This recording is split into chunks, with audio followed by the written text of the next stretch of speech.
Sometimes they go quick, sometimes they don't. Yeah, but I think we just have to anticipate that one longer, so people struggling.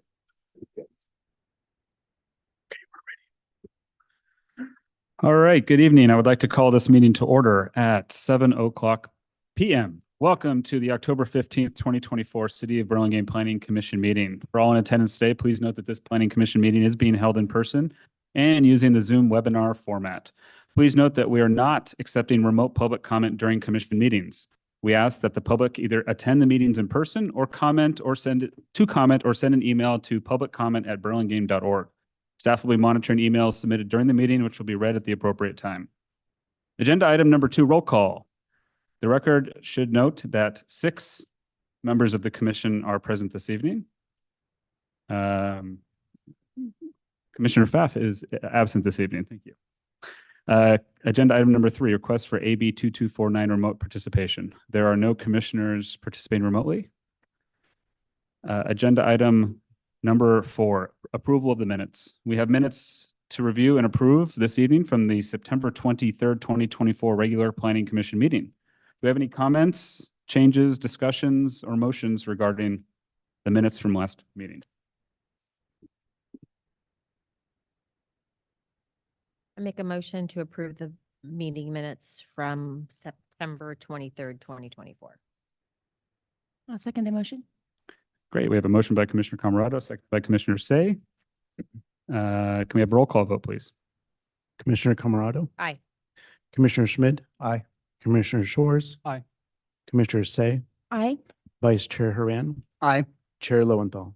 Aye. Motion passes 6-0-0-1. Agenda item number 5, approval of the agenda. Staff, are there any changes to the agenda? Yes, we have 2 requests. The first is that since there's only one design review study item at the end of the agenda, staff requests that item 10A, 1033 Cortez Avenue, be moved up on the agenda and reviewed prior to the regular action items. And then the second request is that study item 7A be moved to the end of the agenda since it's a discussion item. So we would want you to make a motion and a second and vote on that if it's something that you're open to doing. Very well. Sounds good to me. Anyone have a motion for that? I'll make a motion that we agree to the agenda changes proposed by staff. Second that. Great. We have a motion by Commissioner Schmid, seconded by Commissioner Hernan. Can we have a roll call vote on that? Commissioner Camerado, Aye. Commissioner Schmid, Aye. Commissioner Shores. Aye. Commissioner Say, Aye. Vice Chair Haran, Aye. Chair Lowenthal. Aye. So motion passes 6-0-0-1. So we will move item 10A up to right after consent. Correct. Okay. And then 7A, item 7A would be moved to the end of the agenda. End of the agenda. All right. Recusals this evening. I will be recusing from agenda item 9E. Thank you. As I live within the zoning area for recusal. Anyone else recusing this evening? I'll be recusing from item 9A and 9B, since I have a property within 500 feet of those proposals. Great. Moving on, agenda item number 6, public comments non-agenda. Members of the public may speak about any item not on the agenda. Members of the public wishing to suggest an item for future Planning Commission agenda may do so during the public comment period. The Ralph Brown Act, the state local agency open meeting law, prohibits the Planning Commission from acting on any matter that is not on the agenda. Speakers are limited to 3 minutes each. Do we have any members of the public attending in person who wish to speak on any item that is not on our agenda? Seeing none, did we receive any public comment emails? We did not on non-agenda items. Great. We'll move on to agenda item number 7, study items, which we'll move to at the end of the agenda. So we will move on to 8, which is the consent calendar. Items on the consent calendar are considered to be routine. They are acted on simultaneously unless separate discussion and/or action is requested by the applicant, a member of the public, or a commissioner prior to the time of the commission votes on the motion to adopt. This evening, we have one item on the consent calendar, item 8A, 1908 Devereaux Drive. Would any member of the public or planning commission like to pull this item for discussion? Otherwise, do we have any motions or comments? Make a motion that we approve the consent calendar. That motion? All right, we have a motion by Commissioner Schmidt, seconded by Commissioner Camerado to approve the consent of 8A. Any discussion on this motion? Commissioner Say. I just wanted to acknowledge the one email I think we received about, I think it was 1904, Devereaux, who requested a shadow study. I feel that, oh, sorry, I put up the wrong project. I feel that the. Commissioner uh, Say, I'm sorry. If we want to discuss it, we do have to, Oh, check call it it. before. and I do want to note that staff did reach out to that individual though. So they informed them of what was available to, Oh, okay, great. Just Yep. wanted to make sure we Yep. acknowledge that. And, okay, but you are of course welcome to pull it off the consent calendar and no, that's, have your full comment. Okay. wanted to acknowledge that, Absolutely. leave that. Thank you. Agreed. So we have a motion by Commissioner Schmidt and then seconded by Commissioner Say? Or seconded by Commissioner Camerado. May we have a roll call vote, please? Commissioner Camerado, Aye. Commissioner Schmidt, Aye. Commissioner Shores, Aye. Commissioner Say, Hi, Vice Chair Haran. Aye. Chair Lowenthal. Aye. Motion passes 6-0-0-1. Congratulations. All right, we will move on to agenda item 9A, which was 10A, 1033 Cortez Avenue, which is design review study item. Sorry, Chair Lowenthal, that last item, the consent calendar item is appealable, so we'll need to, the appeal procedures for Oh, that. I'm sorry, is there Yeah. appeal procedures? Yeah. Okay.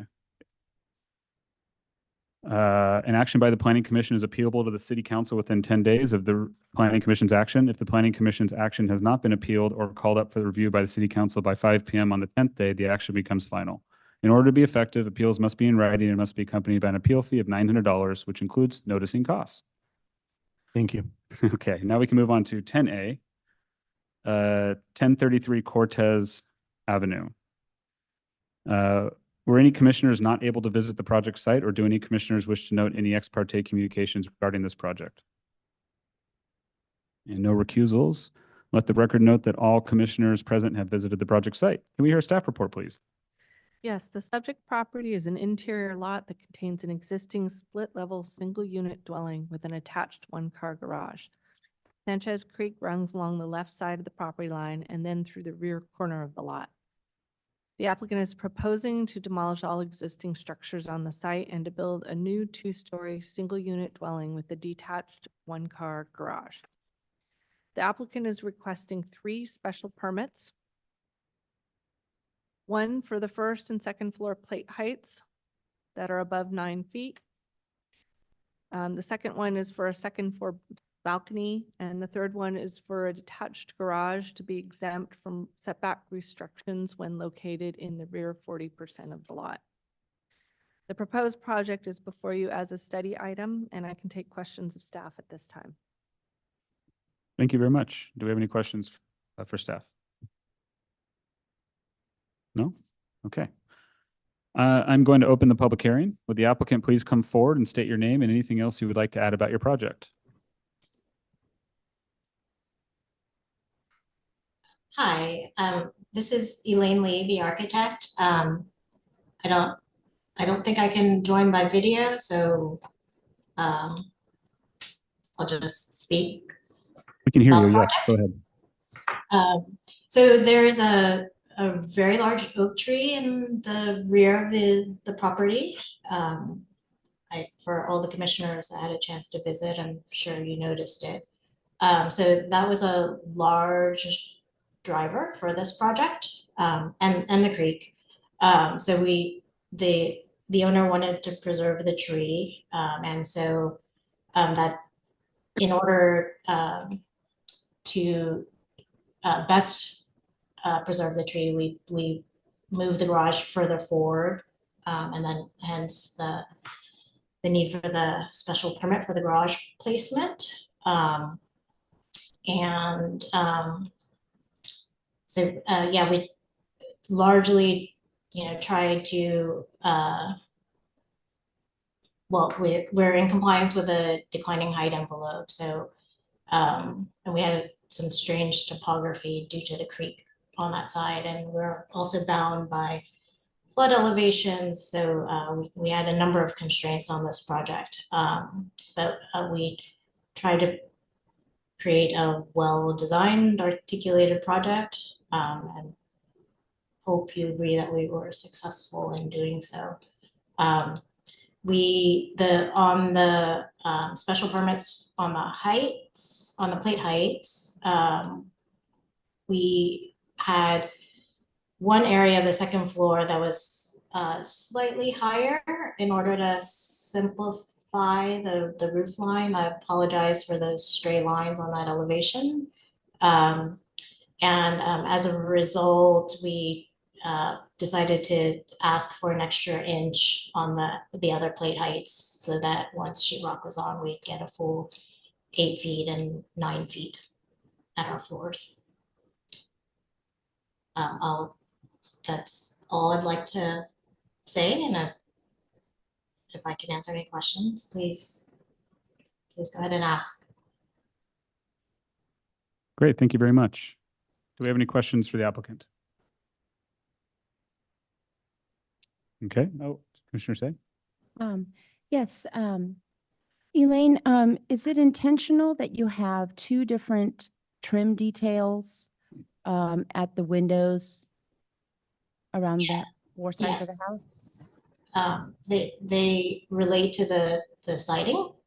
So we've got one detail where there's stucco and casing where we have siding.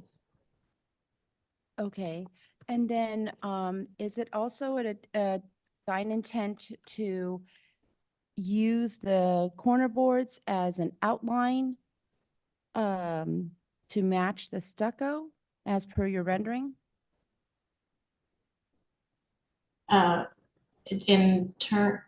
so the corner trim serves to provide termination points for our siding, which is going to be a hardy siding, so it requires corner trim. In terms of the color, yes, we chose to use it as both an accent and also to tie in with the stucco.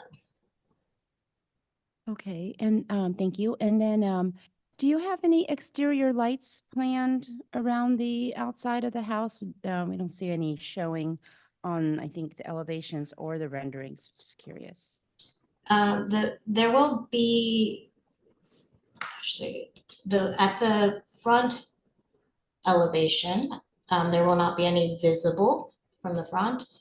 At the rear lower level, we will have wall sconces, but we don't have a ton of doors, exterior doors. So at the great room, we've got just recessed lights in the roof overhang at the door. And then at the garage, we'll also have exterior lights, wall sconces, sorry. Wall sconces where? I'm sorry? At the garage. At the garage. Okay. Yeah. All right. Thank you. Any other questions for the applicant? Commissioner Camerado? Hi, Elaine. Have you guys thought about doing some light fixtures coming in down those stairs, maybe inside of the stairs?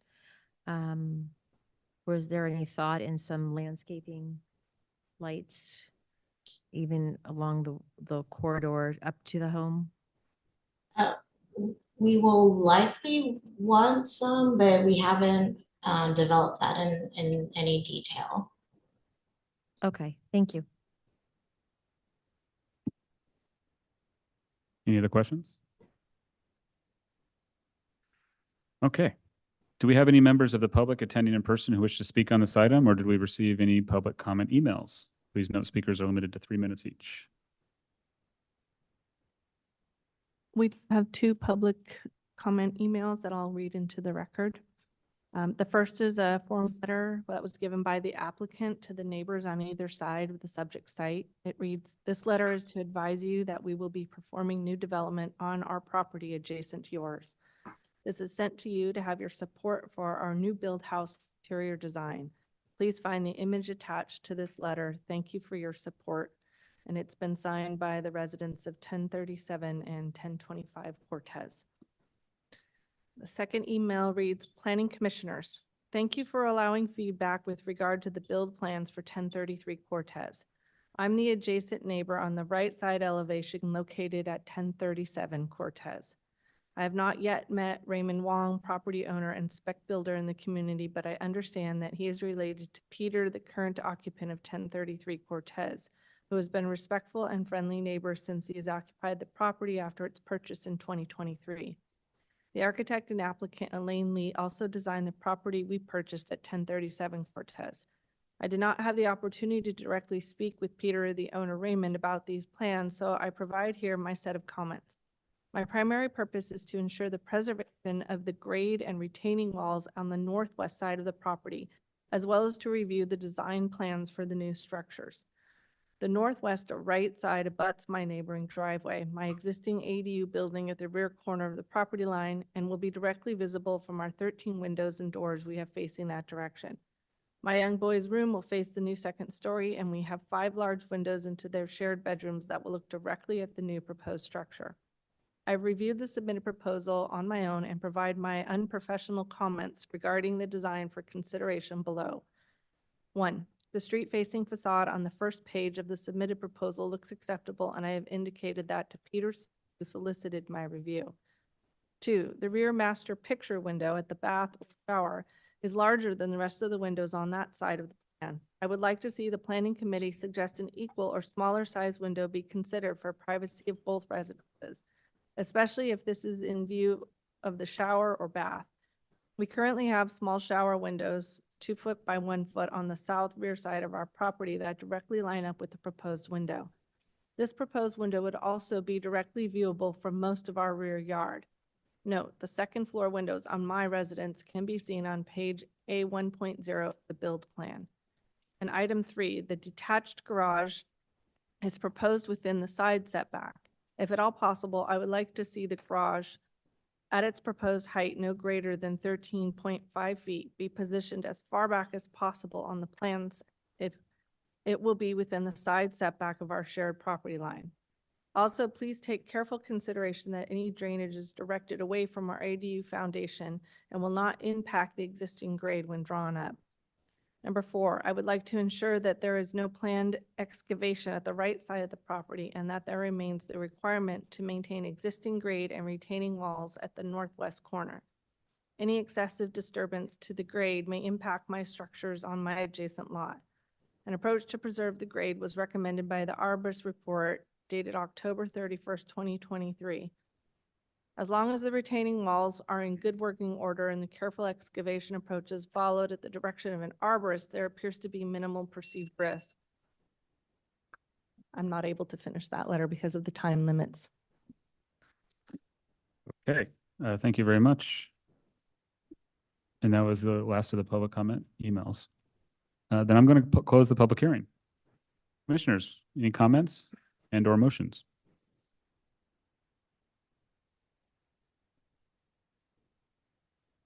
So I have a few comments. So thank you, Elaine, for all your hard work on this. I feel like the house is lacking some detail.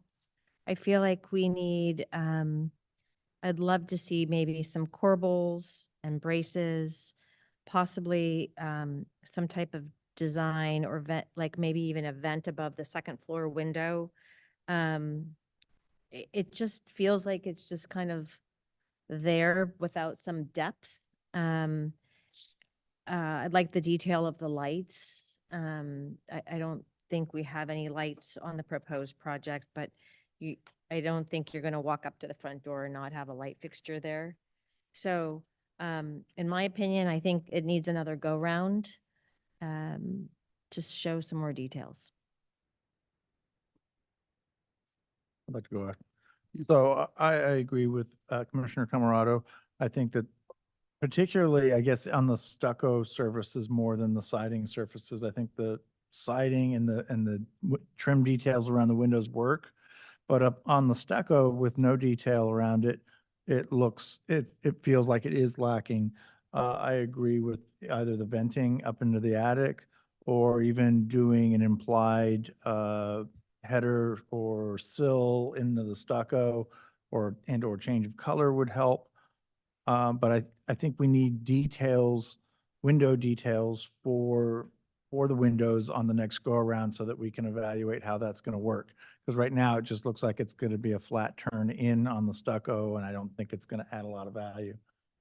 The other thing is there is a ton of gutters shown on the plan, but you're not really showing any of your downspouts or other types of things like foundation vents or the lighting.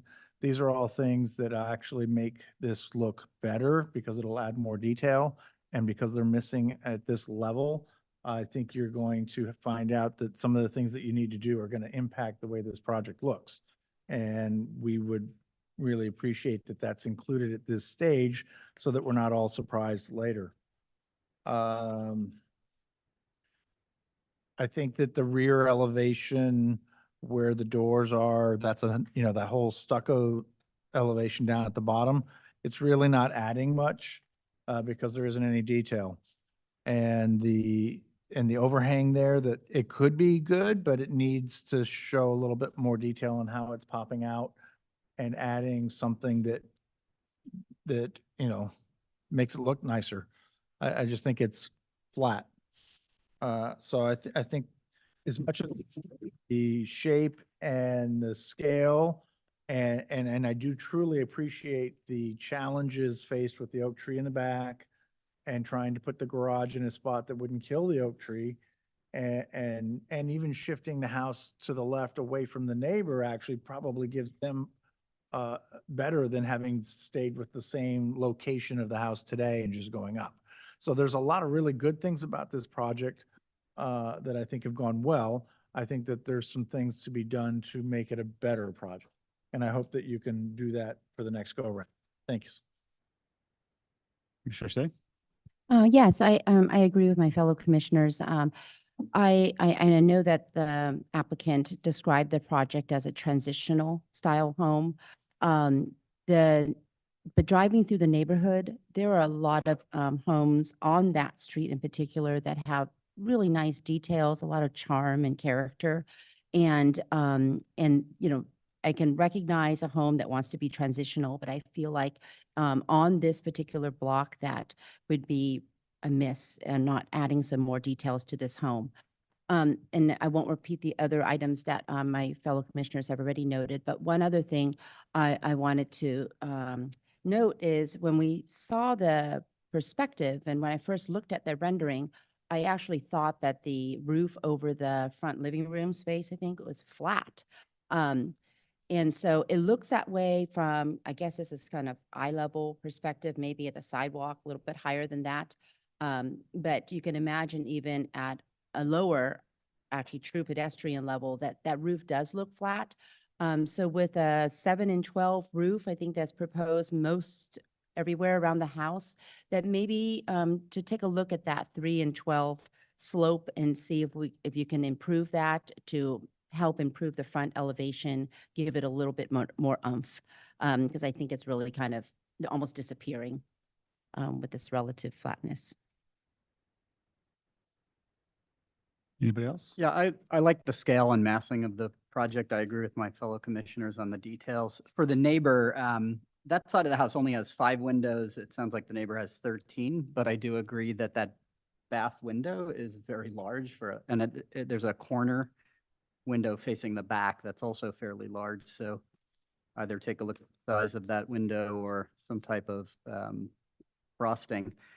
I'm usually very supportive of plate height, but I can't see the justification for 1 inch on the first floor. It could be in compliance with at 9 feet. I don't know that 1 inch buys you that much. And then strangely on the second floor, the 8'1" plate height is in vaulted spaces and the 8'8" is in the laundry room. So I'm not sure that 8'8" is necessary either. Again, usually I'm supportive of that, but I don't see it in this project.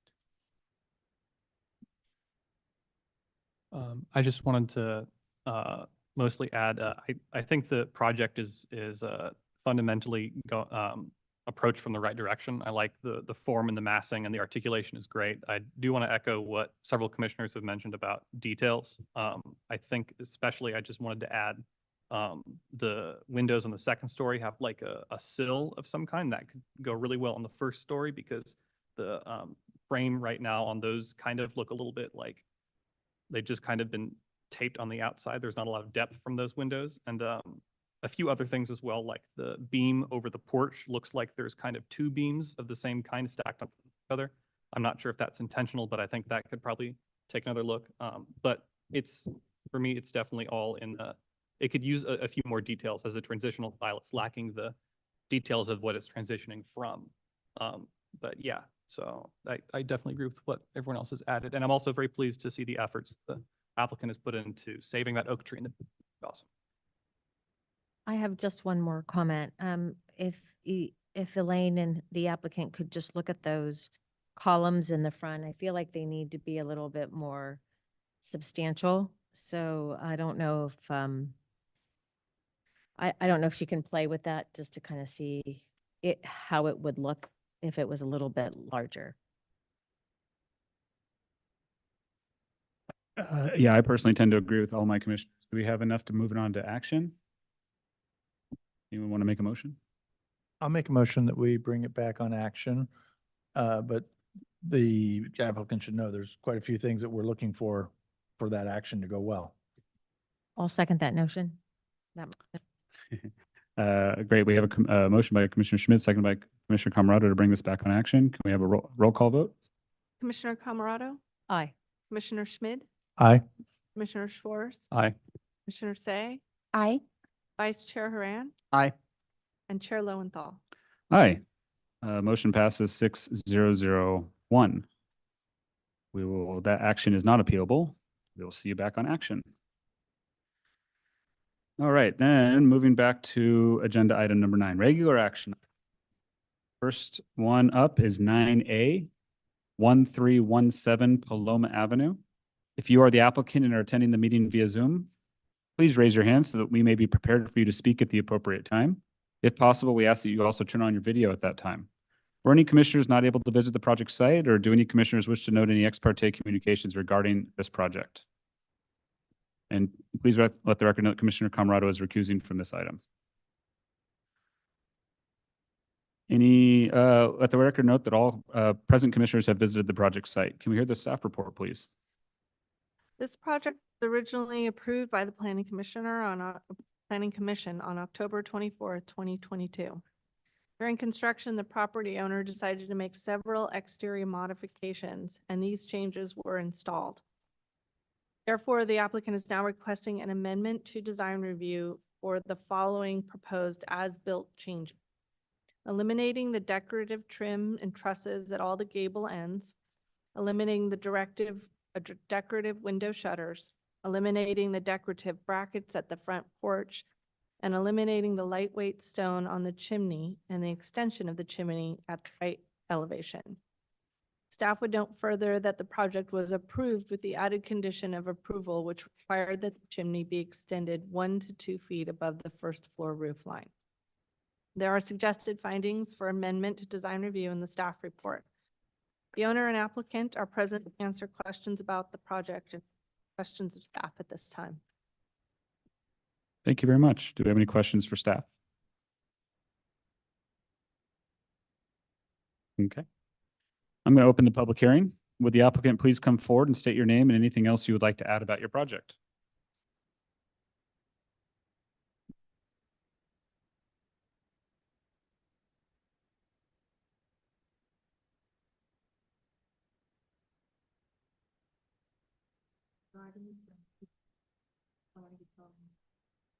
I think you're on mute. If you can unmute yourself. We see your hand. There you go. Hi. Hello, can you hear me? Yes. Hi, this is Behzad Hajian. I'm the partner and the responsible manager for the project. Actually, the main reason of these changes is, basically the low pitch of the of the gables doesn't leave us enough room to have the corbels. So when we're doing the siding, adding the corbel get it too busy. The gables are very low pitch, and so it was not a good addition to the gables. The second change we are requesting is the window shutters with the especially the lights in front of the house. There is not enough room for the window shutter. So again, window shutter was not the best. Again, these are mocked. We mocked up everything, and again with the lighting we have, and it's very narrow. So window shutter was not a good addition to the situation. The second, in this picture, you see the gable end, but trust me, it's just the picture. The real gable end is gonna make it super busy. And again, like I said, if we go, with the good size lumber, it's going to be too congested there. And if we go a little bit lighter, then it's going to be too narrow. So so we decided to ask for elimination the gable ends, and the house is looking much better than with the original design gable end. So the next change we are requesting is the chimney, which is in the back of the house. There is no visibility to that. The top of the chimney is on the way, and or basically was on the way. So, and we found out that this is not adding any value. So, and the fireplace is just electric fireplace. The house is full electric. We don't have any gas here. So basically, top of the chimney was completely unnecessary, make things a little bit complicated, and having the veneer again is not adding any value to this. So about the color we're asking, it's very close to white. It's off-white. It makes it a little bit warmer, nicer. Again, we check a couple of different colors, and this is like this off-white, like very light gray, again like white, and it's super nice right now. And the last change you're asking is fascia, that decided to go black, which brings a very good contrast to the whole house. So I think that's pretty much it. It's a long list. I mean, 4 items, but basically it's just like a couple of minor items. If there's any question. Okay, thank you. Do we have any questions for the applicant? I guess I have 2. The first is around the decorative trusses. So the roof overhang and the slope of the roof is unchanged from the approved elevation. So why is that the reason that the trusses don't work? Honestly, what you see in the picture is completely different from reality. So in this picture, it just looks like truss looks great, but in reality, when you have the truss, right, just the lumber you put there, it just like completely kills the gable and doesn't work. It's not like we are trying to save something. It's really it was we mocked everything, and it was really bad addition. So I don't want to compromise the designer, the architect, but in this picture, it's just like truss. It's like something here, but reality is not going to be, it's not going to be like that, because the whole thing is like 2 feet. The gables, we have close to 2 feet. So what you see here with 1 feet is not nothing, because the thickness you're going to go is at least 2.5 inches, and then it's going to be super busy here and not enough room for this. If you had like our gables, like the raise was like 4 feet, 4.5 feet, yeah, that would be great addition, feel it. But right now, you look at the top picture and bottom picture, this truss is not working. It's really difficult to even fit it there. Yeah, I And- asked just because it's the reason that I'm interested in. It sounds like it's just an aesthetic preference. Because the drawings and the as-built are, you've mentioned the overhang and the depth of the overhang and the slope of the roof, and both are as approved, right? So that's not the driver for the trusses. It's just an aesthetic. It's okay. I just want to make sure I'm clear. Right. And You then, know, Have the you picture. omitted the Yeah. change to the column brackets? On AX1, the approved elevation has column brackets on the first floor, and now there are no column brackets. Yes, we are eliminating all of these brackets and gable ends, and right now it's just like it's very slick right now. What we are seeing, there is, that when you look at it, nothing is missing right now. And again, these column brackets is just like, the drawing is just like, in the drawing it looks good, but in real world, these are like I said, not Yeah, enough I think room. it was It's just a like clarification because your letter did not talk about the column brackets. Oh, I'm sorry about that. Okay, thank you. My question. Thank you. Any other questions for this applicant?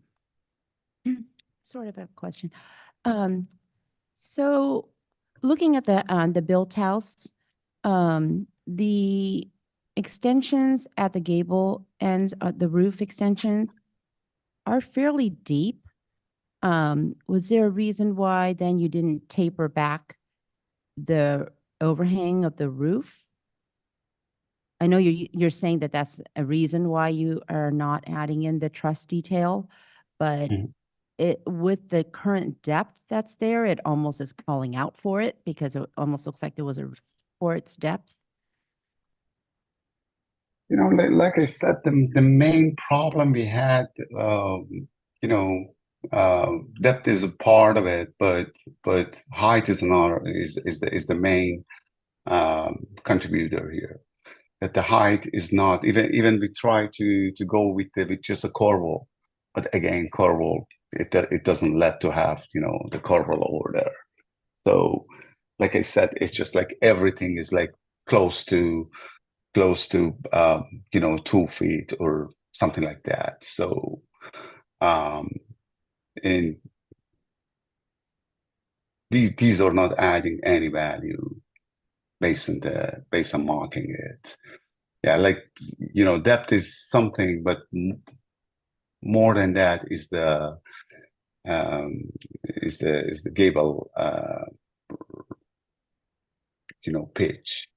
The pitch is the problem. Like in this picture, you can see the roof of the house, the back of the gables, everything is higher, but these gables are a little bit low pitch, and the reason was the gable in the first floor, the architect didn't want the gable go too close to the window or make the window second floor small. So that's why all the gables are very low pitch. And this makes everything difficult to have the gable end or even corbel.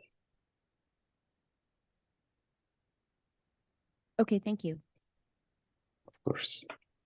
My only question is kind of to your motive. I'm just curious as to why you thought that this type of design changes could be made without bringing it to the planning department first.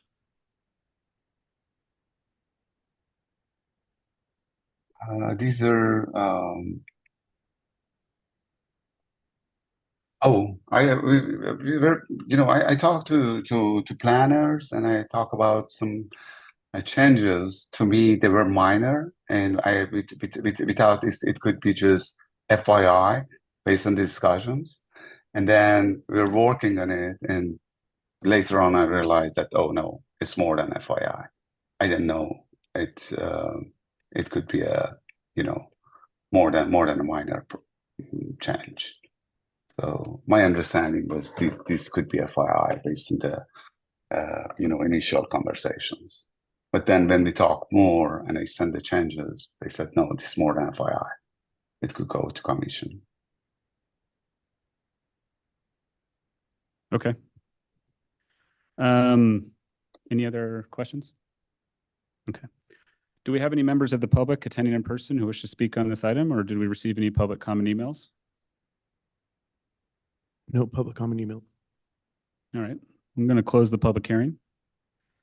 Commissioners, do we have any comments or motions? Commissioner Fran. Yeah, I mean, I'm okay with the fireplace. I don't mind that. And it's an electric fireplace, so yeah, I can see the justification for that. I'm never a fan of faux shutters anyways, so I guess I'm okay with the shutters. The decorative trusses and the brackets, though, the house looks okay and as built, but it's different than what was approved, and I think that's an issue without justification. The house immediately to the right, I think it's 1321, is really nicely detailed. It has brackets, it has brick.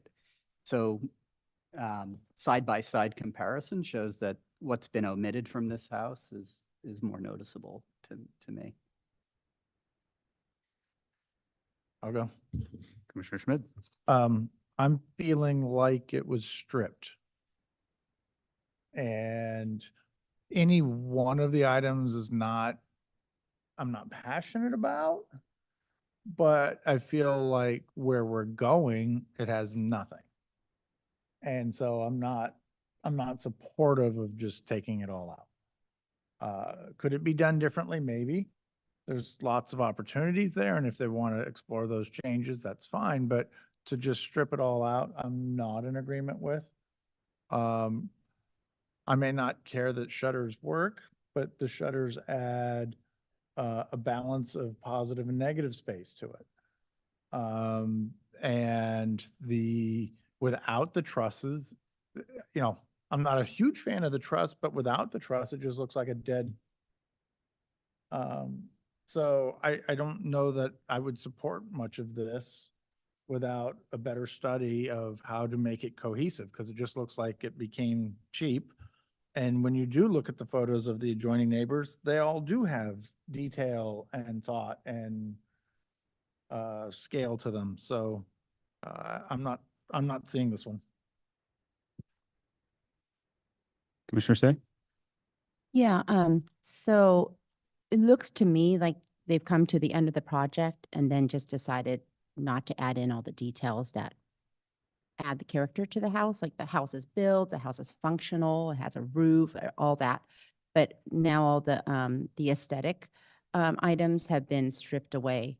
I am also fine with the fireplace, the stone cladding on the fireplace. This thing is barely visible. That's fine. I'm okay as well with the shutters being removed, especially since they're not even sized appropriately to match the windows anyway. But I do feel like the deep overhang at the gable ends is calling for something. And it was originally intended to have this truss detail, and that's now missing. So, whether it's a knee brace or something needs to go there. And I also feel like the ones at the posts, at the columns as well, could easily be added now. So I think that I see a hybrid. So I'm okay to give up a couple of things, but then some of the decorative elements need to come back in. So otherwise, it really looks very plain vanilla. It looks fine. The house looks fine. But it wasn't intended to look this way. So I think that we need to find some kind of hybrid approach.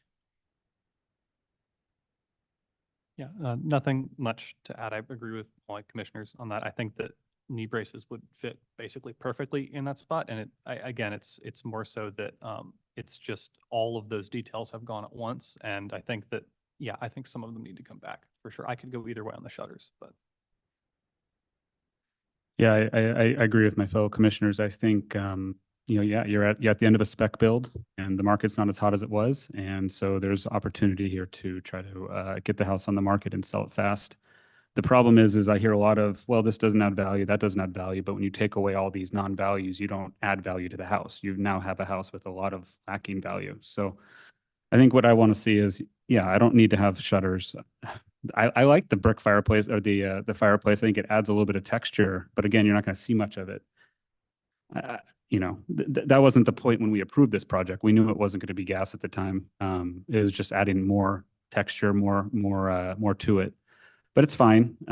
It is what it is. But I do think adding some moldings, knee braces, whatever it may be, something needs to be proposed other than what is being proposed today. That's too much. So I would probably, I guess we would continue this.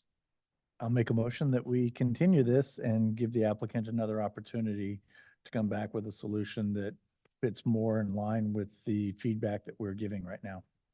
I'll second that motion. All right, we have a motion by Commissioner Schmidt, seconded by Commissioner Say. Can we have a roll call vote, please? Commissioner Schmid, Aye. Commissioner Shores, Aye. Commissioner Say, Aye. Vice Chair Haran, Aye. Chair Lowenthal. Aye. So that motion passes 5-0-1-1. And that is appealable? Not appealable. Not appealable. Not appealable. Okay. Oh, she's up for this one too. Yeah, I think she, yeah. Okay, so that was item 9A. On to 9B, 1128 Lincoln Avenue. If you are the applicant and are attending the meeting via Zoom, please raise your hand so we may be prepared for you to speak at the appropriate time. If possible, we ask that you also turn on your video at that time. Were any commissioners not able to visit the project site, or do any commissioners wish to note any ex parte communication regarding this project? And let the record note Commissioner Camarado is recusing from this item. Can we let the record note that all commissioners present have visited this project site? Can we hear a staff report, please? The subject property is a corner lot that contains an existing single-unit dwelling and a detached garage. The applicant is proposing to demolish the existing structures on the site and to build a new two-story single-unit dwelling, detached garage, and accessory dwelling unit. This project came before the Planning Commission as a study item on September 23rd, 2024, and the comments made at that hearing have been addressed by the applicant and are listed in the response letter. Series of renderings for the project were submitted to the commission via email after the staff report was prepared and were posted on the city's website today.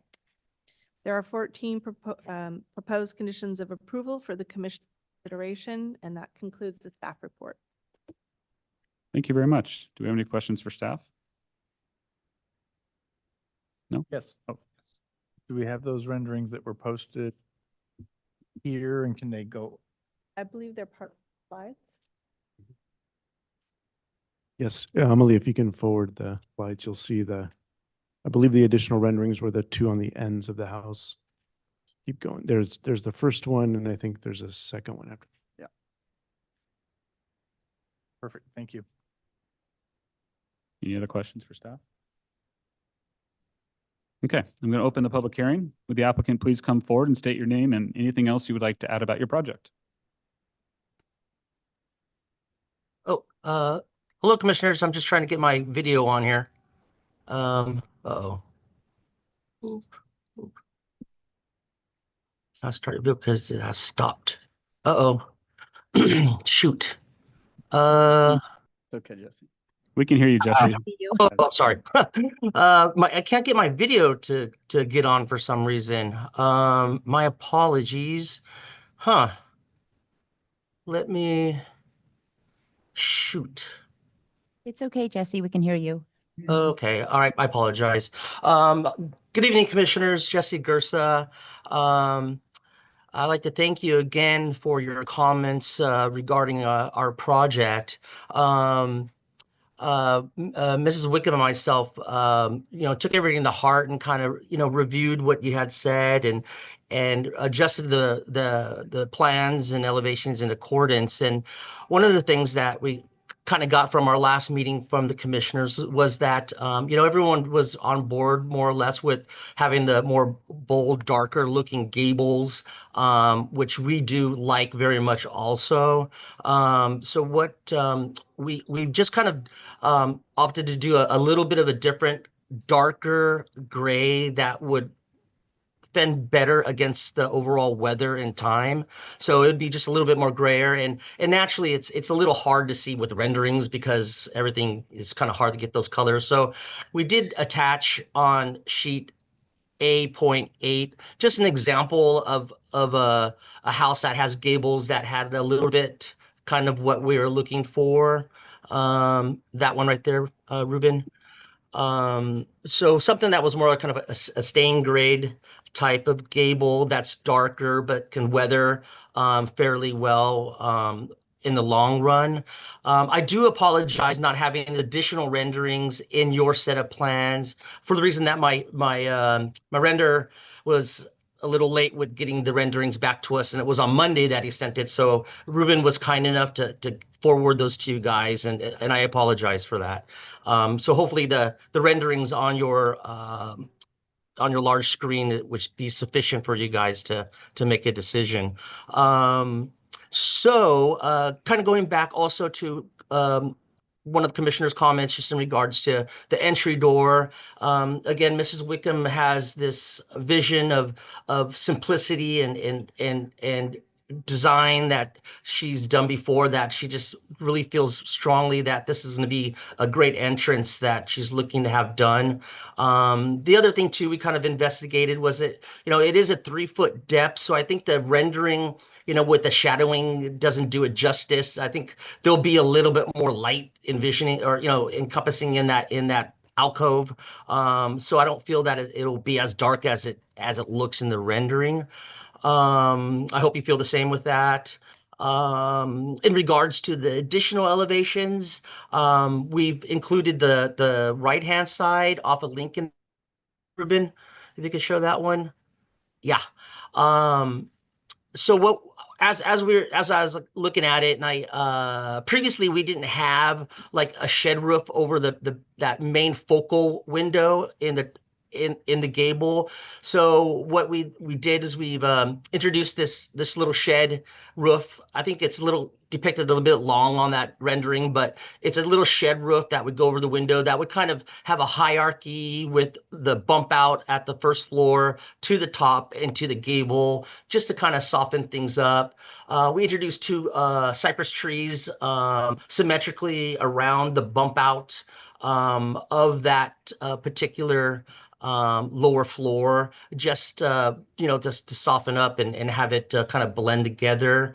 The one thing that my client and I were talking about after I saw these renderings, naturally, I just got those yesterday, and I just thought, wow, you know what? I think we could maybe take this shed roof or the roof that's over the pop out and make that actually a little bit steeper. That way it has a little bit more presence with the overall facade of that right hand elevation. And I'm open to your suggestions whether or not you think it looks better, less shallow or a little bit more steep.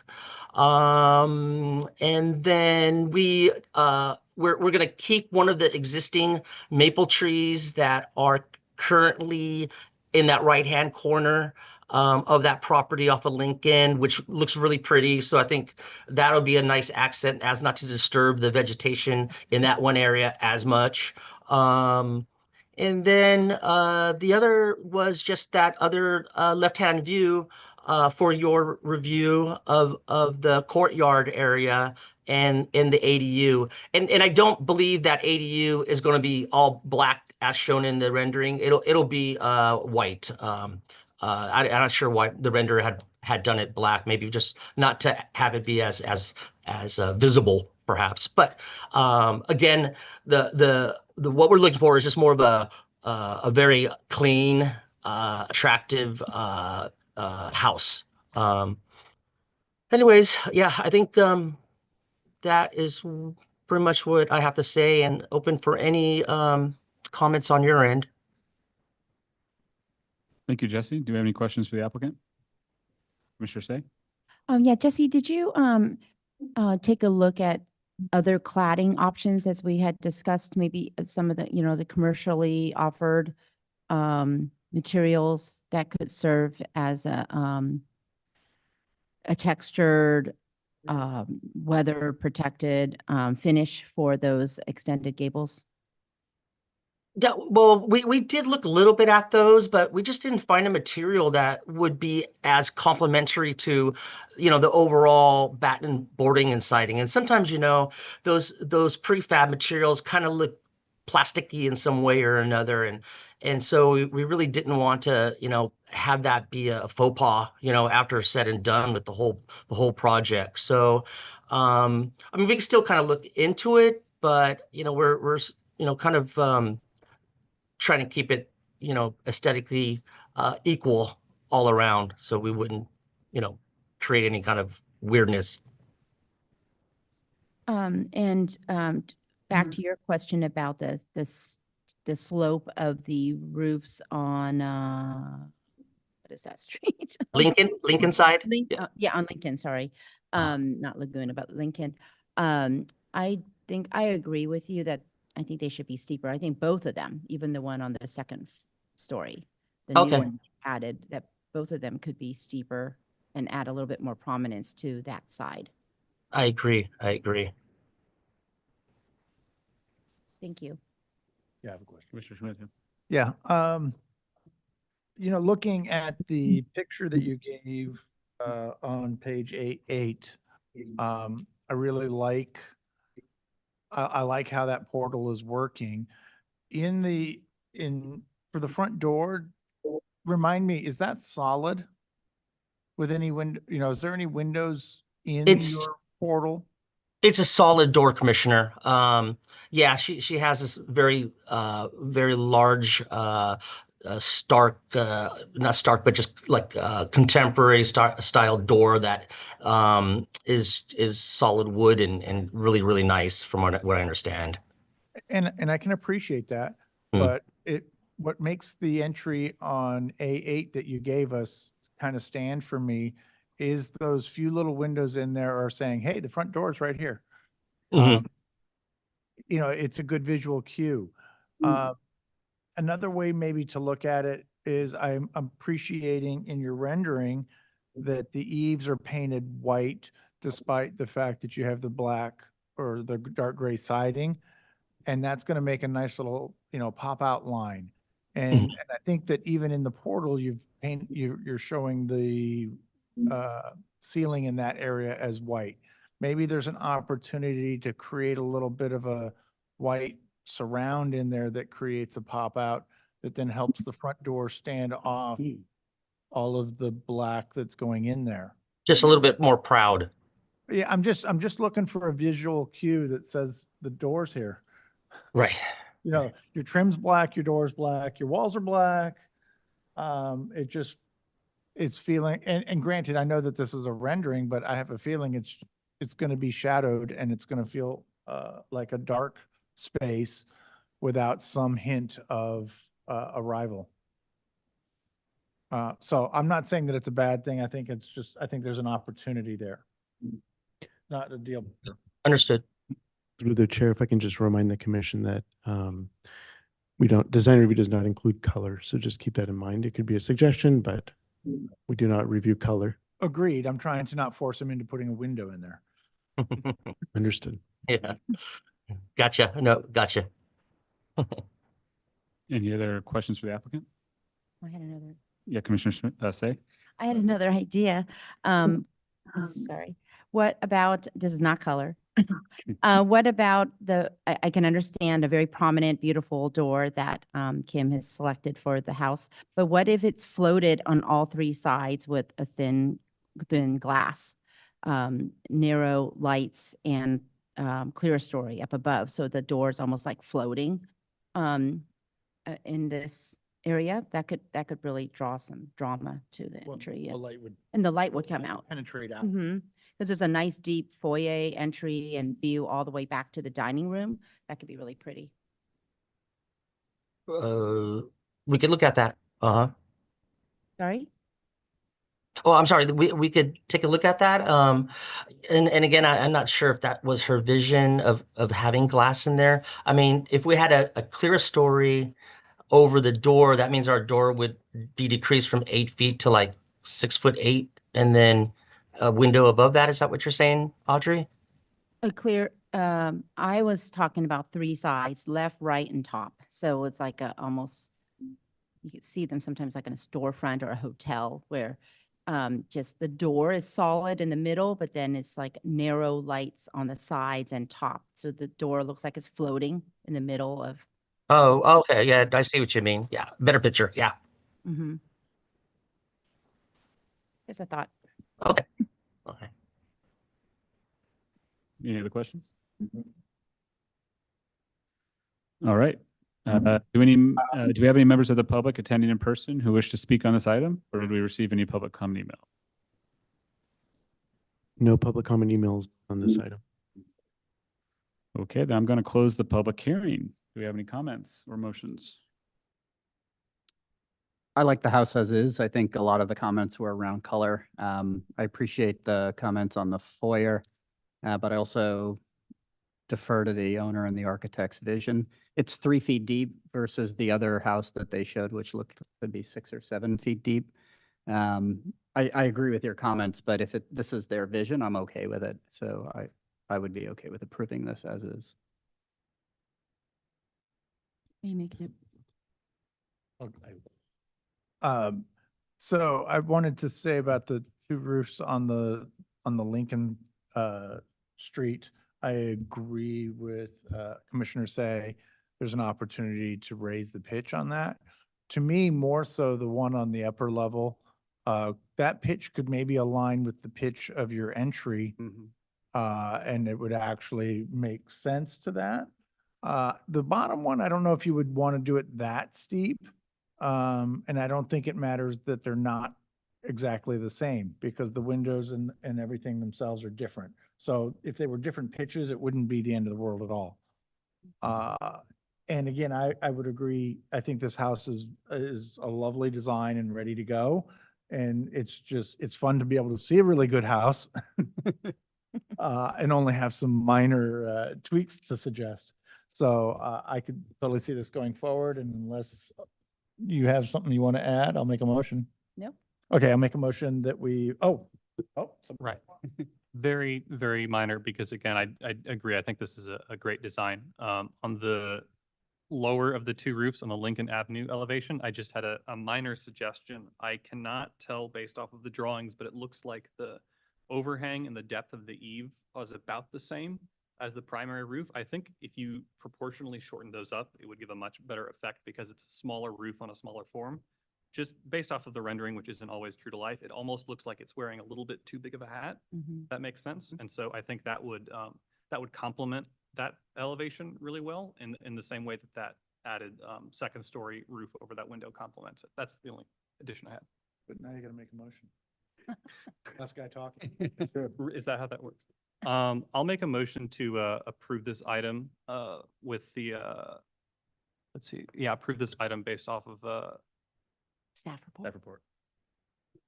for the condition. Based on the, Staff report. yeah. based on the conditions listed and off the comments of the commissioners. And do you want these changes as an FYI? We don't. So we don't bring, we don't do FYIs anymore. Make- But in the motion, if you can be specific as to the changes that you're including, that way staff can make sure that they get incorporated into the building division set of plans. So for the conditions in the staff report, and if it's shortening the eave on the second floor and change to the roof pitch on that, is it the little roof above that narrow window? Right. Yeah, so if you can clarify that, and staff will also fine tune the condition, but just if you can give us some clear direction on that, that'd be appreciated. And just to add on that, you can certainly defer to staff and say staff has the ability to make those determinations. I think that's true. Yeah, I'll make a motion to approve this item based off of the, according to the staff report and based off of the comments made by commissioners as directed by staff. I'll second that motion. Okay, we have a motion by Commissioner Shores, seconded by Commissioner Say. Any other discussion? May we please have a roll call vote? Commissioner Schmid, Aye. Commissioner Shores, Aye. Commissioner Say, Aye. Vice Chair Haran, Aye. Chair Lowenthal. Aye. Motion passes 5011. Congratulations. Okay, moving on to item 9. Sorry, it is appealable. What's that? Yeah, It is appealable. sorry, that one got approved. An action by the planning, appealable to the city council within 10 days of the planning commission's the planning commission's action has not been appealed or called up for review by the city council by 5 PM on the 10th day, the action becomes final. In order to be effective, appeals must be in writing and must be accompanied by an appeal fee of $900, which includes the noticing costs. Congratulations. 9C, 19 El Juanito Way. You are the applicant and are attending the meeting via Zoom, please raise your hand so that we may be prepared for you to speak at the appropriate time. If possible, we ask that you also turn on your that time. Were any commissioners not able to visit the project site, or do any commissioners wish to note any ex parte communications regarding this project? I traded text messages with the neighbor at 15 El Juanito to try to set up a visit, which I was unsuccessful in doing. Okay. And looks like Commissioner Say is I believe she just took a break, restroom break. restroom break, so should we wait? We can start with the summary of the staff report, and then she'll be back hopefully by then. Okay, great. Let the record note that all commissioners present have visited the project site. Can we hear the staff report, please? The subject property is an interior lot that contains an existing 2-story single-unit dwelling with an attached garage.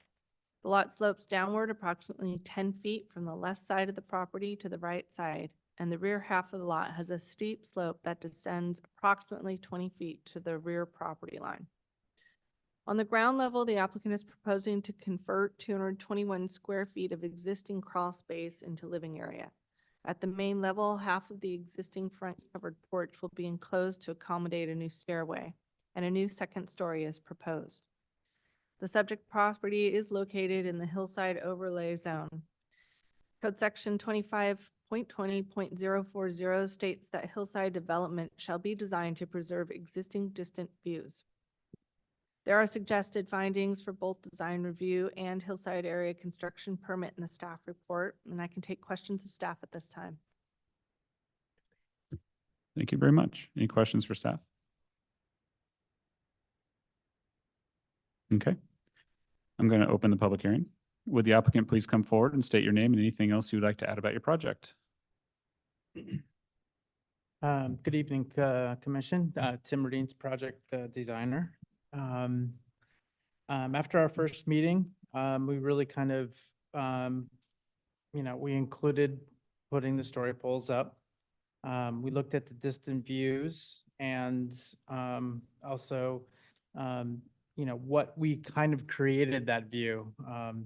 The trees that have been pruned, as you can see by the numerous photos looking through it, like there's basically a V-shaped valley that gives us that view. That's been done by trimming trees and properly taking care of a lot of the older trees in that area. A lot of the photos that have come to surface are, relatively 10 times zoomed in. I'd like you to take a look at a lot of those photos from the owner and really see the actual view. Hopefully most of you got to the neighbor's house. I know, Chris didn't get in, but we designed this to be as small as possible and not to, trump or to overwhelm that site. That site is very, it's a hillside. So we're keeping a majority of the addition on the existing footprint. We can, at this time, we were really concentrating on the story poles to see, and I hate to do this, basically put the decision in your hand. I try not to do that, but at this point, we're kind of waiting for your for your stand on this. We'll continue to work more on the architectural comments that you had in the beginning. We sort of did most of, we addressed most of the architectural comments, but I would assume we're going to come back on a next meeting and we'll do a better job with the 3D and kind of finishing up some of the architectural comments. I will be here to answer any questions, and the owner will also probably want to speak for a minute. So thank you for your time. I'm here to answer any questions. Thank you, Tim. Any questions for the applicant?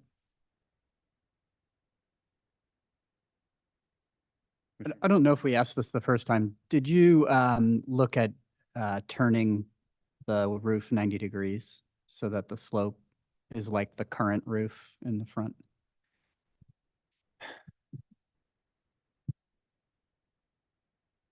We could do that if that would help with the views. That could be an option. Yeah, I mean, I think for the neighbor in question, it would help, right? Because it would be, he would be looking over the roof like this rather. Correct, instead of, Yeah. it is an option. But I think it's dead on view. If he just rotates 90, the peak's gonna be in the middle. It sort of is. It could help a little bit. I totally agree. I think it But could it's bring not, it down. it's not a problem solver. It's a Yeah, mitigator. mitigator, yes. Okay, thank you. Any other questions? Okay. Do we have any members of the public attending in person who wish to speak on this item?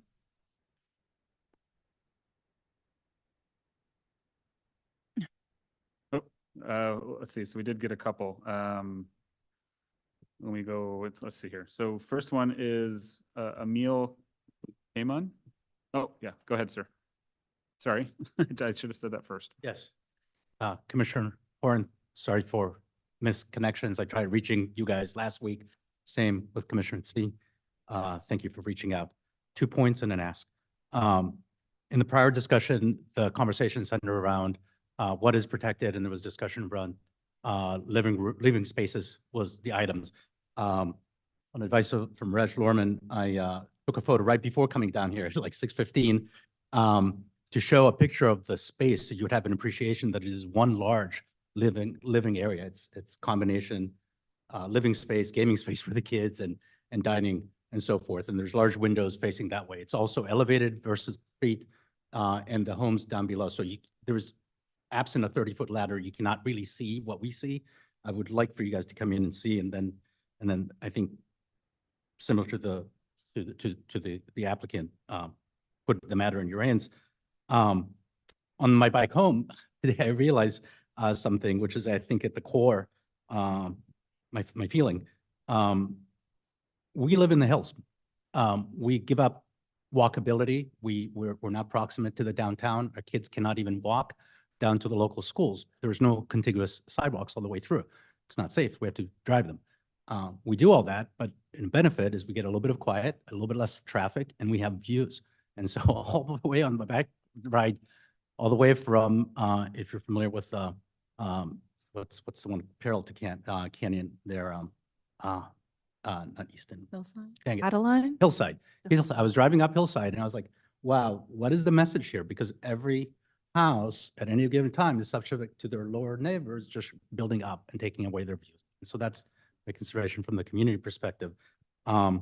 If you are inclined to approve this today, I would respectfully ask you to at least come and do an in-person visit on Thursday or Friday. I could not do it today, or nor can I do it tomorrow, but I can do it on Thursday.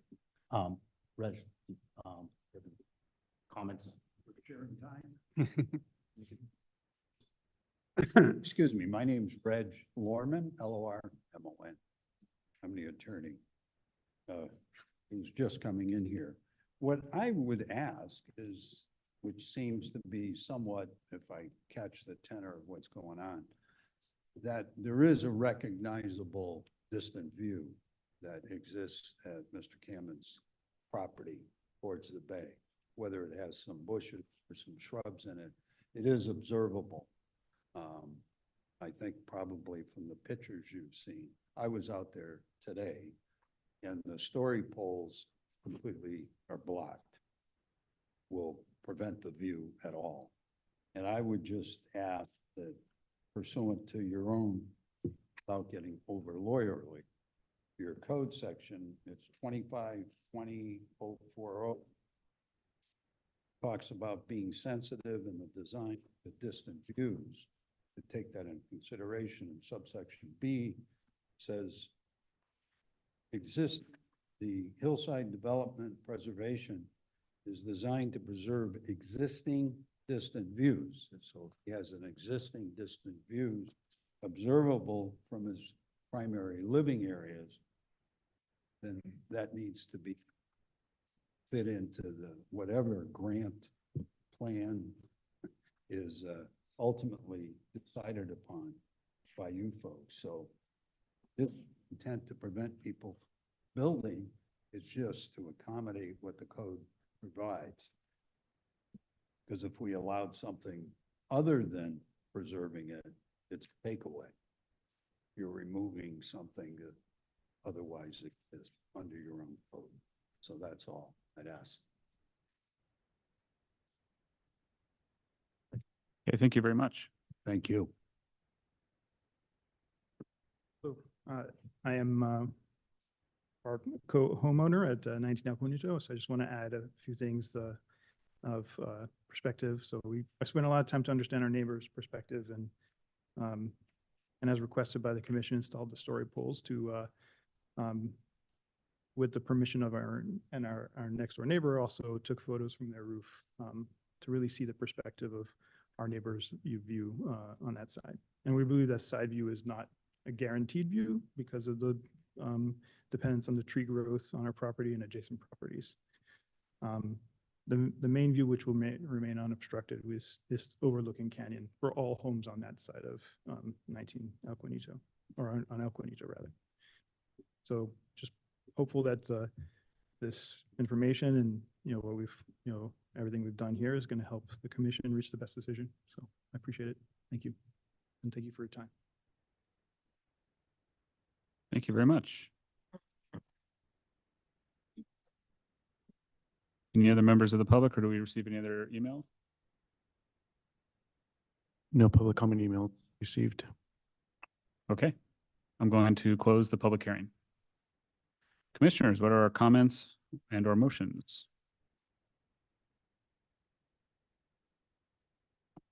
Let's go first. I'll go. Commissioner. So the last meeting, I don't know, it was 2 weeks ago or the meeting before, when this first came before us, I tried to I didn't contact him, tried to go to their home to take a look at if there was any potential of a view blockage for them of the distant bay views. Wasn't successful in that. He was kind enough this time to provide some contact information, and I just came back from a 2-week vacation, and so today was the first day for me to be able to potentially take a look at how the view may be impacted from his home. Due to his work schedule, his and his wife's, there was no opportunity to take a look at the house before this meeting. So I still haven't had the chance to take a look at that. What I was able to see was from the side of the house that there is one predominant window on the side of the house facing the bay. It is a large window with side lights as well. It almost seems like it definitely looks like a feature window, a collection of windows directed towards the bay. And from his description that it's his main living space, I haven't been able to visualize that, but just standing nearby and perched on as close as I can get, as close as I can get to see where the story pole area is, it appears that the view that they do potentially enjoy is fully blocked. I would have to validate that by seeing it in the home, and we can't do that till later this week, so I don't really know how I can make a decision at least tonight without getting that validated. Yeah, I actually went to the house and climbed onto the side of the house and tried to get my head as close to that window as possible. It does appear that that distant view is blocked. So I would need to go into the house as well to confirm that, but on my site visit today, it did look like it was blocked. So I went over the weekend and I agree with my fellow commissioners, but unless we can go inside, I think, I don't know how to move forward. I think, my concern about this, let's say that the view is blocked. Let's just assume that it is. Then the next question becomes, I guess it's up to the applicant on what they want to do, right? Because they can't obviously build this. So then my concern is that, and I was kind of thinking about this, my concern is having knowledge of the house on the down one from that property, which is the house my husband grew up in, and the amount of erosion of that hillside and the amount of work that the city had to do back in the 80s with that retaining wall because it went down onto Canyon and all that work that had to be done. What are the implications if these applicants wanted to build out? I mean, what are they looking at kind of this erosion and this hillside and building it out so that they can get the space that they want? I know it's not in our preview or purview to tell them what to do, but those are some of my concerns. So then my thought was, okay, I know that we don't like to give people space or, get closer to the front setbacks and other things, but maybe, and this is one of those cases where we give a little bit to the applicant to give them that space that they want within the house that they don't have to deal with the erosions. And I don't know, I'm speculating that there's hillside issues and land issues back there. So those are kind of some of the things that have been going through my head. But again, I think the first step is we need to get into the house next door, make sure that it's what we assume it is or not. And then I guess it's really up to the applicant how they want to move forward.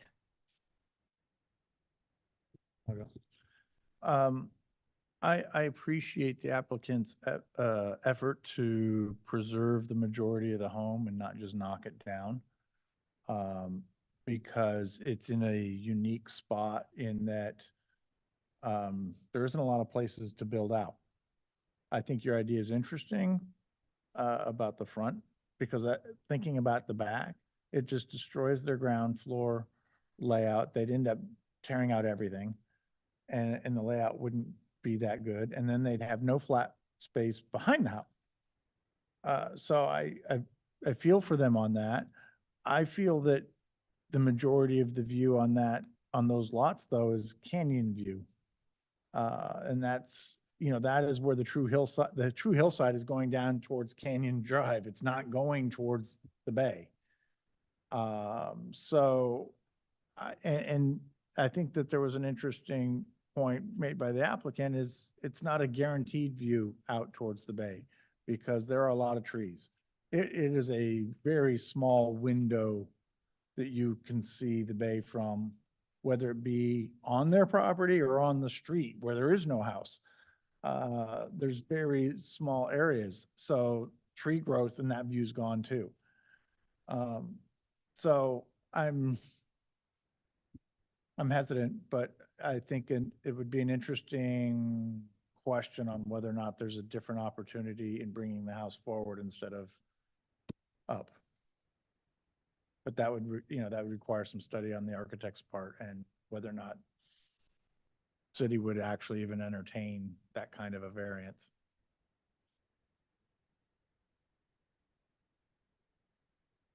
Any other comments?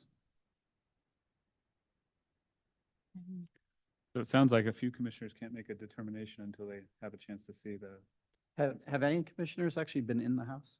No. No, I've been on the driveway. Yeah. So does it make sense then to continue this item until we have a chance to further look? Maybe giving the architect a chance to look at some other options as well? I think so. Yeah, short of a full redesign, I agree with Commissioner Schmidt that trying to keep the house is a great thing, as opposed to tearing it down. But, you know, unless you go with a very modern aesthetic and go with a flat roof without any pitch, which may still block some of the view. Well, and you'd have to redesign the whole ground floor to do a split level. Mm-hmm. We've already seen that you Mhm. can make a two-story modern not go up. So you're really handcuffing the options here by only focusing on the view. And so the question for the neighborhood really is, do you want to see a new construction on this site, which is going to be a lot more invasive, potentially causing erosion issues for the whole neighborhood? Or is a small view something that might be able to be dealt with? Again, we can't make that determination, I don't think, until we see inside the house. And I think it's up to the city to determine, I mean, I don't know who determines. I don't know if it's the city or if it's the applicant.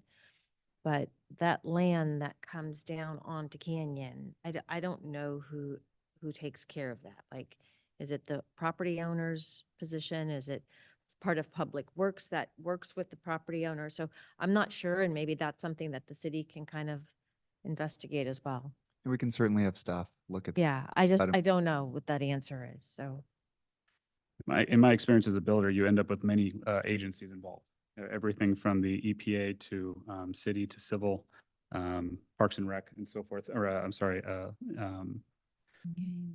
Yeah, so there's a lot that goes into it, and building on a hillside is extremely challenging and expensive, and you can only do it for part of the year. So you end up with a drawn out project. Is that better than some of these other options? I don't know if that's better for the neighborhood or not. I recognize both parties, though, interest in this. I can appreciate the view blockage concern from the neighbor uphill, but I also can appreciate that then that handcuffs the landowner from doing anything. So I don't know that our decision should completely punish one or the other. So we need, it's looking for the best possible option. What you just said is also just true of the whole hillside overlay area. Like, everybody knows they can't add a second story if you're going to block anyone's view. And that's the rule. And not just to this street, but a whole area of Burlingame. So I understand. I'm in the hills. I understand that and respect and understand that challenge for homeowners, but it's something you kind of accept by buying a home in the hills. Well, the only other thing I would comment on is I would definitely be open to a front addition, more so than in any other situation, because there's such a handcuff here and it affects multiple parties. And so I don't know. I mean, I suppose they could propose that to staff, but then you would just bring it back to us for a variance. Correct. Yeah, we would bring it back if a variance is requested, but that's certainly something that, you can consider as mitigation for a hardship on this property. So I certainly consider it a hardship. So. I agree. In order to make this a little fruitful for the applicant, and I know this isn't on the spot, but those a lot of those houses that are close to the front property line now, it's not like we're asking for a big setback, right? And so, could we give him the latitude to come up within a few feet of the sidewalk? It's not going to be it's not going to be a hazard issue. It's just going to be a lack of front yard, which, knowing that you're on the hillside, okay, maybe that's an acceptable thing. yeah, I mean, the block average is 20 feet, and they're proposing at the front, the structure to be set back 24 feet, 11 inches. So already they have 4 feet, 11 inches to play with to come up with the average. And then beyond that, it would be a variance, but that's something. But if they wanted to propose Consider. come forward 20 feet, is that just our purview that we get to accept? Or is there a blockage at your level that keeps him from being able to do that? No, it would just be the variance request. Okay. And there's no other requirement that says you cannot go past this point. So they can ask for a variance for anything. It's up to the commission to consider what they're proposing. Does it make sense for the neighborhood? Is it mitigating another issue on the site? So, yeah. I would just hate it to do 'cause- the effort and then have fire say, hey, you can't do that because you got to be a minimum of. I'm, Now, if there's nothing that prevents him from presenting it that is a deal killer, Mhm. then I would love to give them the opportunity to consider that and how that might impact their home. sure, they can certainly propose that. Yeah, because there's no sidewalks up there. Mhm. So, I mean, it's not like people are walking on the street and, it's a little bit different where it's a pretty quiet cul-de-sac in general. I mean, you're not going to go down El Quinito unless, And it's bulbing out there. yeah, unless you're correct, unless you're really living there. So, One additional item staff wanted to provide clarification on, as you're visiting the neighbor's house and viewing the view from his indoor space, there was the issue of primary indoor living area, so we wanted to provide clarification on that. So primary indoor living areas do not include kitchens, bathrooms, or bedrooms. Living rooms and family rooms are shown in parentheses in the code if you read the code. But those are to provide examples of primary indoor living areas. They aren't limited just to those two types of rooms. So just keep that in mind as you're visiting the site. Where we left off, I guess, was whether we just continue this item. So just a clarification. So that becomes complicated, right? What if it's a library? What if it's a dining room? That we would see that as living areas. Okay. Yeah, again, I would recommend that this gets amended because the way it's written is confusing. That's certainly something staff's planning now, and Right. in the interim, there will probably be the community development director is actually able to make an interpretation as well, so we're working through that. Great. But for now, it still is in the commission's purview. The commission can actually interpret the code as well.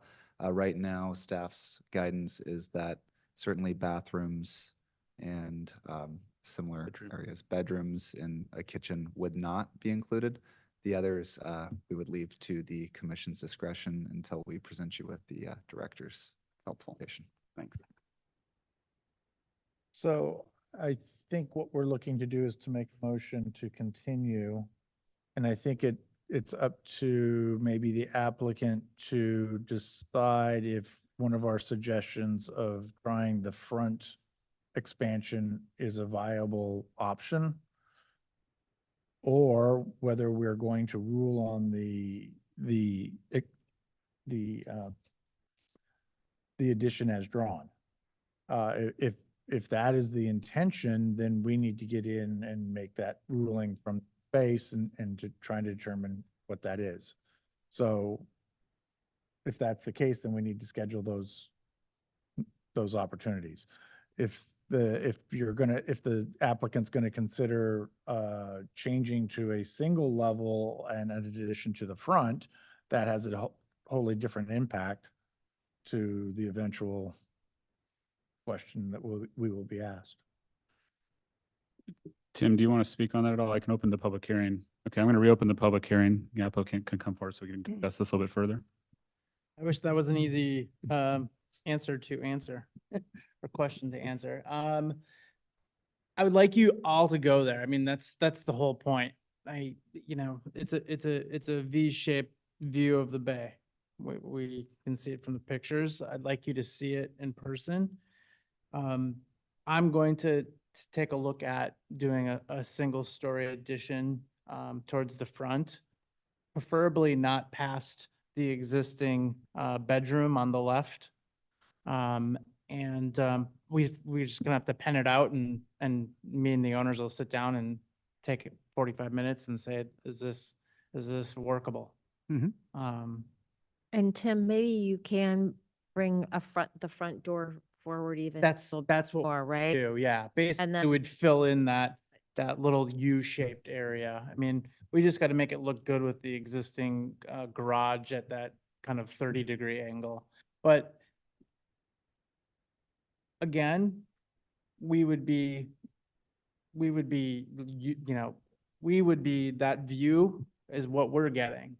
So I don't, it's hard to say. It's just that view is not going away.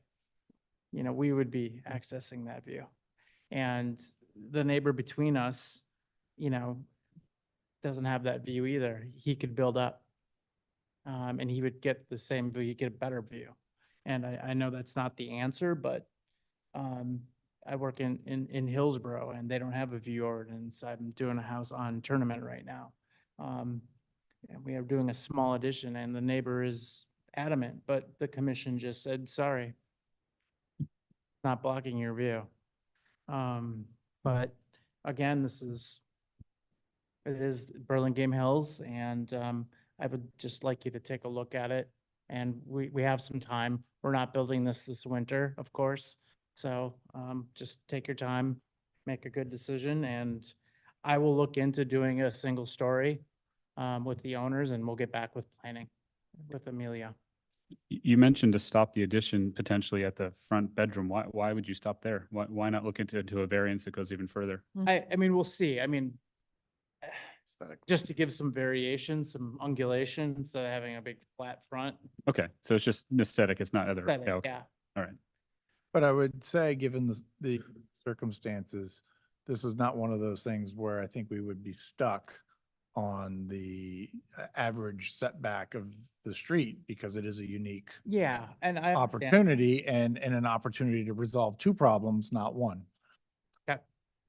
So I would give you wide latitude on interpretation. Understood. Okay, do we have any members of the public attending in person who wish to speak any further on this item? Any new emails? There were none. Okay, I'll close the public hearing. All right, back to a motion. I think we should just continue this item. Is that a motion? That's a motion to continue the item. Okay. Sorry. I'll second. No problem. A motion by Commissioner Camerado, second by Commissioner Schmidt. Can we have a roll call vote, please? Commissioner Camerado, Aye. Commissioner Schmidt, Aye. Commissioner Shores, Aye. Commissioner Say, Aye. Vice Chair Haran, Aye. Chair Lowenthal. Aye. Motion passes 6-0-0-1. That is not appealable. All right. Moving on to item 9C. I'm sorry, 9D, Anita Road, 223 Anita Road. If you are the applicant and are attending the meeting via Zoom, please raise your hand so that we may be prepared for you to speak at the appropriate time. If possible, we ask that you also turn on your video at that time. Were any commissioners not able to visit the project site, or do any commissioners wish to note any ex parte communications regarding this project? Okay, seeing none, let the record note that all commissioners have visited the project site. Can we hear the staff report, please?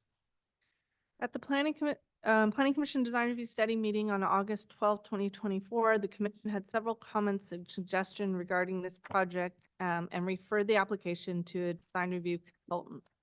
Since then, the applicant decided to eliminate the previously proposed second floor addition, and therefore the project is no longer subject to design review. However, the applicant chose to continue working with the design review consultant in order to address the commission's concerns. The applicant is now proposing a first floor addition to the single unit dwelling at the front of the lot that would connect the unit to the existing detached garage. There is no work proposed to the existing duplex at the rear of the lot. The existing garage is set back 1 feet 2 inches from the right side property line and is not in compliance. Therefore, the applicant is requesting a side setback variance. There are suggested findings for a variance in the staff report, and that concludes staff report. I can take your questions of staff at this time. Thank you very much. Do we have any questions for staff? Yes. You said the garage was existing non-conforming, right? Yes. Does it then continue to need a variance? Because it's attached It's now. getting attached now. Oh, got it. Okay. Yeah, it's essentially extending the primary dwelling Right. unit to the side setback. I also did check with the fire division comments. Based on the scope of work, the dwelling and the garage / carport will be required to be fire sprinklered.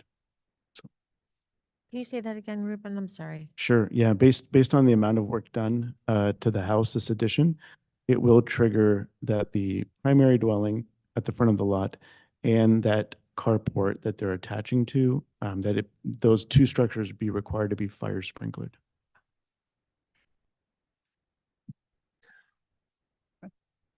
Any other questions? Okay. I'm going to open the public hearing. Will the applicant please come forward and state your name and anything else you'd like to add about your project? You're already there. Hi, my name is Hector Santizo. Good evening, everybody. So basically, we have changed the design of this house from a two-story addition to a single-story addition, keeping the character of the building, providing the same trim for the new windows as the existing one, keeping the same porch at the front. So basically, we are not altering at all the front of the house. It's only on the back that the addition is happening. And yes, we are attaching the new addition to the existing carport. We have requested the variance for this. I am not 100% sure, but since the size of this carport is substandard, it's very small for a two-car carport. I am assuming that this one, the house was built in 1917, so this might have been a carriage storage area for when the house was originally built. And that's why we would like to keep it in place to add more character to the home. We are also removing part of the concrete on the driveway and replacing it with grasscrete and also permeable pavers in some of the other concrete areas to improve the impervious coverage of the lot. And that's it. Any questions? Thank you very much. Do we have any questions? How will you deal with the roof from the carport draining into the wall of the addition? We will put a cricket in there, directing the water to the sites. And the fire requirement for sprinklering the entire existing house and the carport is okay? The Yeah. applicant? Yeah.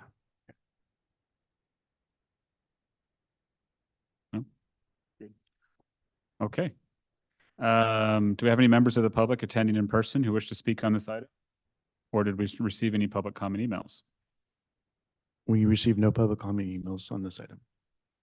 Okay. Can I ask the applicant one question? I'm so sorry. We'll keep the public hearing open. The carport you said is very small, and you're going to keep it existing.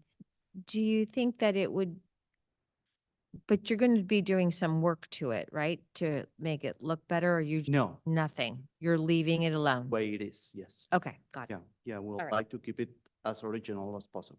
Okay, Thank you. thank you. Okay, then I'm going to close the public hearing. Thank you very much. Commissioners, do we have any comments? Go. I like the changes because it eliminated all of the items that I didn't like about it the first time. So I think that the addition works well and integrates with what's there. I don't have concern about the carport. And I think it's kind of interesting that it was a carriage port. That actually is an interesting piece of history that I hadn't given any thought to about it previously. But I think that the effort to improve the impermeability and all of those things speak well to this project, and I don't see a reason to stop it. I just have one comment. I mean, I think that we have the permeable pavers there. And I almost want to see those pavers go all the way out to the front. I mean, I feel like it's kind of a mix match of a number of different materials. And it would almost, I feel like, be more cohesive if those pavers would actually go to the all the way to the front where the grass is. And maybe even down to where the grass concrete starts. I don't know, but you know, my thought was we have 3 different types of materials going on there. And I just think it would just make it look more uniform if we just did maybe 1 or 2, at least 2 only two different materials. But I'd like your thoughts on that. Yeah. I agree. I don't know if it was a target of hitting that minimum, because there's also a patch of it in front of the carriage house, which that through- really makes. Through the chair, I'd like to remind the commission that this is no longer a design review request. It's only a variance request. So the only thing in question is the side setback variance for the garage. Good reminder. Darn it. Okay. So then I'm going to make a motion that we approve this project with the changes and including the variance for the garage. I'll second the motion. I'd like to also say, I know that it's not in the purview, but I would like the applicant to maybe possibly just look at that. Okay, we have a motion by Commissioner Schmidt, seconded by Commissioner Say. We've had some discussion. Can we have a roll call vote? Commissioner Camerado, Aye. Commissioner Schmidt, Commissioner Shores, Aye. Commissioner Say, Aye. Vice Chair Haran, Aye. Chair Lowenthal. Aye. That motion passes 6-0-0-1. Congratulations. Also need the appeal rights. I'm really bad tonight. I'm sorry. An action by the Planning Commission is appealable to the City Council within 10 days of the Planning Commission's action. If the Planning Commission's action has not been appealed or called up for review by the City Council by 5 p.m. on the 10th day, the action becomes final. In order to be effective, appeals costs must be in writing and must be accompanied by an appeal fee of $900, which includes noticing costs. Congratulations. All right, on to item 9C, which I will need to recuse and hand over the gavel to Vice Chair Haran.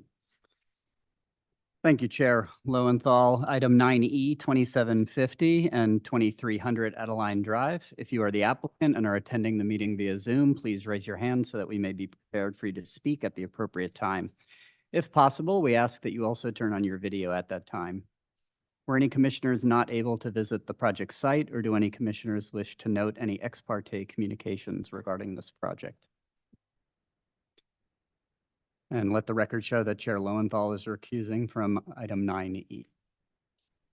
Let the record note also that all commissioners present have visited the project site. Can we hear the staff report, please? Yes, the application is for commercial design review, hillside area construction permit, and a variance for building height for a new gymnasium and outdoor swimming pool, an amendment to conditional use permit to establish closing hours for the Mercy High School Athletic Center. On the basis of the evidence provided in the prepared categorical exemption analysis report, it was determined that the project submitted by Mercy High School and Sisters of Mercy is eligible for a Class 14 exemption. The full project description and site history are provided in the staff report. And I would like to add at this time that staff would add into the record that they propose a revision to condition of approval number 5 to read that the Mercy High School Athletic Center shall be used solely for Mercy High School related events. The revision is shown in red on text at the slide at the right side of chambers, or will be shown shortly. There are a total of 51 conditions of approval for consideration by the Planning Commission, and I can take questions of staff at this time. Are there any questions for staff? I would just like to take the opportunity to thank staff for a very thorough staff report. It was very helpful. I'm going to open the public hearing. Would the applicant please come forward and state your name and anything else you'd like to add about your project? Hi, my name is Natalie Srigliano-Browson. I'm the head of school. Incredibly grateful for the opportunity to be here again to talk about our project. This fall marked 100 years since the Sisters of Mercy purchased the Burlingame property, and it has been 94 years since they opened the doors of Mercy High School. So for almost a century, Mercy High School has been without a critical facility that has become the norm for high schools, and we are incredibly excited to be so close to building the dream of building a gym. I want to reiterate our desire to partner with the city of Burlingame and our neighbors to ensure their concerns are heard and that compromises are made. I believe a number of areas will be resolved through listening, compromise, and goodwill, but there is one piece of the project I would like to address, which I know some neighbors will have disappointment, but as the head of school, I feel strongly that it is my role to advocate for our students. When it comes to an end time for the school to use the gym, I want to be very clear that I understand the neighbors in the school are approaching the concern differently. We propose a 10 p.m. end time and our neighbors propose an 8:30 p.m. end time. Neighbors are viewing it as a concern with noise and traffic as a result of narrow roads and family life standards, which I can certainly appreciate. After looking through the data of what other school gym usage is, we are viewing it as a larger equity issue that the only all-girls institution in the city could potentially be held to different standards than significantly limiting program development and community engagement. I have come to know, appreciate, and respect our neighbors, and I want to be clear that when the school talks about an equity concern for our young women, that I in no way believe the neighbors do not support or respect us, and I in no way believe that the neighbors or city are aware of the inequity concern our own school community feels, and the concerns we hold over the optics and impact an 8:30 p.m. end time would end. While I can appreciate the noise and traffic concerns coming from the neighbors, and I can understand why they would want an 8:30 p.m. end time, there is a large discrepancy in the argument to close the gym by 8:30 p.m., and that lies in the fact that Cole Mansion is able to be open until 10 or 11 p.m., depending on the day of the event. While a majority of these events are events for outside organizations, many of the events are for our own school community, events such as the Lobster Feed fundraiser for our parents and our school dances. I can proudly say that in my 6 years as head of school, I have never been aware of a noise concern stemming from our community, and I would expect the same respect would be shown to our neighbors for any use of the gym. Cole Mansion restrictions have been in place for 12 to 15 years, and you can see a log that there are minimal noise complaints. Cole Mansion has amplified noise, and it doesn't have a lobby to minimize such noise as the gym would. The gym is far more equipped to minimize noise based on its structure and design for soundproofing. Neighbors have the opportunity to bring noise concerns to us, and they all have been given my cell phone number that they can use should any needs ever arise. To know an event in the mansion could be occurring 2.5 hours after the gym has been shut down does not make sense. I struggle with how to explain to our students that they can dance until 11, but they cannot dribble a basketball past 8:30 p.m. I understand that some neighbors have expressed a concern that what happens if one day Mercy's head of school or board are not as supportive as its current leadership towards their neighbors. I have no problem establishing a set of standards in our bylaws for future Mercy leaders to ensure there are clear expectations in terms of how our neighbors are treated and heard that align with our Mercy mission. I respectfully ask that any end time determined for a future gym of Mercy High School be in line with what other schools have, and I have presented that information in the packet. Anything earlier would create a restriction that would significantly impact our use of the gym for basic use of school, and it would rob young women of greater window times for athletic and community development. We have had a facility deficit for 94 years. To finally have a facility but be unable to use it as a school facility should be used would be tragic. In a world where many students get cut from high school sports and never play on a school team after 8th grade, over 70% of our student body plays at least one sport. In a world where girls' programming gets cut, we have added teams and sports to our programming. Mercy's commitment to elevating and supporting women's athletics should be celebrated by our city and not hindered. An 8:30 p.m. time would hinder practice time, skill development, and program development. It would also put us in a situation to have to continue to rent out gym space simply because we wouldn't have enough practice. A 10 p.m. end time ensures we have the time to build programs and support skill development for all of our young women. I know at the last meeting, a discussion was made that Mercy could have X amount of evenings used for the gym and a fine could be put in place if we go over that.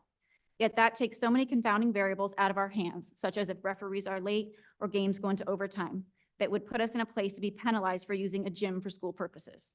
This is not a solution for Mercy High School, and I do not believe it is in line with the city's hopes in terms of their relationships with their schools.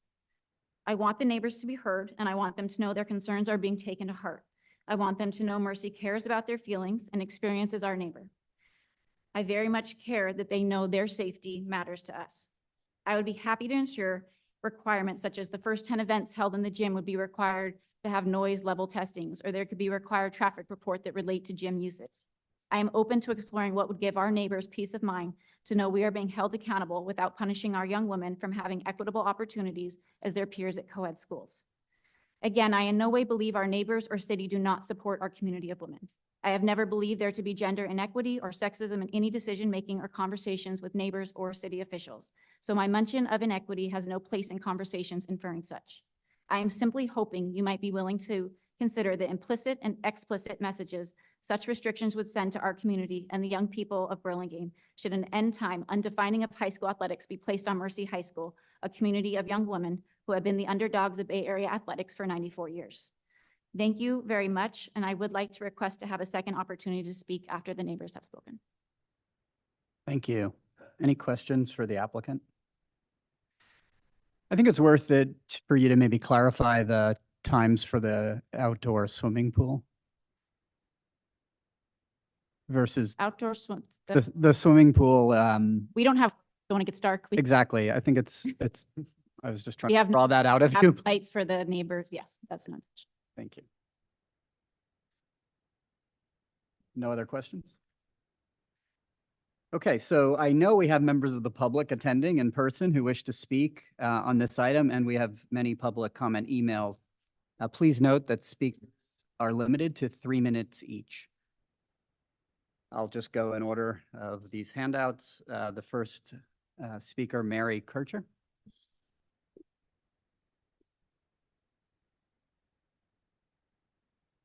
Good evening. My name is Mary Kircher. I'm a native San Franciscan, raised in San Mateo, and currently living in the town of Hillsborough. I am a proud alum from Mercy High School, Burlingame, class of '78. I am honored to be chairwoman of the board of directors of Mercy High School. I'm the mother of 2 adult sons and 1 daughter. My husband of 36 years, Matt, is a Burlingame Panther from the class of '79. Matt and his brother Steve, also a Panther from the class of '71, excelled in high school sports, specifically in football and basketball. They achieved their goals because they were given all the opportunities to excel in high school athletics. They worked out in Burlingame High School's weight room, ran drills on their basketball courts, and competed at a very high level in league games and tournaments in Burlingame's gym, oftentimes until curfew at 10 p.m. Most high schools and middle schools have the luxury of a school gym, which comes with home court advantage and school pride. Most of these schools are situated in lovely, quiet, residential neighborhoods and coexist with their neighbors in a respectful environment. Mercy continues to fight for something that is already the norm for all the schools in this area. We have never had home court advantage on our campus. Mercy has never had the luxury of a gym on the school property, and oftentimes we find ourselves scrambling to find a practice court, sometimes as far as Woodside. This is not fair to these young women who deserve the same opportunities as the students in our neighborhood schools, regardless of whether it's private or public education. 55 years ago, my husband had more opportunities than these young female athletes have today. Mercy has existed for over 100 years in the same location where it stands today. An all-girl education is one of the most valuable gifts a young woman can receive. It is my hope that the city of Burlingame realizes the historical treasure they have in this educational institution. Our girls go on to be leaders in their community, just as I have. I stand before you tonight asking you to recognize the importance of raising strong women and giving them equal opportunities to excel in athletics, education, and to forge ahead to become leaders in society. I am confident that you will agree Mercy High School needs to build a gym with the same rules that apply to all our neighborhood schools. Thank you for your time. Thank you. Gail Miller Jandon.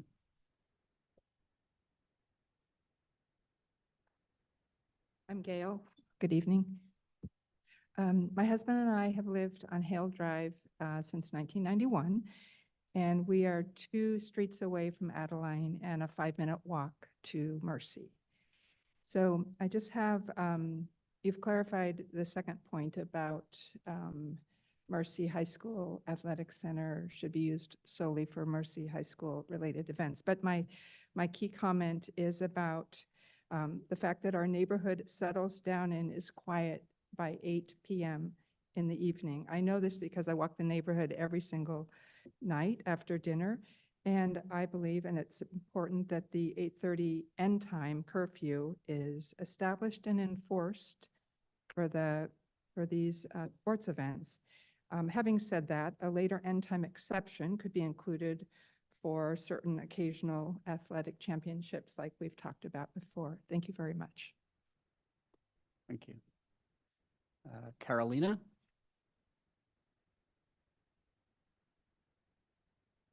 Hi, my name's Carolina. I'm actually a Mercy alumni. I graduated in 2017, and I'm one of the strong young women that we keep talking about. I played water polo, and not only did I play water polo, I was actually MVP, and I'm on a master's level. It's time to feed the cats. I'm on a master's level water polo team, and my water polo team actually won gold in the London Gay Games last year. So this is impacting me so directly because of the trajectory of my entire life. So what I want to speak to you today is about my experiences. And I, as a swimmer, we often had to go to Sarah, we often had to go to Notre Dame, we often had to go elsewhere. We couldn't really use our pool all that much, although I would have loved to. When I looked into this, I saw that the CDC says that 1/3 of students experience mental health problems. When you look at it for women, it's 57% of female high school students have mental health problems. One of the best ways to mitigate these problems is by team sports. Team sports actually reduce drug use in teenagers. They have stress reduction, physical health improvement, social support, self-esteem boost. 10 p.m. I know may seem late to those that live there, but the state of California agrees with me because they allow teenagers to drive till 11 p.m. So we're allowing the students to get off at 10 and then ample time to get home under California law. We're only asking for 7 to 10 days a year. That is only about a week a year. That's 1.92% of the year.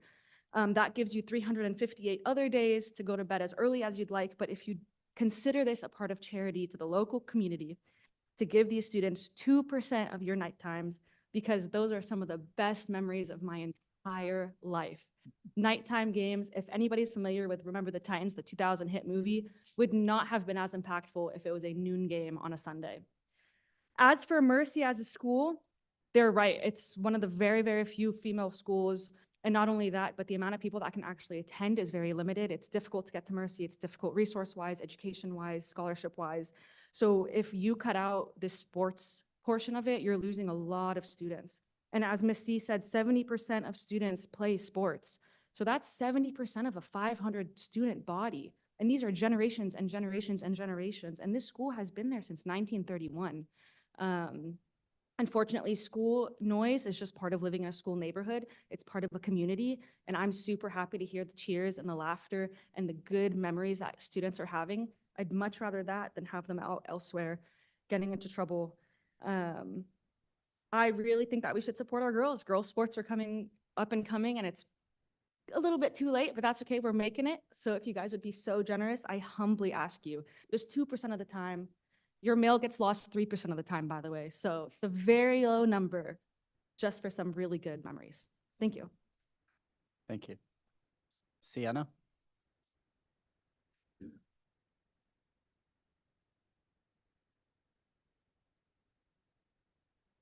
Hello, I am sophomore in Mercy High School, and I want to deliver a message that we want to keep our gym until 10 p.m. because we want to keep our athletic activity.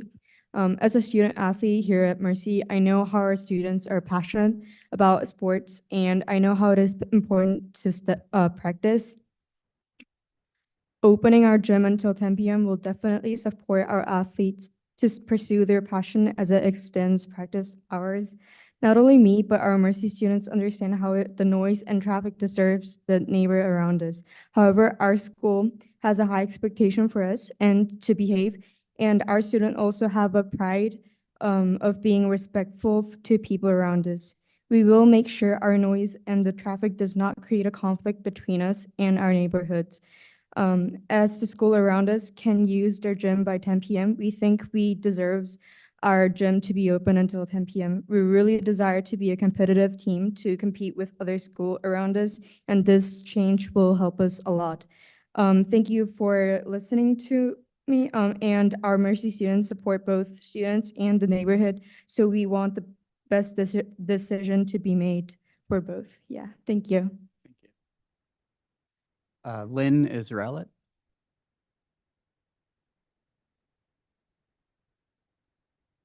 Are you really going to make me follow those adorable girls?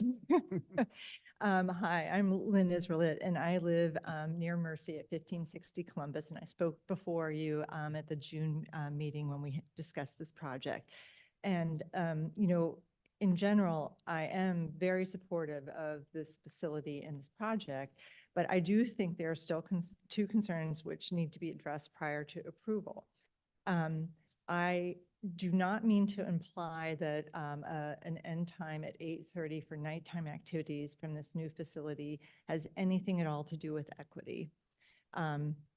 The reason that Mercy is in a different situation than many, in fact, virtually other Bay Area or Peninsula high school in the county is that Mercy is a private school that is in the middle of a densely residential neighborhood with quiet and narrow streets.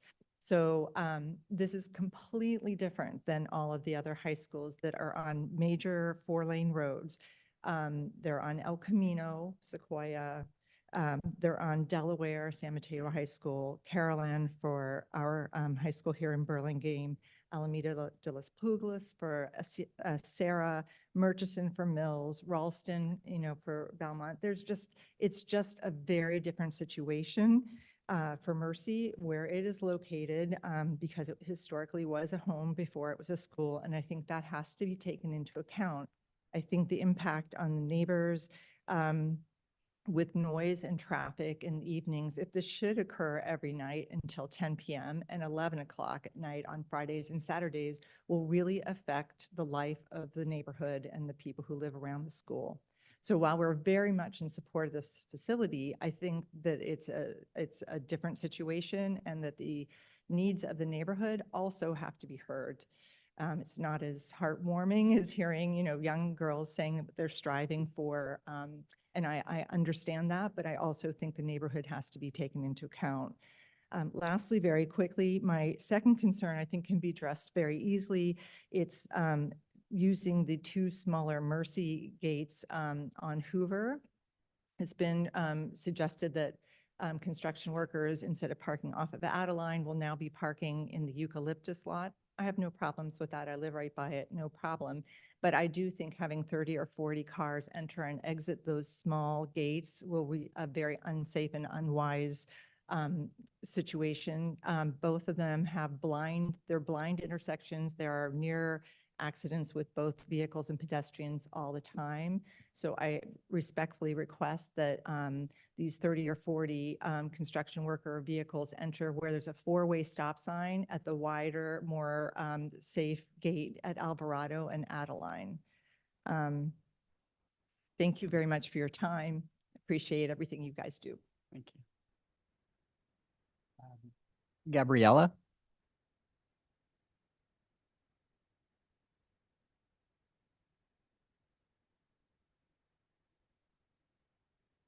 Hello to the City Planning Commission and Burlingame residents.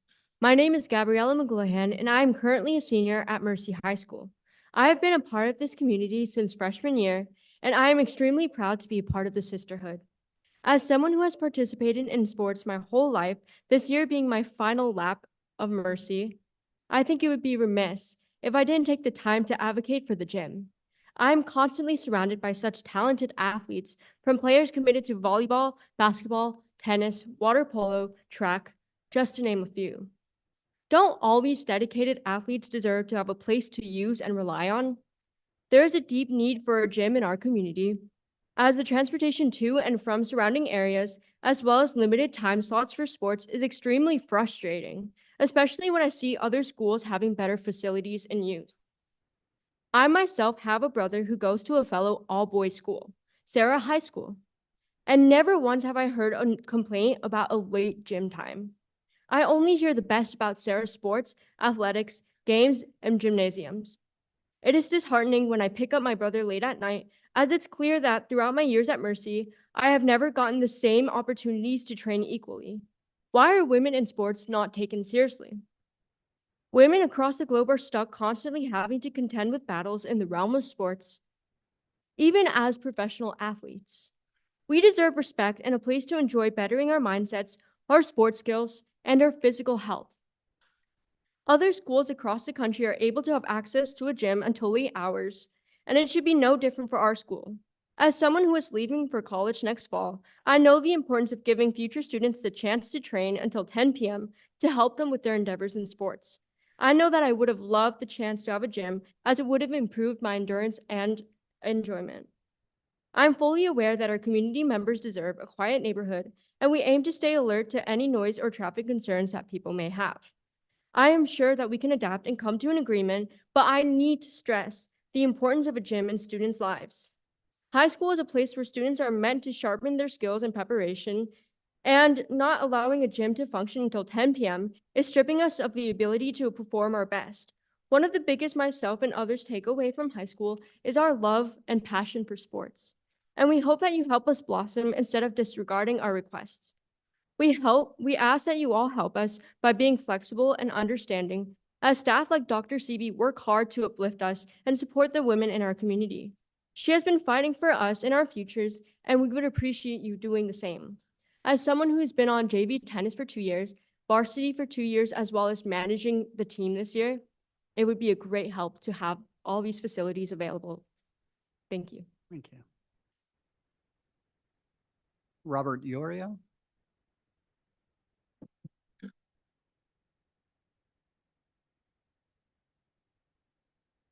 Good evening, Commissioners.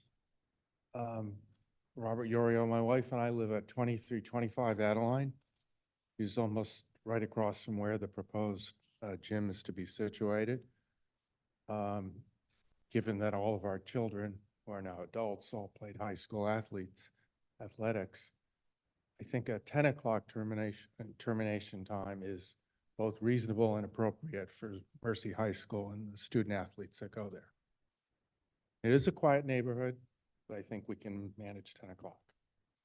Thank you. Are there any other members of the public present who would like to speak? Did we receive any public comment emails? Ah, we have one. No. No. That's going to take a long time. You should come and speak now. Thank you very much, Vice Chair Horan, and thank you to the commissioners for all your work. I appreciate it. I'm Michael Brownrigg, and I speak here today as a near 30-year neighbor of Mercy. And I want to start, I always like starting with thanks. So I want to thank the commission and head of school Brosnan for some of the conditions that are in there. I think making sure that construction workers park on site is really big, and appreciate that concession. I can't tell if it's a concession or an offer, but the idea of staggered drop-off, I think, is terrific. And if we can take the school up on it. For me, listening both to friends and neighbors and also just living there, traffic is really the issue, and it always has been. And the gym is really not so much a factor in the traffic as it is an opportunity for us all to collectively revisit how we manage traffic. And so what I would say is there is a significant impact on the neighborhood from Mercy, and the neighbors feel it. At the same time, there's a great appreciation for Mercy from the neighborhood. Most of us walk on the grounds. Most of us appreciate having a big treescape and open space. And so it really is a relationship of balance that we're trying to, I think, maintain. It's been an impact because the city had to work to put in speed bumps on Alvarado and Adeline. And that wasn't because the neighbors were speeding. It was because people trying to get to school in a hurry were speeding. But that's okay. That's part of the balance of this kind of relationship. If we can look at conditions that will further improve reducing traffic. So we set a condition that 7% of kids ought to come in by shuttle. That's a minimum. Why not have a goal for a higher number? Doesn't have to be a requirement, but why not have a goal for a higher number? I would encourage Mercy leadership to think about, if you're going to allow a kid to park, maybe that child should have it be a carpool, have at least one other student who's coming to school in that car instead of reducing the single vehicle trips. And then finally, and I speak now as a dog walker, there is a trail that circumnavigates the Mercy property, which many, many people appreciate. And I can't quite tell from the design of the new gym whether that then eliminates the trail around what are currently the tennis courts. And if it's possible to maintain the trail in a revised landscape plan, I think that would be a plus for neighbors too. Again, thank you all very much. Thank you. Hi, Chair. Just as a reminder for those who are viewing online, that they cannot raise their hand to make a public comment. If they do want to make a public comment, please send an email to publiccomment@burlingame.org. Thank you. Through the chair, can I make a request? If we have participants that are here in the audience that had the opportunity to speak, but also have emails in there, is there a way that we can I'll try. not We're, double dip yeah, we're and just reduce our time? we're only working off of my memory so far. I haven't Okay. heard any duplicates. Thank you. Yeah. I'll ask. Sure. Okay, should we go to public comment emails then? Yes, please, you'll need to have patience. We have over 50 public comments to read into the record, so I'm going to do my best to get through these quickly. They will be read in the order they were received prior to the deadline of 5 p.m. today. Dear members of the Burlingame Planning Commission, I'm writing to express my concerns as a resident of 1536 Vancouver Avenue regarding the proposed project at Mercy. While I understand the need for development, I'm deeply worried about the potential increase in traffic on Adeline Drive and the safety implications for our neighborhood. As someone who's lived in the area for many years, I've personally witnessed the dangers of crossing Adeline from Vancouver. Approximately 15 years ago, my daughter was hit by a vehicle while crossing Adeline. She was unable to see the car approaching from the direction of Adeline due to the curve in the road on Adeline before Vancouver. The car was moving at high speed and the collision almost pushed her into a tree. Thankfully, she wasn't hurt, but the incident left a lasting impact on us. This intersection has been the site of numerous near-miss accidents over the year. The curve and speed of vehicles traveling down Adeline make it difficult for drivers and pedestrians to see oncoming traffic, and I am concerned that additional vehicles from the new project will only worsen this dangerous situation. I respectfully request that you conduct an assessment of this intersection and consider the safety concerns of residents like myself when evaluating the impact of this project. Ensuring proper traffic control measures are in place and potentially reconfiguring the intersection would go a long way in protecting the safety of everyone who lives in and travels through this area, possibly adding four-way stop signs. Thank you for your time and attention to this matter. I look forward to your response and hope that the safety of our neighborhood will be prioritized in the planning process. Candy Griffin. Hello, this is in support of the proposed plan for the Mercy High School gym with the provisions requested by the concerned Burlingame residents neighbor group. Thanks, Robert Smith. Jeb and I live at 1473 Alvarado Avenue. We have previously sent comments with regard to this meeting as an addendum to the gymnasium issue. Traffic flow on Alvarado from Mercy High School is hazardous to one's health, with threatening parents who refuse to yield. This comment concerns the Mercy High School gym project. 1, ending time for activities must be by 8:30 p.m. It cannot be 10 p.m. on weeknights and 11 p.m. on weekends. No exceptions. The traffic and noise caused by events ending at 10 p.m. would negatively impact the surrounding residential neighborhoods.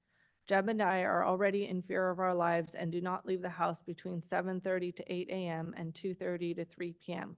What a way to live in Burlingame. Number 2, Mercy cannot rent out the gym for private events. A no rentals limitation must be included in the CUP for this to be binding. Please consider our comments. Best, Ling Yi and Jeb Gibney. Hello, I'm unable to attend the meeting scheduled for October 15 due to our daughter's long-term illness. I would like to comment on a few items, however. It will be important for workers to enter Mercy at the four-way stop sign gate location at Adeline and Alvarado when construction begins, as this is the safest way to enter and exit the property. Increasing traffic at the other gates, both of which are on Hoover, is unsafe and unsuited for that kind of increased traffic. The Hoover gates should not be used as entrances or exits during other events for the same safety reasons. With regard to Mercy renting out the gym for private events, I would request that a no rentals limitation be included in the CUP in order for it to be binding. Lastly, the ending time for gyms activities at the gym needs to be 8:30 p.m., as is the case with other Catholic schools in the league and Mercy. Traffic and noise caused by a later end time would most certainly negatively impact the neighborhood. Thank you, Sue Fuller. Hi, my name is Minji Lee and I live on Hoover Avenue. While I generally support the high school gym project, I have concerns about the proposed plan regarding increased traffic and the potential dangers that may arise from it. As a mother of 2 children under 5 who love playing outdoors, including on Hoover Avenue, such as riding their bikes, I worry about the hazards associated with construction traffic passing through the Adeline, Hoover, and Hoover Columbus gates. These gates are already small with poor visibility, and increased traffic at these points is concerning to me. I hope the Burlingame Planning Commission will consider the safety hazards associated with the proposal and route the construction traffic to Adeline and Alvarado where there is a 4-way stop. Thank you for your attention to this matter. Kind regards, Minji. Good evening. We are the Kilroys who have lived on Columbus for 45 years. We've always enjoyed living on a quiet and peaceful street, which are now fearing might be ending. As you know, Columbus Avenue has parking on both sides of the street, and it is nearly impossible for 2 cars to simultaneously pass each other. Our street has evolved over the years, and now there are many young families on the block whose young children happily play with each other in the streets. I am fearful if you allow the construction workers to enter the eucalyptus lot from Columbus, it is only a disaster waiting to happen. If a child is injured or another collision occurs, it may be as a result of your decisions. Columbus also has a blind curve, and over the years, I've witnessed several near collisions. You need to restrict access to the eucalyptus lot through the Mercy property and not on Columbus.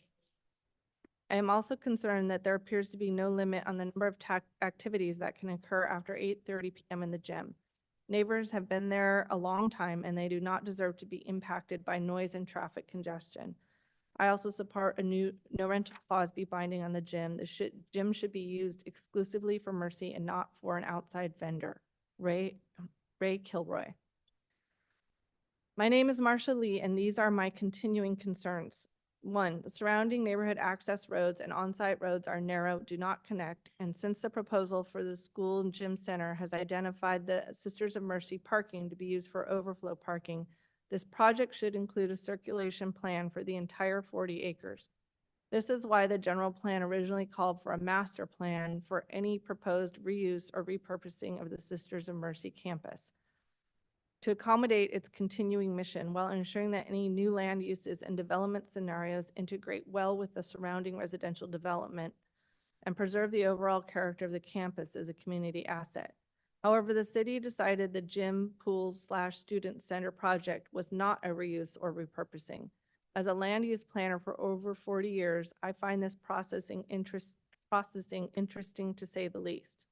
2, for the new emergency access road, add limited to emergency access only, gated with no pedestrian or vehicular access to the site plan and CUP.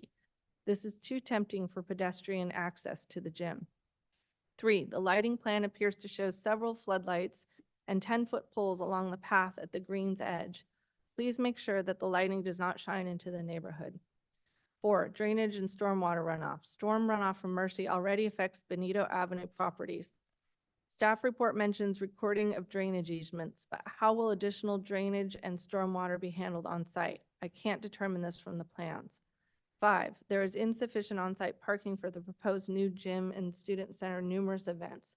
We request that an additional parking area be identified on an overall 40 acres site plan map and identified in the CUP in the event there is overflow parking. 6, no exception from the 8:30 p.m. ending time. 5, there is already a huge traffic issue at the Alvarado gate, so please do not create more problems on other adjacent streets, including Benito, Poppy, Adeline, and Hoover Columbus. An overall circulation plan is needed for the total 40 acres Mercy property. Thank you for your attention to the seriousness of the potential impact to our beautiful neighborhood. I look forward to following Planning Commission hearing that addresses these issues. Marsha Lee. To the Burlingame Planning Commission, as a Burlingame resident for 37 years, I advocate for the following regarding Mercy High School's expansion project. 1, set a curfew cutoff of 8:30 p.m. for weeknight activities. This matches up with current Catholic high school schedules in Mercy's league. We need to keep in mind the residential neighborhood where Mercy is located. A 10 p.m. curfew is too late. 2, on special occasions, an exception can be made to the 8:30 p.m. curfew to 9 p.m. for specific and limited dates, such as Christmas at Cole, open house, back to school, and championship games. The exception is not to become the norm. 3, specify that construction workers only use the main entrance and exit at the upper gates of Adeline and Alvarado. The lower entrances on Adeline at Hoover Columbus and Hoover Columbus Marion Oaks are not suitable for handling that volume of traffic. 4, protect the wooded nature of the landscape, protect the trees, and seek expertise beyond the architectural firms such as from the Burlingame Historical Society. Additionally, I completely support the valuable points, considerations, and recommendations made by fellow resident Sally Morgan, who is a knowledgeable expert with years of professional experience in protecting historic buildings, lawns, and structures. She understands the finer points and ramifications of decisions made for historic properties such as Mercy, CEQA process, and pitfalls. Of note, during a prior Burlingame Planning Commission meeting discussing the Mercy, CEQA, and exemptions, my take was that the tenor from some council members leaned towards quick acceptance and leading the charge to please Mercy High School, setting the direction for the commission to follow.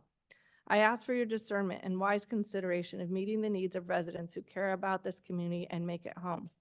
Expansion, development, and greater density, cars, buildings, people, lights, noise, is not always desirable, as we rarely go back to reclaiming what we had: land, quiet, calm, and space. Sharon Coleman. I am concerned about the following items which pertain to the planned Mercy Gym and Activity Center. For the record, our home on Benito Avenue was built in 1951. We love the Easton addition and the character of the neighborhood and would like to preserve its wonderful, peaceful feeling. For the record, I'm a 46-year-old veteran in the real estate business. My concerns are as follows. 1, there's not enough on-site parking for the proposed new gym. We request an additional parking area be noted and identified in the event there is a future overflow parking problem from these events into the neighborhood. Student and activity parking currently at Mercy are of concern to most of the homeowners in the area. We need an anticipated overflow parking area to be identified on an overall 40-acre site plan map and identified in the CUP when there is a need for overflow parking on the Mercy property. 2, increased drainage from the new structure needs to be handled on-site and not allowed to run off onto adjacent streets. Benito Avenue properties are already negatively affected by Mercy runoff during storms.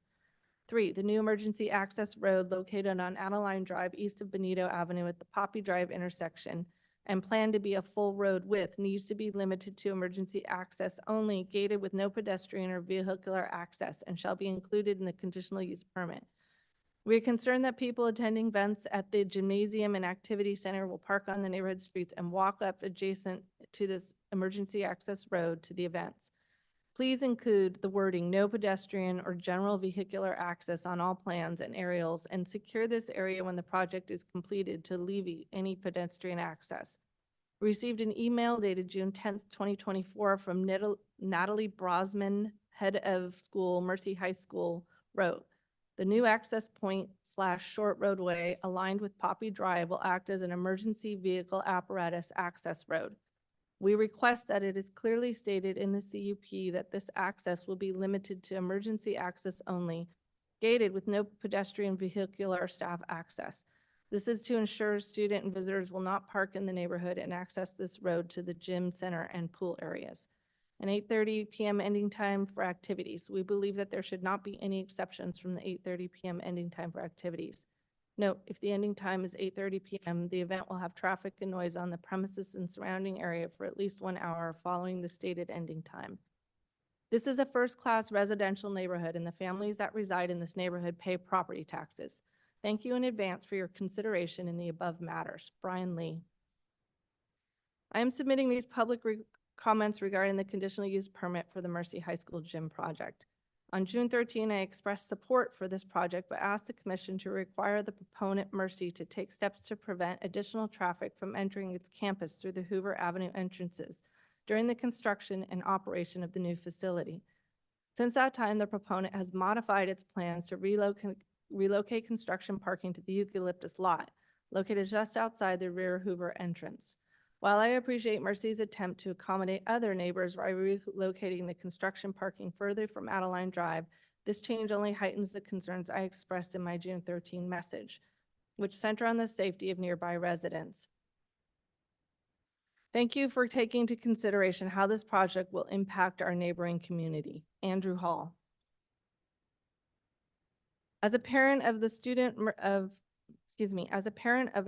of Mercy High School, I wanted to send a message asking for support that our school be treated as any other school would be. A school gym is essential to school programming, and it is my experience as a parent of a Mercy athlete and a fan at other schools that a 10 p.m. end time is typical for gym usage. Ensuring the same gym hours as every other school, both independent and public, would allow us to have enough time for the kids to use it properly. Our water polo teams, volleyball, basketball, tennis, flag football, cheer, and swim teams need time to practice, have community, and give a place for the neighborhood to attend events. Burlingame High School, Aragon, and many others in the area are also in neighborhoods. Their usage is not limited to blocking girls from practicing at 8:30 p.m. I do not think Mercy should be either. I can't help but wonder if there were boys at our school, if this would even be a conversation. Thank you for your time and consideration. Sincerely, Bridget McKay. Dear Burlingame Planning Commission, hello, I hope everything is doing well. I am writing in to state my opinion on Mercy High School being able to utilize our gym past 8 p.m.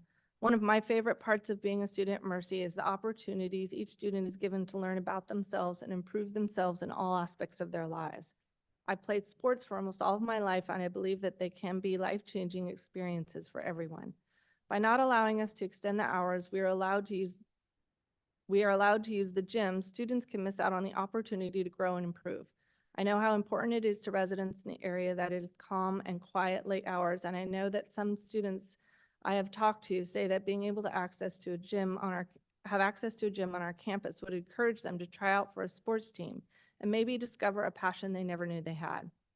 I believe that it is important, especially for an all-girls school, to be able to give their students the opportunity to grow through sports, especially in a world where women are often undervalued or excluded in sports.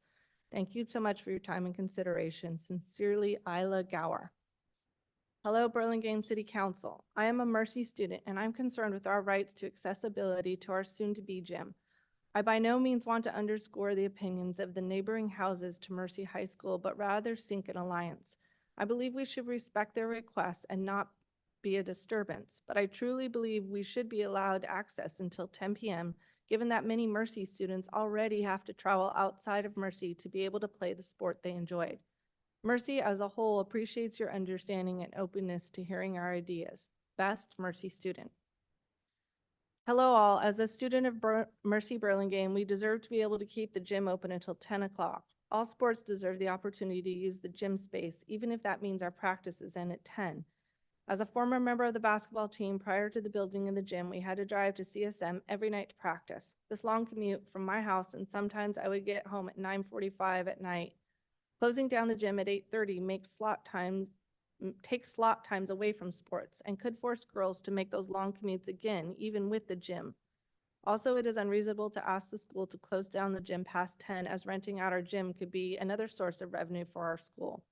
We are an all-girls small Catholic school and sometimes struggle financially. We don't get government funding and need every source of income we can get.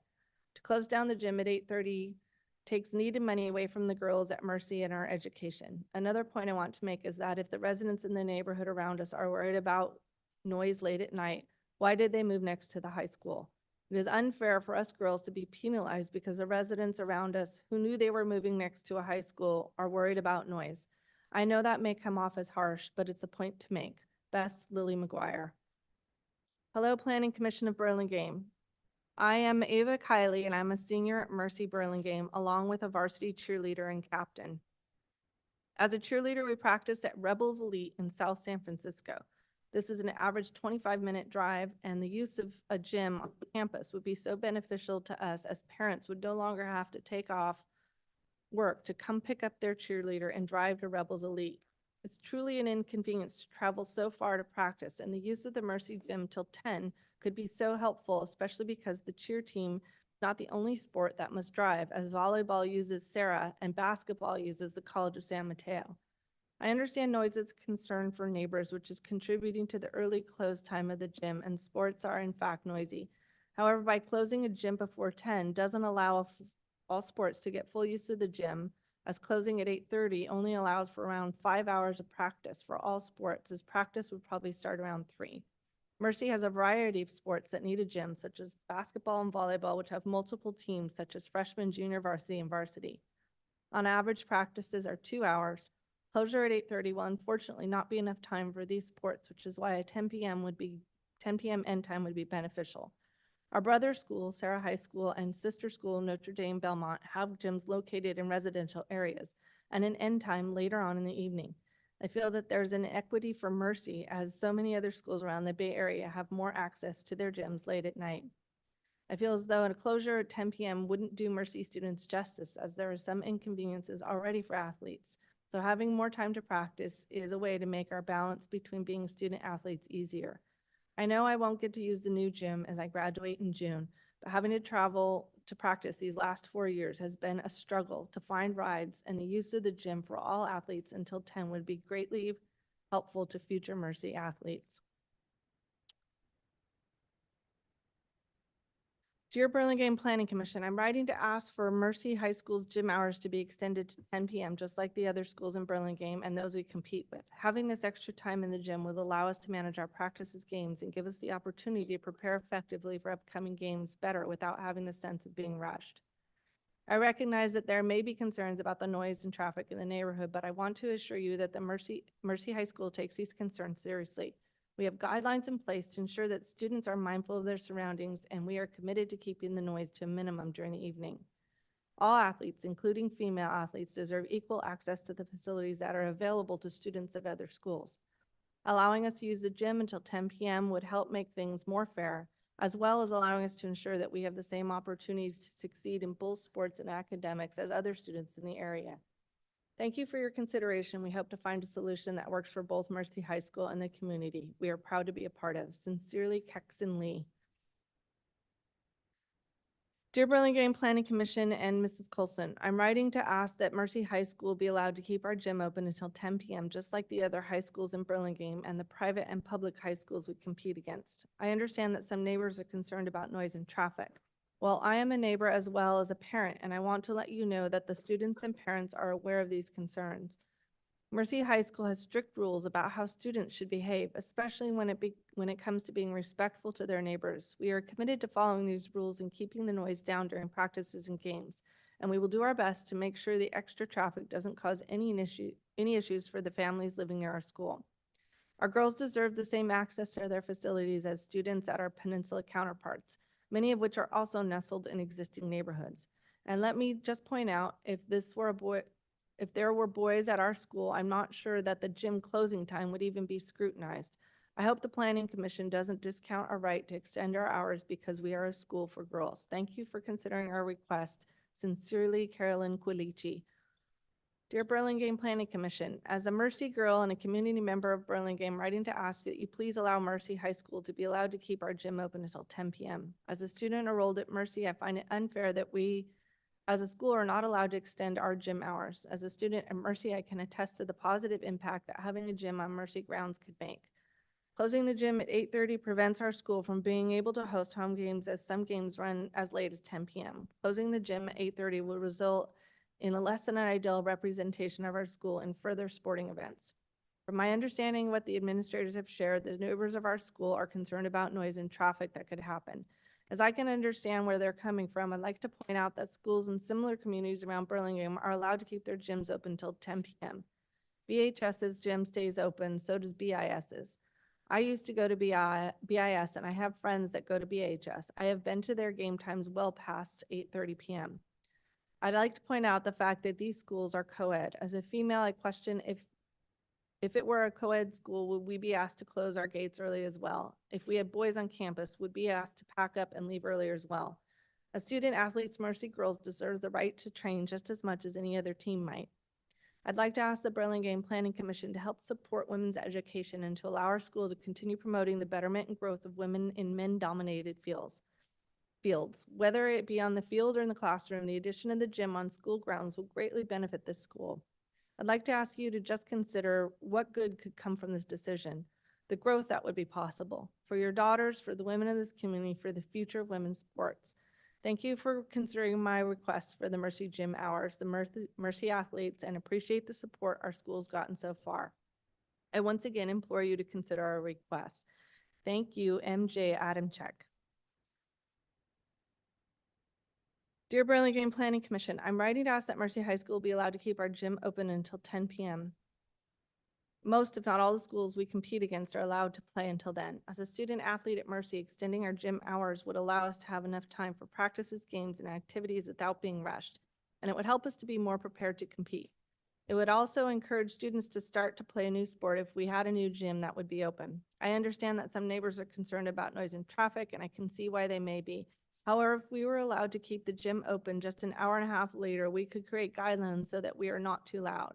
We are already committed to the rules and would make sure they are clear to other student athletes. We care about our neighbors' concerns and we will be sure to make sure we don't disrupt them. I believe that we deserve the same access to facilities as the students at other schools. This change would allow us to train just like other athletes in our own area. I know that the volleyball team and the basketball team have to commute to Sarah and CSM for their practices and some games. Letting us use our gym until 10 p.m. will give us something of our own and should clear up traffic at the end of the school day as well. This would present us the same access to succeed both in sports and in school as any other school. We just want the same opportunities a co-ed or an all-boys school has. We are thankful that we get to be part of the wonderful Burlingame community. Thank you for considering my request. Sincerely, Melina Antonio. Dear Planning Commission, as a student at Mercy High School, I want to send a message to support our school. A school gym is essential to our school, and as an athlete and fan supporter of sports games, a 10 p.m. end time is extremely normal for gym usage. This ending time would allow us to have enough time for practices, games, and activities without being rushed. This extra practice time would help us be more prepared to compete as well. Our administration shared that neighbors are concerned about noise, traffic, and as a student at Mercy, I want our school to have positive relationships with the neighbors. But we as a school really want a gym, and we really need a gym. Mercy Girls are known for blue plaid, but also their kindness that they spread throughout the community. We are all respectful, and we are aware that behavior is expected of us. When we leave events, we don't stick around and make a lot of noise. We are all respectful of our community, and we intend to take care of our gym and community with being quiet and respecting our neighbors. We are grateful to be part of the Burlingame community, and we would ensure the noise would be limited. We are all committed to following those rules and keeping the noise down during late practices. I also want you to consider the fact that our school does not have boys, so it may seem the community that girls don't even need a gym to practice sports. It seems people always advocate for boys in sports, but what about us Mercy girls? Girls deserve the same access to a gym as boys and girls who go to co-ed schools. Please let us use the gym until 10 p.m. It is a normal time for other schools, so why shouldn't we have it too? Please let us train and compete just like other athletes in the Bay Area. This would give us equal opportunities to other schools, both in sports and in school. Thank you for reading my letter. Mercy wants to support our school and the neighborhood, and we hope this can happen. Sincerely, Molly Tresmonton. I am writing because I like to ask the commission, I'm writing because I would like to ask for support in keeping our gym open until 10 p.m. As a fellow student, athlete, and fan, 10 p.m. is the usual time for athletic games and practices to end. This time, make sure that we have enough time for all the practices and events and make sure that we are ready to compete at our fullest potential. I completely understand the neighbors' concerns considering the noise and traffic, and here at Mercy, we would love to have a peaceful relationship with the community and fellow neighbors. A gym is an amazing new addition to Mercy. There's been so much hard work put in to make sure we could have one, and that goal is close to being achieved. I want our gym to be able to use to its fullest potential. Mercy girls know what is expected of them, and their behaviors will do their best to implement that. I think that every school should have the same opportunities regarding their athletic trainings and games, no matter the school.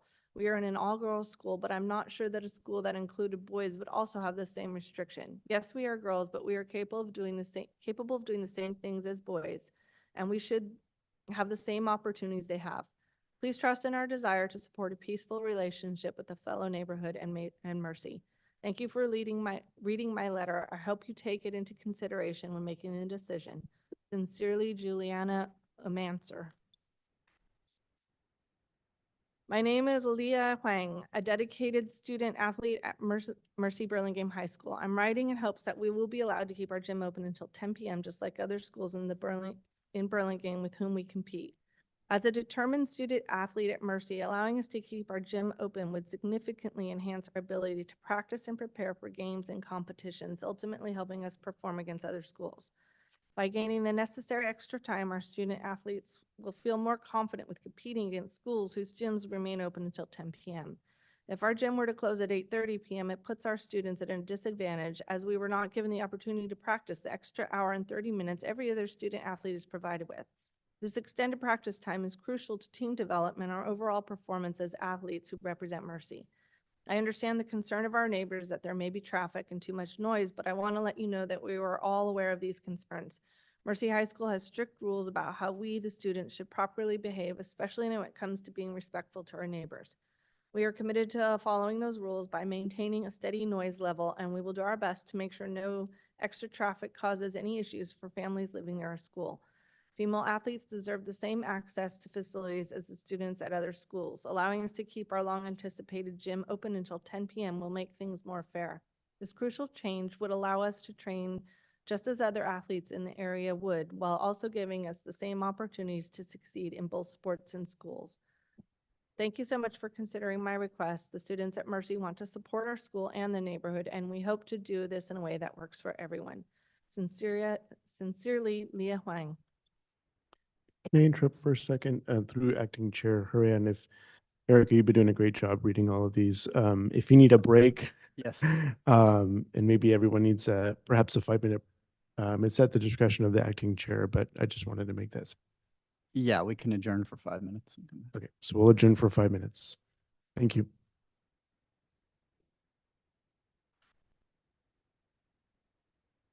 There's still.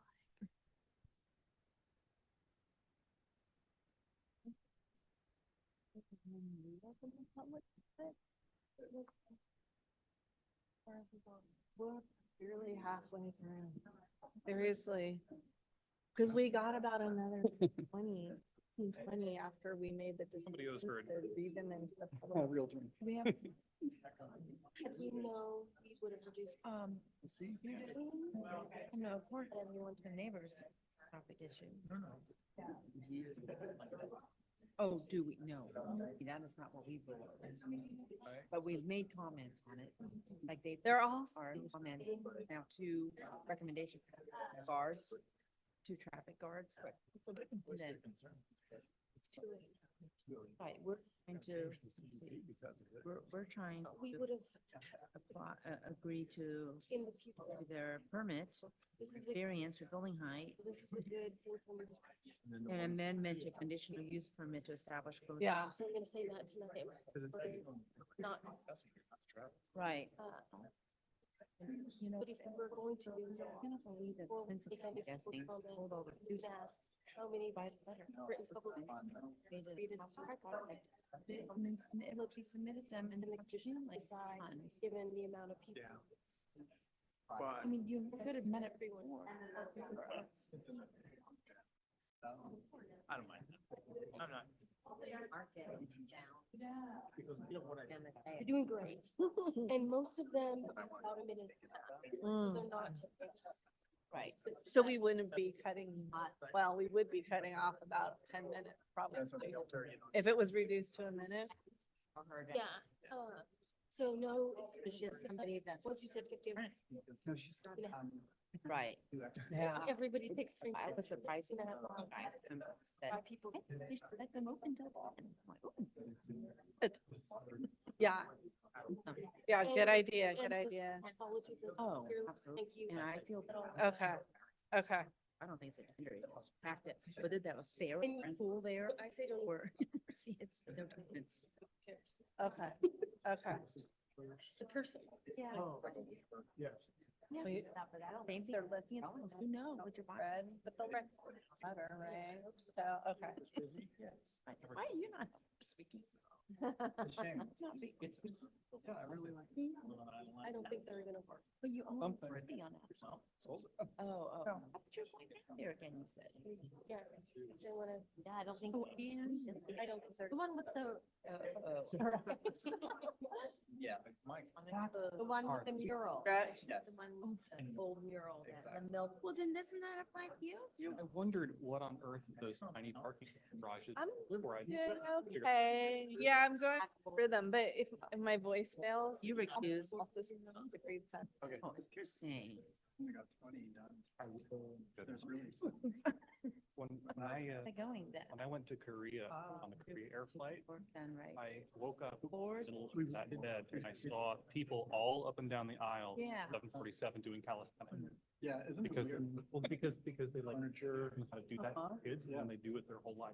Oh, new furniture, right? I really wish I knew how to do I that. just realized. I'm sitting too. What? But the only downside is some of them, like some of the older people, pull on every Yeah. chair that they walk. It's like Tai Chi or something. Yeah. Oh, yay. I haven't been there yet. I mean, yeah, I mean, Korea also has a very, the demographics of Korea lean very old. There's a ton of old people there. So, yeah, Oh, they right. have to do stuff like that and to keep the healthcare costs down as far as they can. They can't afford to like out of shape. old people. Are you excited? Oh. Right now you're. I could, You're on Boston. Not Boston and Jayvon.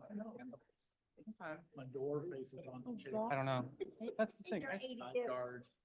I feel like this is such a funky room, you know, I don't know about the rest of the building, but It's a funky room. I kind of like the funkiness. yeah, it's very 70s, but that's okay. I think it's all right. Yeah. Anyway, Wait, who shake knows? popcorn. I think they should actually. I could, No. Restore it. Oh, Boston. I think they should actually restore it. oh, you think this, Tie down, brought Okay, I know you're. and layer down. I'll restore that light fixture. Yeah. you think that's That- cool? That looks pretty good. That's in good shape. It's in great shape. That's why I wonder if it is original. Yeah, but I don't like the white light. Well, we're in the Yeah. original, right? Yeah. We're on. I will say, it's really, really fancy to be replaced. Yeah. Normally in a government building, if it's gonna be a replacement, they wouldn't. Designed around- Yes, No. that's a good point. If they needed to replace that, like it fell down one day, they'd probably just stick lights up in the corners or something. They wouldn't go with something nice as this. A warmer tone. I just came back from. Right. And Yeah, that was great. So, but yeah, who knows? This could make a good, open pavilion if you knocked out all the windows. probably I went with.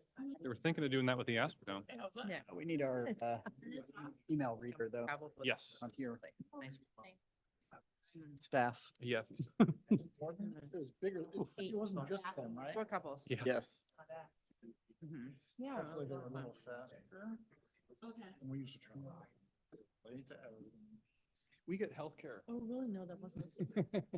No, it was a big bar. I haven't had dinner and I forgot about. Used, actually, like, I've seen like, those out Oh, for yeah, but get fitness. ding, ding, ding. Old people go to a lot. We could use some of those bars back in that room. Yes. Oh my God, I mean, bastard. It's almost 10. We haven't even started the I'm like, oh, you want to 10 PM. Okay, next. You want 10 PM next. I didn't see a way we would before that.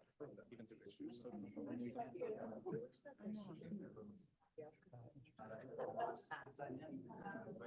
Nothing about the architecture.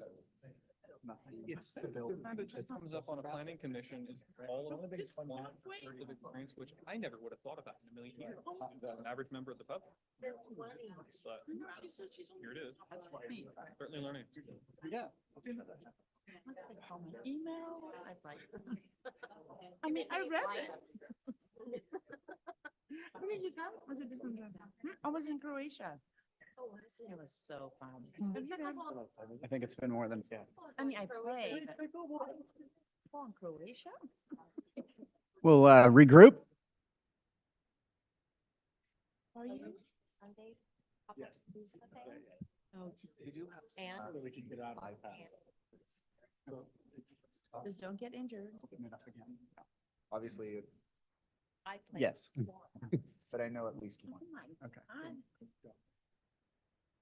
I know. All right, continuing. I'm writing to express the importance of keeping our youth engaged and the need for extending gym hours at Mercy High School until 10 p.m., similar to the other schools in our area. As a mother of a student athlete and a Mercy alum, I believe that providing more opportunities for practices and activities is crucial not only for their athletic development, but also for their overall growth as responsible members of the community. Keeping kids busy with organized activities, particularly sports, help foster discipline, teamwork, and leadership skills. These are vital traits that contribute to our future success, both academically and personally. However, without adequate access to facilities like the gym, they miss out on opportunities to hone these skills effectively. I understand that there are concerns from neighbors regarding traffic and noise. I want to assure you that Mercy High School is and always has been committed to being respectful and considerate in the community. They follow strict guidelines regarding behavior and will ensure that the late practices do not disrupt the peace of the neighborhood. It's essential to find a balance that allows students to train effectively while maintaining positive relationships with those living nearby. Furthermore, it's important to highlight the need for equitable access to facilities for all students, regardless of gender. Extending the gym hours aligns with the principles of fairness, allowing girls at Mercy the same opportunities as their male counterparts in neighborhood schools. They deserve to train and compete under the same conditions as other athletes in our community. Thank you for considering this request extends Mercy Gym's hours. By investing in the future of Mercy students, you are helping grow athletes and individuals who also strengthening the community. I'm confident you will make the right decision by being fair and equitable in this matter. My name is Dalia Sanchez, a senior at Mercy High School. Attached is my reason on why Mercy High School should be eligible for construction of a new gym athletic center. I'm sorry, we don't have the attachment for that particular one. Is this from Daisy and Delvin or no? No, No. Dalia Sanchez. Let me see if we. I'm writing in support of the agenda item being discussed tonight during the city planning meeting pertaining to Mercy High School gym construction and curfew times. I'm a Burlingame resident and understand the concern for noise and traffic. As a resident of Burlingame for 45 years and an educator for the past 20 years, I'm aware of the increase in your school's population across all schools. We have more traffic than we have ever had in the past, yet that is a sign of the wonderful city we've developed and secured for our residents to live in. Part of keeping our community thriving and a wonderful place to live is supporting the schools that we have in our community. This includes an all-female school that has been in existence prior to many of our residents. How can we best support Mercy High School to thrive and compete among other high schools in the Bay Area? My sons go to the elementary school nearby and have a gym at their elementary school, which I know from attending and planning events has a curfew of 10 p.m. Most of the schools in the city have gyms at their disposal and all have curfew times for events of 10 p.m. Why would we put a limitation on this for only all-female school in the area? It is confusing and quite frankly a politically charged decision which I believe Burlingame would want to steer clear of. The students at Mercy deserve the same access to their own school facilities that we grant all of our elementary schools, our middle schools, and high schools that we have in our city. This is not a growth for the students at Mercy, but for our city and community as a whole. We want to be seen as a city which promotes and strengthens our schools through equitable decision-making and planning for our young, thriving families. I'm reaching out respectively to request that Mercy High School be permitted to operate our gym hours until 10 p.m. in line with other schools in Burlingame and those we compete against. As a parent of a student athlete at Mercy, having additional time for practices, games, and other activities would allow us to train and participate without feeling rushed and would help us compete at our best. Currently, co-ed schools and schools with boys teams in our area have access to gym facilities past 8 p.m., which allows them the flexibility to train as needed. Extending our gym hours would help ensure that female athletes at Mercy have equitable access to the same training opportunities. This would not only support us in developing our skills, but will also contribute to a more level playing field in school athletics and build community. I'm aware that our neighbors have expressed concerns about noise and traffic. I want to assure you that we understand and respect these concerns. Mercy High School has clear guidelines about behavior. We are committed to follow these rules, especially to minimize noise. We are mindful of traffic and will do our best to ensure additional cars don't disrupt the lives of nearby families. Thank you very much. I'm writing today in support of Mercy High School's request to use its hopefully soon-to-be-built new gym until 10 p.m., as is the standard for other high schools in the area. Mercy Burlingame is an outstanding organization committed to educating young women and to helping them build courage and confidence so they can become future leaders in society. Sports are a proven pathway to confidence and leadership, not to mention health and overall well-being. And the young women of Mercy deserve the same opportunities that other high school students in Bay Area have to practice and have evening games on their own campus in their own facility. Right now, Mercy students have to travel for every game and every practice, which increases burdens on them and their families, as well as creating barriers for student athletes whose parents cannot easily transport them to and from other facilities. And they never really have the home court advantage. While I recognize our neighbors have concern about use of the gym in the later hours of the evening, I believe that Mercy, as evidenced in the emails we regularly receive from the school, is highly aware of the potential impact that the school and school activities have on its neighbors and is very proactive and strict about enforcing the rules to prevent disruptions. We know that Mercy I also know that every girl who will now be able to attend practice or a game on her own campus will be appreciative of the opportunity to practice and compete at her own school, like almost every other student athlete in the city, county, and the Bay Area. I hope you will consider questions of equity, the advantage of maximizing girls' participation in sports, and the impact that logistics can have on that participation as you make your decision about the high school gym. Dear Planning Commission, thank you for all the work you're doing to work with Mercy towards building our new gym. We're very much looking forward to having a large indoor space to gather the school and hold sporting and rally events. I'm ready to support a 10 p.m. end time for events in the gym. School events come in a wide variety of shape and sizes, and while many would clearly be done by 8:30, any restriction to that end time would mean there would be events we could not host, say tournaments or extended training. I understand neighbors' concerns about noise and traffic. I want to point out that our girls are aware of these issues. I also wonder if this were a mixed or boys' school, what the comparison would be. I hope we can work with our neighbors in a respectful way and that you can approve a 10 p.m. end time for the use of our gym. Thank you so much for considering and helping to support our student athlete, Mercy High School. My daughter was so excited to attend Mercy. As an avid student athlete, she was excited to get to excel at both in a supportive environment and a wonderful location. I'm writing to ask you to support the gym project will benefit our student athletes so much. I also ask that you consider allowing the girls to have the same opportunity as other high schools in having the gym being open until 10 p.m. I've been so touched by how respectful the student body is at Mercy. It's one of the reasons we chose to send our daughter there. Consider supporting their continued growth through the ability to access a gym on campus. Being a Mercy High School student, I want to deliver a message that we want to keep our gym until 10 p.m. because we want to keep up our athletic activity. As a student athlete here at Mercy, I know how our students are passionate about sport, and I know how it is important to practice. Opening our gym until 10 p.m. will definitely support our athletes to pursue their passion as it extends practice hours. Not only for me, but our Mercy students understand how the noise and traffic disturbs the neighbors around us. However, our school has a high expectations for us to behave, and our students also have a pride of being respectful to the people around us. As the schools around us use their gym by 10 p.m., we think we also deserve our gym to be open until 10 p.m. Thank you for regarding my letter. I'm a retired environmental planner focused primarily on archaeology and historic preservation in the context of CEQA compliance. I have been a Burlingame resident since 1976. I walk regularly on the paths of the Sister of Mercy property, and I truly appreciate having public access to the oak woodlands and wildlife habitat there. I've reviewed the most recent project description and plans and staff report and the historical resource impact analysis. I found the latter to be thorough and comprehensive. However, there are a few points that warrant further consideration. One, the proposed pathway along the boundary between Cole Mansion Lawn and the adjacent woodland, identified as ADA access in the current description, would be constructed within the historic property boundaries. Through removal of large oaks and other large trees along the woodland boundary would directly impact the oak woodland, which is defined in the historic impact analysis as a character-defining feature of the historic property. If a pathway along this area is essential to the project, please consider whether it might be possible to avoid at least some of the larger trees by making the path curve around them. Note also that this proposed ADA access is substantially longer than the pedestrian route to the new facility from the Gracilli Road parking. Alternatively, please consider the feasibility of an ADA ramp or a lift to the building from the Gracilli Road parking in lieu of new pedestrian path through the historic property. This not only would spare 15 trees, but also would provide more equitable ADA access. 2, I'm concerned about the indirect impact of the project on the historic setting of the Cole Mansion due to the large scale and close adjacency of the new building. While the new footprint would not be much greater than that of the existing swimming pool and tennis courts, the height and mass of the new facility would be substantially greater. Any reduction in height would help to reduce the visual effect on the historic property.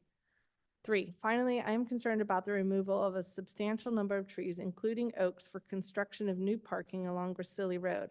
I've observed a number of nesting raptors on the Sisters of Mercy property in each of the last 3 seasons, including broods of great horned owls and Cooper's hawks. With the aging of the larger, older oak trees on the property and recent death and removal of a number of these and other large trees, tree preservation for bird habitat has become all the more important. Given the large number of trees to be removed for the proposed Gracilli Road parking, please consider reducing new parking. If the ADA access path must be constructed on the proposed route, perhaps it would be feasible to use this as the primary pedestrian access route for the proposed building, and the existing upper parking lot as a primary parking facility for the facility.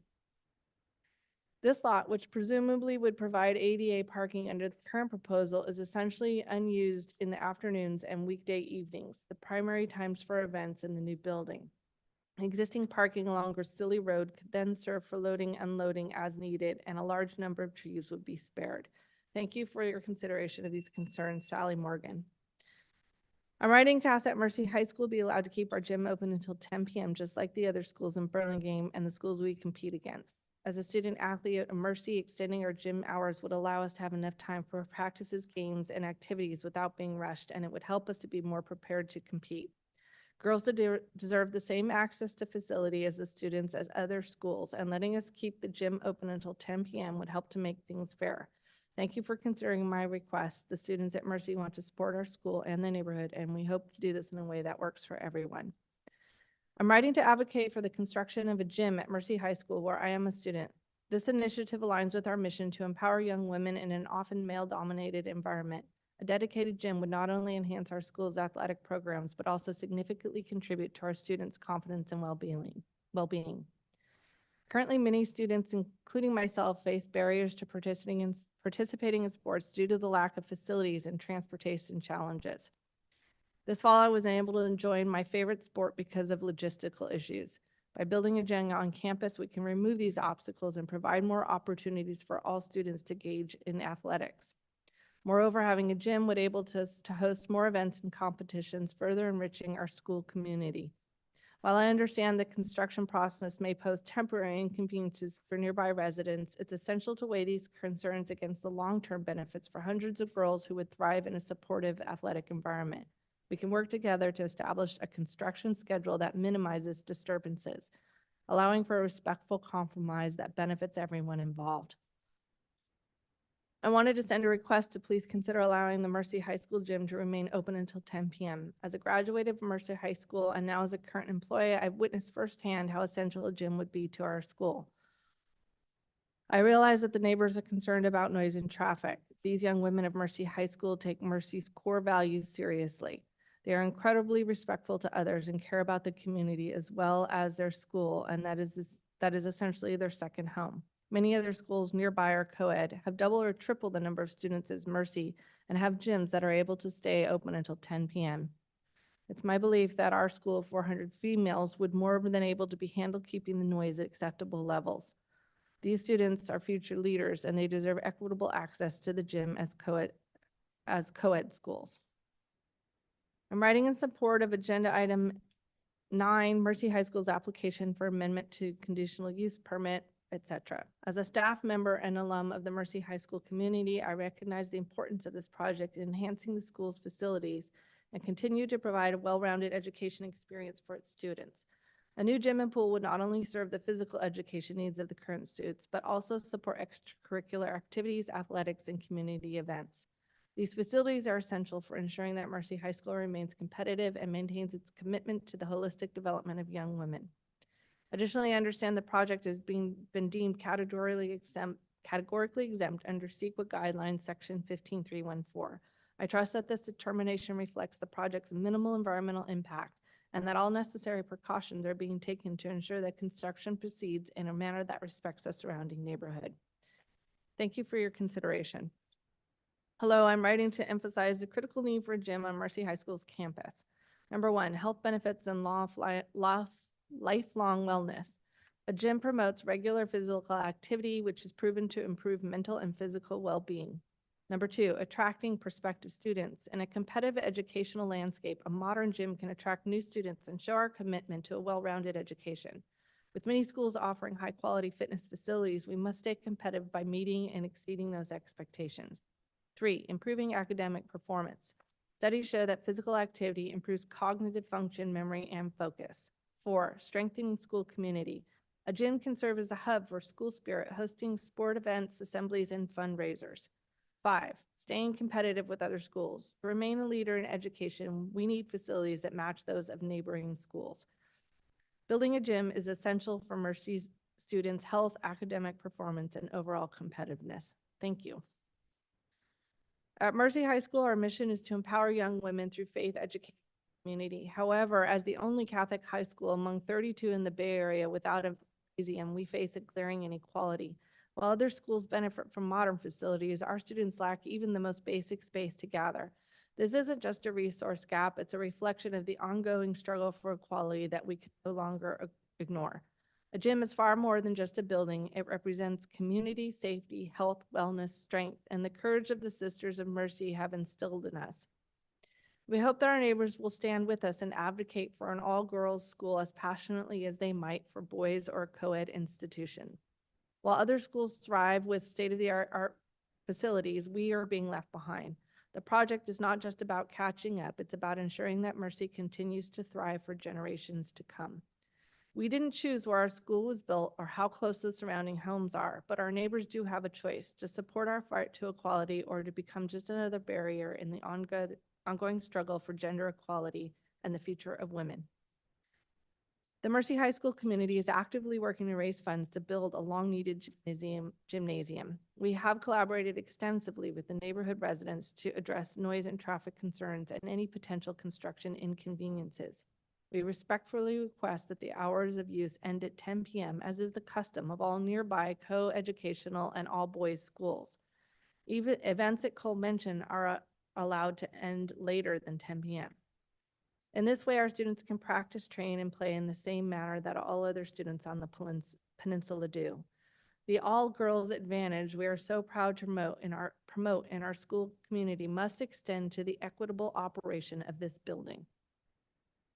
My name is Jamie Leichleitner, and I am an alumna of Mercy High School and a current board member. I'm asking if Mercy High School Burlingame keep our gym open until 10 p.m., just like the other schools in Burlingame and the girls we compete against.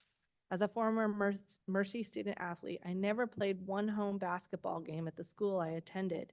It continues to perplex me that our past and present students are not afforded the exact basic needs almost all other schools have, a gym. In the Bay Area, it's unheard of to limit gym hours. So humbly, why would we want anyone to do this to our girls? Our rising females of the future. Please allow us enough time to practice, play, and participate in activities promptly. This would help us to be prepared to compete. We are committed to following any rules put in place to protect the neighbors and keeping the noise down during late practice, and we will do our best to make sure the extra traffic doesn't cause any issues for the families living near the school. Our girls deserve the same access to facilities as the students at other schools, and letting us keep our gym open until 10 p.m. would help make things more fair and equitable. Thank you for considering my request. I'm writing in strong support of Mercy High School's request to build a gymnasium and to allow it to stay open until 10 p.m. Not only will it provide a space for athletics, it increases the strength of the community by facilitating ease of access to all sporting events, encouraging student support. Given the number of teams Mercy fields and the number of girls involved in athletics, use of the gym until 10 p.m., like most high schools in our area, is essential and will enable girls to access sports. I appreciate your consideration. Ultimately, girls deserve equal access to facilities as other schools in their conference, allowing them to train and be competitive. I'm writing to express my support for the construction of a gym at the campus at Mercy High School. As a proud alumna of this school, the current assistant head of school for student life, and the mother of 3 young daughters, I'm particularly passionate about ensuring that this institution continues to provide the best possible environment for young women to grow, learn, and thrive. Having experienced firsthand the incredible value of Mercy's education, I understand the importance of equitable access to resources and facilities for all students. Currently, the lack of an on-campus gym severely limits the opportunities for our girls to engage in athletics, bond with mates, and enjoy wellness activities. One of the key benefits of having a gym on campus is that students can stay on school grounds after the academic day ends, fostering a greater sense of community and belonging. Without a gym, many students are forced to travel to off-site facilities for practices. Allowing students to use the gym until 10 p.m. would provide much needed flexibility in scheduling practice and events, ensuring that they do not have to sacrifice time spent on academics or extracurricular activities due to limited gym access. Moreover, extending gym hours ensures equitable access to training time, putting the students at Mercy High School on par with those attending co-ed institutions that typically benefit from greater facility availability. As a mother, I want my daughters and all the young women who follow to have the same opportunities as their peers in other schools, particularly when it comes to accessing athletic facilities. In addition to providing space for sports and fitness, a gymnasium offers a versatile venue for various school and community activities such as assemblies, events, and outreach programs. Thank you for your time.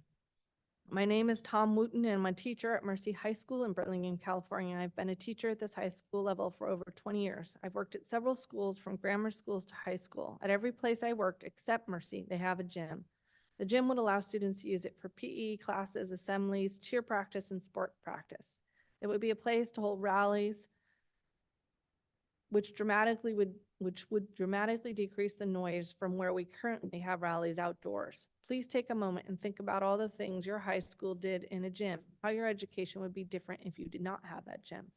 I'm aware the neighbors are concerned about noise and traffic. Every school in Burlingame gets to use their gym until at least 10 p.m. It would be unfair to limit Mercy's access to the gym.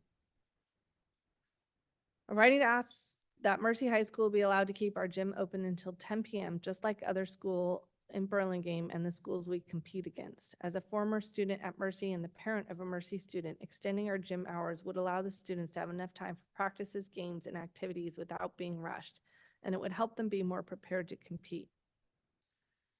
Girls deserve the same access to facilities as the students at other schools, and letting us keep the gym open until 10 p.m. would help make things more fair. Thank you for considering my request. As a proud alum and former student athlete at Mercy High School, I'm writing to ask that Mercy be allowed to extend our gym hours to until 10 p.m., just like other schools in Burlingame and those we compete against. During my time as a JV volleyball player and four-year varsity swimmer, the lack of facilities was a constant challenge. Our volleyball practices were rushed without a proper gym, and we couldn't host regulation swim meets because our pool didn't meet the required standards. These are basic needs that every other school in our area takes for granted, and it's vital that we address them for future generations of Mercy athletes. Thank you for considering this request. Mercy students are committed to supporting both their school and their neighborhood, and we hope this can be done in a way that works for everyone. My name is Marvin Reyes, and I currently have a daughter that's a sophomore at Mercy High School. I'm writing this email because I'm hoping the city will consider helping out the school that has been in need of a gymnasium for decades. We're finally to a point where this once impossible dream can become a reality in having the gym built. With just a few minor issues at hand, I'm hoping an agreement can be made so that build can proceed. We need to have gymnasium cutoff time. The need to have a gymnasium cutoff time is necessary because all the gyms around not only the country, but our country as well, have a cutoff of at least 10 p.m. This would not only help our students' ability to utilize the gym for a variety of programs, but also many other events that the community would be able to utilize as well. I know it's been stated before, but please consider the following benefits of a gym: improved physical education, enhanced extracurricular activities, long-term cost savings, better student health, boosted morale and school pride, opportunities for events, attraction of new students, academic benefits, increased safety, and increased community engagement. I wanted to send a request to please consider allowing Mercy High School gym to remain open until 10 p.m. As a graduate of Mercy High School and now as a current employee, I've witnessed firsthand how essential a gym would be to our school to provide a place for the students to call their own and use for development of sports and activities, and a place where they can be safe and remain on campus and not have to travel anywhere to participate in these activities. Many other schools nearby are co-ed and have double or triple the number of students as Mercy, and have gyms that are able to stay open until 10 p.m. Allow these young leaders to access the same opportunities to succeed. We are writing as concerned parents of two Mercy High School students. Our daughters have never had their own gym on campus, and we watch them miss out on benefits that students at other schools, particularly boys in co-ed schools, get to experience. Now that we finally have a gym in the works, we are excited for the opportunities it will bring, but concerned that proposed closing time of 8:30 will continue to hold our girls back. In most high schools across the country, gyms are open until 10 p.m. Our students deserve the same advocacy that we've seen extended to schools in similar neighborhood situations. As a parent, it's hard not to feel frustrated when we see how easily other schools seem to have access to facilities and resources.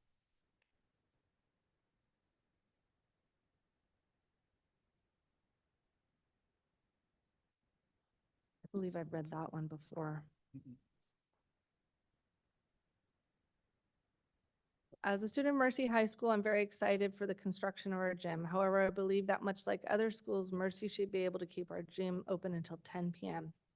Thank you for addressing my concerns. As a younger student, I believe it's very important our school is given equal time in our gym and other schools in Burlingame. I'm writing to express my wholehearted support for a 10 p.m. ending time for school events, practices, and games. As a current board member and a graduate of Mercy High School, I strongly urge you to approve the same facilities for our students as those extended students at every other local high school. I recognize the importance athletic participation plays in the lives of young women. The majority of our students participate in sports of one kind or another. Currently, they have to travel for practice and all games. This puts additional stress on our students and parents. We at Mercy take our cooperation with neighbors very seriously. We adhere to the stipulations the city of Burlingame has asked of us since approximately 2007. We continue to dialogue openly and are responsive to calls from neighbors. Thank you for your consideration, Sister Ann Murphy. I'm writing in support of Mercy High School's request to build a gym and to allow it to stay open until 10 p.m. While the neighborhood surrounding Mercy is quiet and residential, Mercy has taken great care over the years to educate their students and families of the importance of ensuring respectful atmosphere is maintained, especially in the evening. I appreciate your consideration. As a parent of a student at Mercy High School, I'm writing to express my support of the school, which has been a steadfast pillar in our community for many years. Mercy has not only nurtured its students, but also contributed positively to the surrounding neighborhood. I believe it deserves the same consideration and support as any other educational institution in our city. I urge you to consider the vital role athletics play in the development of young women. At the 2024 Paris Olympics, Team USA's final athletes won 67 medals, 15 more than our male counterparts, leading all other nations. This success is a testament to the value of fostering athletic programs from a young age. A school gym is not merely a luxury, but an essential space for physical education, teamwork, and personal growth. Extending gym usage until 10 p.m. aligns with the standard practices in schools across the county. Thank you for taking time to consider. As a proud alumna of Mercy High School and a member of the alumna board, I'm writing to express my support of the construction of the gym at our school. We are currently missing a key component, a gymnasium that will enrich the lives of our students and strengthen our community.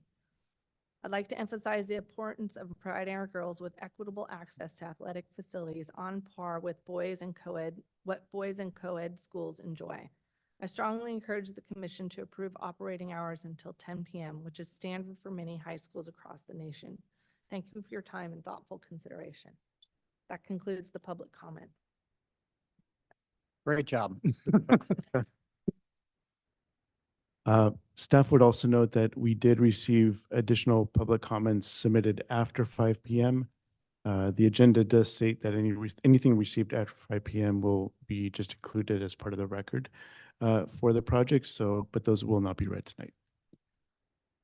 Thank you. I'll keep the public hearing open. Are there any members of the public attending in person who haven't yet had a chance to speak and would like to?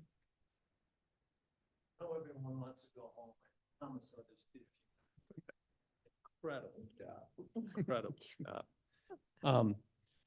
I live right across the street from Mercy and have for many, many years.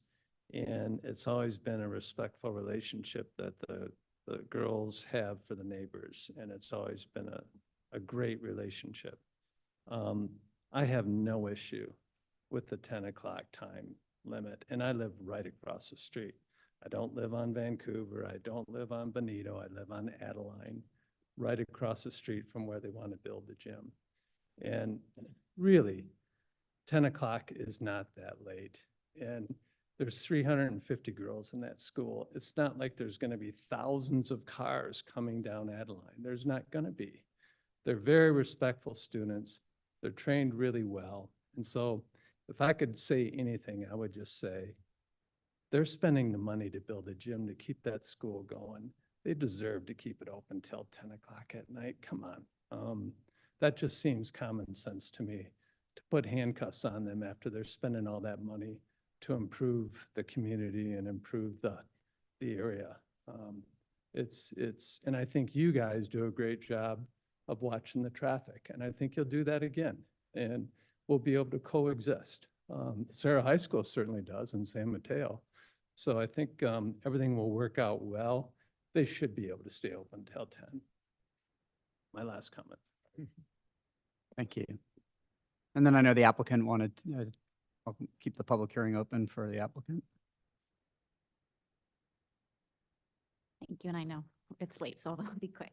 I just wanted to follow up on a few points that were made. I know a comment was made about shuttles. I do want to just bring to your attention, the conditional use permit says that we should have 3 shuttles. We have 12 operating from San Francisco to Redwood City. So we are very committed to shuttles, and in our budget for next year, we already plan on buying 2 or 3 more. So that is something that we already do. Circulation of campus, I know that's always a tough one. I just want to once again acknowledge that the Sisters of Mercy and Mercy High School are 2 separate entities. We have 2 different lot lines. And I know there used to be much more partnership where sisters were fully teaching. We don't have any sisters teaching at the school right now. Yes, we have a convent. Yes, we have an assisted living for our sister, but we are 2 separate entities. To try to look at a circulation of campus with traffic would require us to look at the traffic outside too. Some traffic solutions that were suggested by the traffic calming work that we did with Andrew Wong over a year ago now, which was initiated by Mercy, had 2 suggestions: one-way roads and permitted parking. Those are not popular with neighbors, but those are very real opportunities to support the parking issue. And so while I acknowledge that Mercy no doubt brings a number of cars, we are not the sole contributors to traffic, nor are the neighbors. Between 280 and 101, a lot of people are going back and forth. And so my hope is that we can partner together instead of seeing Mercy as the reason for traffic, and knowing that there might be solutions that others might not want to look at, and Mercy can't be the sole contributor to solving that. Insufficient parking is simply not true. I highly encourage all of you to drive by Mercy around 3 o'clock, 3:15. Mercy closes at 2:40 every day. Our student dismissal 40. Yes, having a gym will encourage more people to want to stay on campus, but having a gym and pool does not solve the fact that golf, tennis, soccer, gymnastics, lacrosse, softball, flag football, and track are all off campus. So every day, even with these facilities, we will have multiple student athletes having to leave campus. The parking lot is empty at the end of the day. Please come by and look. Quite frankly, there's more parking than we've ever had. Sometimes I wonder where our students are. So please come and look. We have done those studies. While I would love to believe that we're going to have the same amount of people wanting to support women athletics as Sarah High School, SI, Burlingame do, that is simply not the case for women athletics. We will not have hundreds of people at games, and we have plenty of parking with the parking structures, parking lots we have. I know there was a concern about where the construction workers would be parking, and so we made a suggestion based on neighbor responses. And I know that now the neighbors are happy that they could be on site, but they are not happy about potentially using Hoover.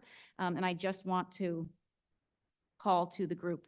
We do not own that eucalyptus lot. The Sisters of Mercy were incredibly generous in having conversations with us to try to come up with a solution that would support our project and help to appease concerns from the neighbor, because the Sisters of Mercy very much want to work with the neighbors as well.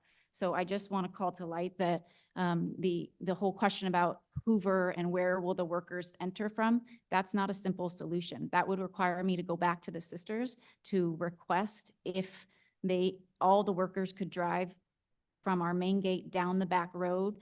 And on that back road, I'm not sure if you've been that back road where Marion Center is, many of our elderly sisters are walking. And quite frankly, I don't know if the sisters will approve that, because I myself have hesitations every time I drive there. I drive 5 miles an hour, and it never fails that a sister is walking, or a sister with a walker is right around a dead turn. And I don't think early in the morning when it's dark that that's a reasonable ask for the sisters. I will certainly bring it to them if the commission and neighbors want me to, but I'm going to be transparent that there's no expectation from the high school, and that brings us back to square one of where will the workers park. So I just want to state that. I know that one of our students talked about renting. I just want to reiterate, there's no plan to rent out the gym. I do want to call to light that Burlingame Aquatic Center I have inherited this when I became head of school. It was already in place. Burlingame Aquatic Center does rent pool space. I would hope that that could be grandfathered in, and remembering that it's not late at night, because we don't have So because we've always had a partnership with them, I just want to call that out. Also, I wanted to acknowledge once again, I know a number of what I shared and pretty much all of the letters from our students are coming from a lens of equity. And I want to be very clear that we are in no way trying to play any kind of political card. That is our reality as an all-girls school. If you consider the fact that we are the only school in the Catholic school in the Archdiocese of San Francisco, San Jose, Oakland, and Santa Rosa without a gymnasium, that's a pretty strong data point. If you consider that 12 of the 14 all-girls schools that once were in San Francisco as of the 1950s are closed, that's a strong data point. If you consider that when we ask people that write 6, 7-figure checks to the all boys and co-ed schools, and they often, most of the time say no or give us a 4-figure check, that's a data point. When we receive very generous gifts to be in people's trusts, and then we discover schools with boys are getting double or triple what we are getting the trust, that's a data point. So I want to be very clear, we are not trying to play a political card here, but we are very aware that if there were boys at Mercy High School, this likely would have been resolved years ago, and it wouldn't have even been this big of a conversation because Mercy High School had been developed before any of the other pieces of the city were developed around us. And so I just hope that you know that all of that was said out of respect from our students and in no way trying to play a political game. That's the reality that we have faced as an all-girls school. Those are my points, and I want to really thank all of you. I was born and raised in Burlingame, so I very much appreciate all you do to support and protect the city that raised me. So thank you. Thank you. I'm going to close the public hearing. Commissioners? So I'm going to go on a little bit of a rant rave here. My husband served on the board of Mercy over 15 years ago. And at that time, they were looking to put one of the tents up. And I have to say, he was very frustrated that Mercy didn't have a gym. I grew up in Burlingame. I didn't go to Mercy High School. I did go to Notre Dame, sorry. But my daughter also went to Notre Dame, and then they had the gym. And the gym is a huge impact on girls. My daughter played sports, and the impact that sports had on her, she went on to college and rode, and it served her well. My son went to Sarah, so I know where the gym is at Sarah, and it's in a residential area, and it's loud. I mean, the boys' gym has a lot going on there.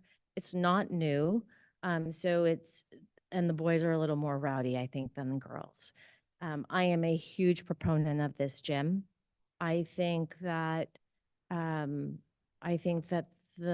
young ladies at Mercy, and I think your staff, as well as yourself and your board of directors, all know the impact that it has in the community.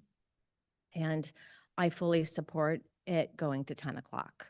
So that's really all I have to say. But other than some of the other little issues, I do think that some of the traffic studies have to be looked at, and I hope our traffic group looks at that. I think, I was thinking of some flashing lights on some of those streets where either people could push buttons. We do have a lot of kids that go down Bernal to go to Lincoln, and we have other kids in the neighborhoods that walk those streets. We also have a lot of bikes going on in our city. And so, I'd like to keep traffic. Well, I'm sure traffic and safety will take a look at that. And maybe we can come up with some ideas for some of the resolves for some of this traffic and some of the intersections we have. I know that Adeline has kind of a blind curve there. And that's all I have to say. Thank you. Commissioner Camarado?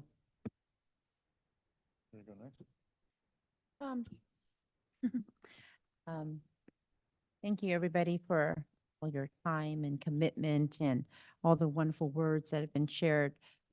Both sides, we're certainly heard them all.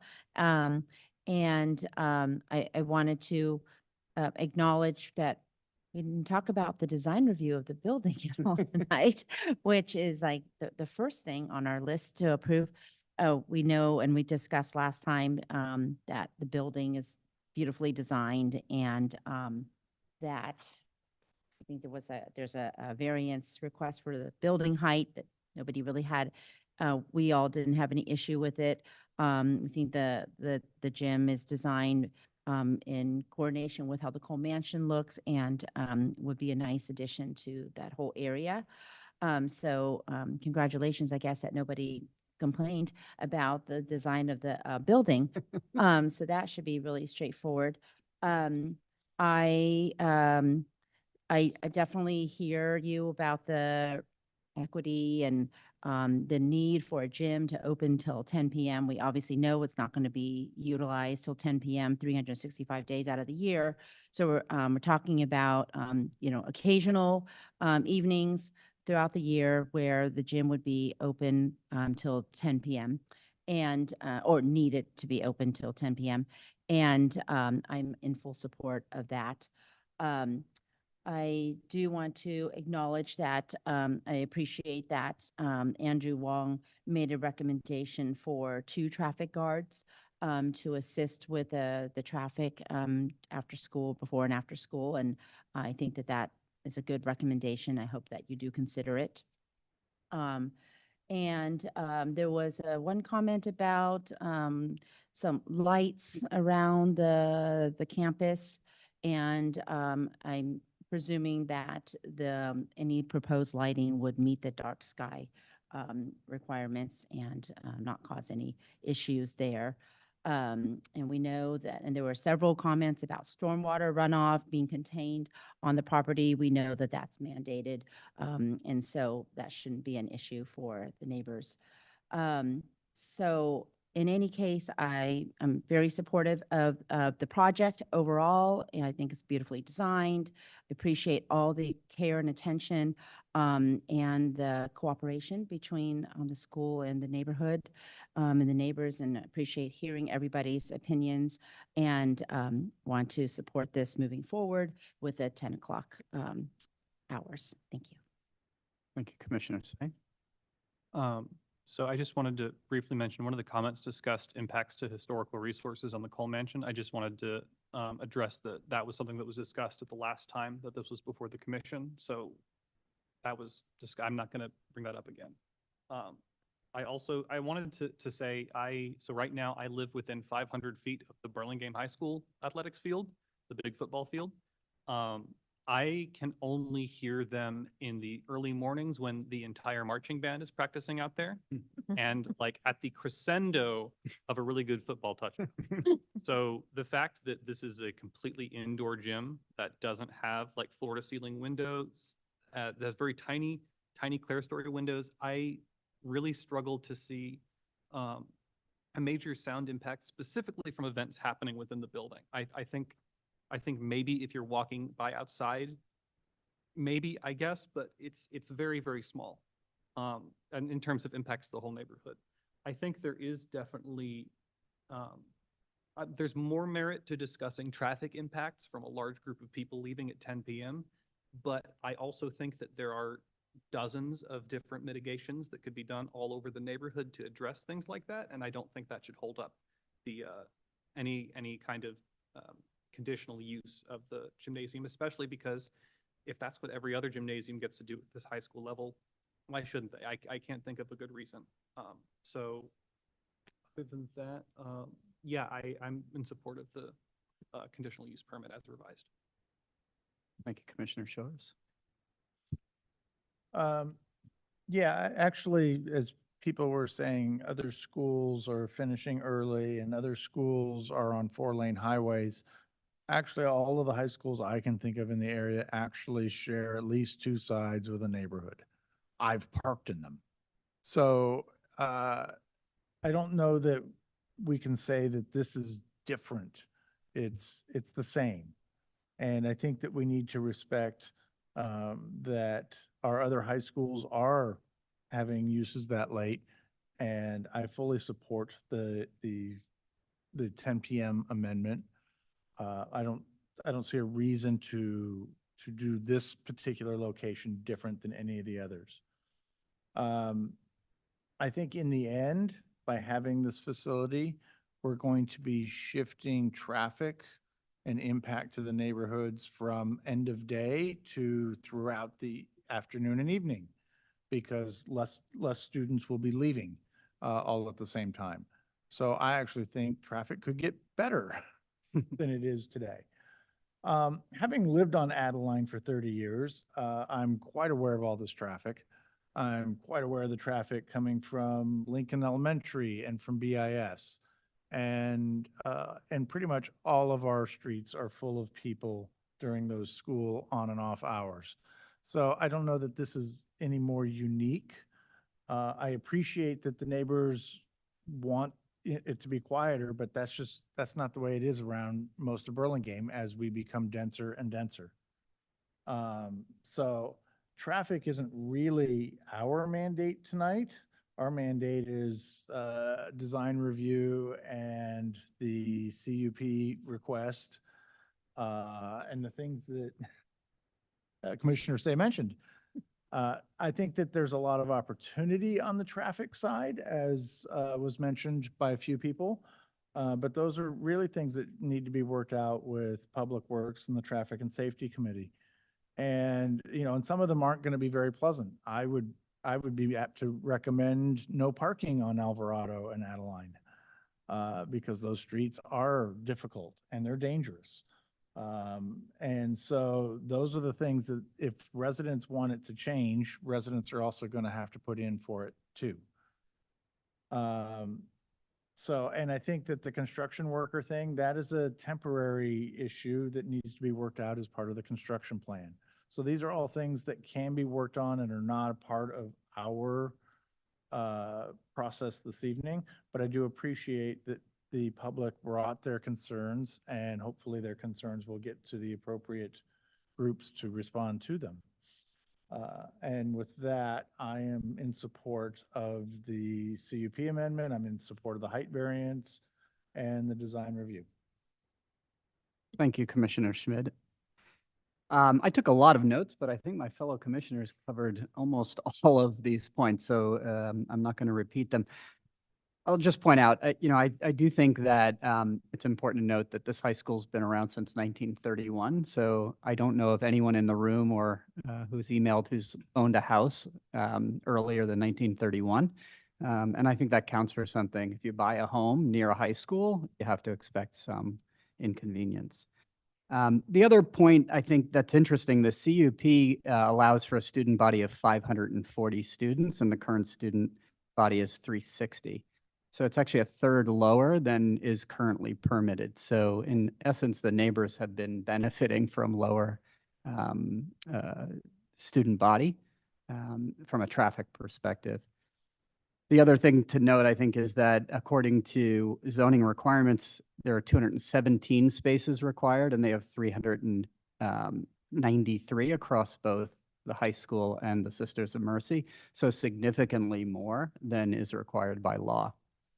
And then finally, it's been said, my son goes to Cerro, my daughter goes to BHS. They're both athletic, and they're both practicing until after 9 o'clock. So I think the table that you provided showing that this is not an unusual request resonates with me. I think this is typical for the use of a high school. So I'm also in support of the staff report, including the conditional use permit and the variances. Would anyone like to make a motion? Before you make a motion, Chair, if I may, one thing that we did hear a note from is the condition that you see on the screen that was edited earlier today. That would not allow any renting out of the space whatsoever. We've heard comments on that from both sides, but I wanted to bring that to the commission's attention because we did specifically have that language in there. Yeah, so I think the motion that we make would be referring to revised conditions. Yes, if the commission agrees that that language is what they would like, the swim team would not be allowed to go with the language as currently. I see what you're saying. So the Mercy High School Athletic Center includes both the gym and the swimming pool. It does. So can I ask a quick question? So is this coming from both the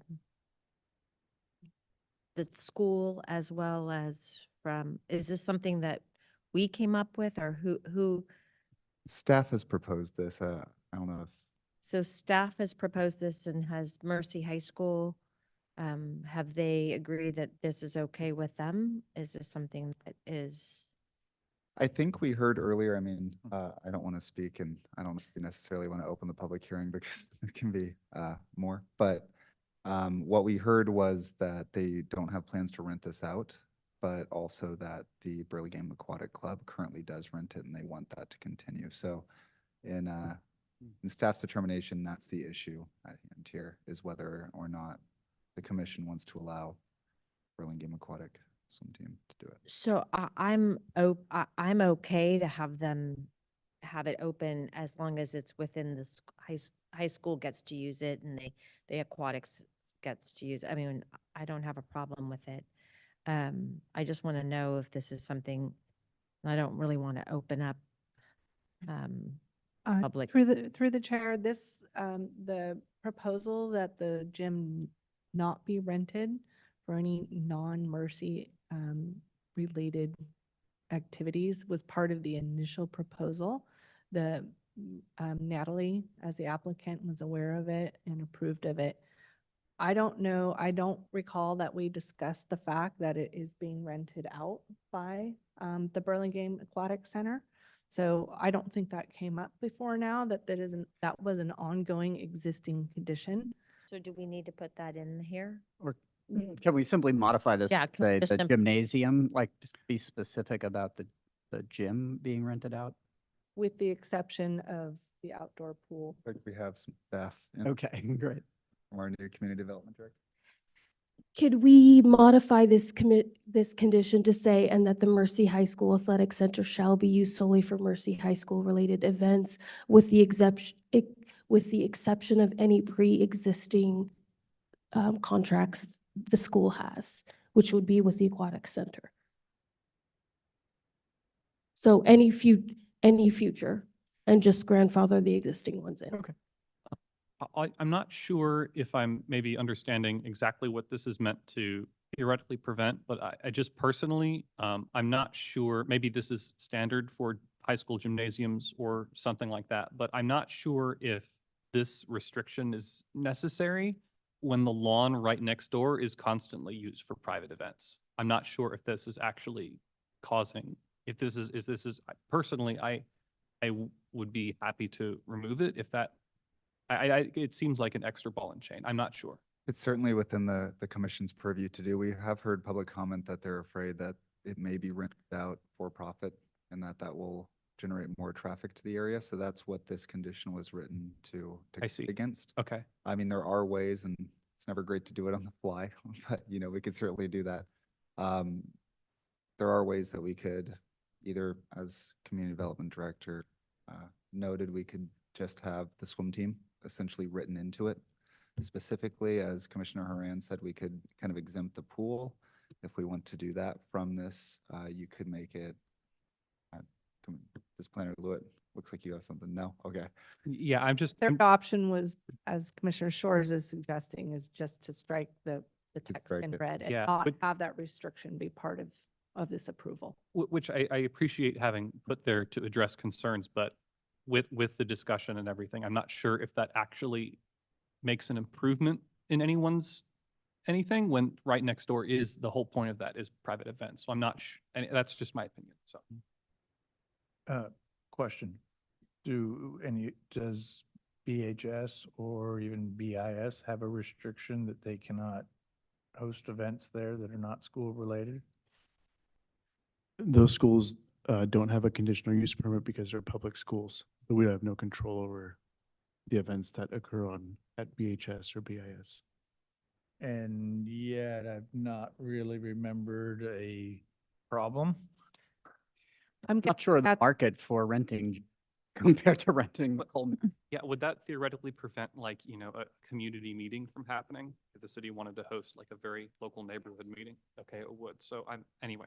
You could also put in, and something that was discussed at the staff level, it could be something that no for-profit use of the space could be made. I mean, and we could also accept, of course, the swim team, because it sounds like that's been pre-existing, but you could make it no for-profit renting of the space. And I think that may guard against some of what we're hearing and some of the concerns you just noted about neighborhood meetings or things of that nature.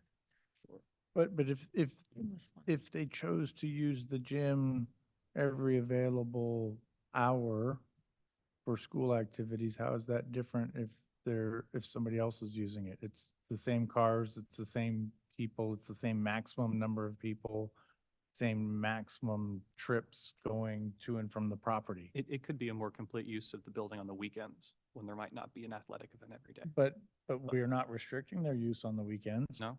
Do they want to have Saturday morning practices? I don't see anything here that says they can't. So Right. I would think that they might have to in order to get all of the Have games. too. athletes to do their thing. Right. If public schools have the opportunity to rent out their gymnasium, I don't see why Mercy should be any different in that respect. I think the question is, and I'm not sure about, so I'm trying to think back.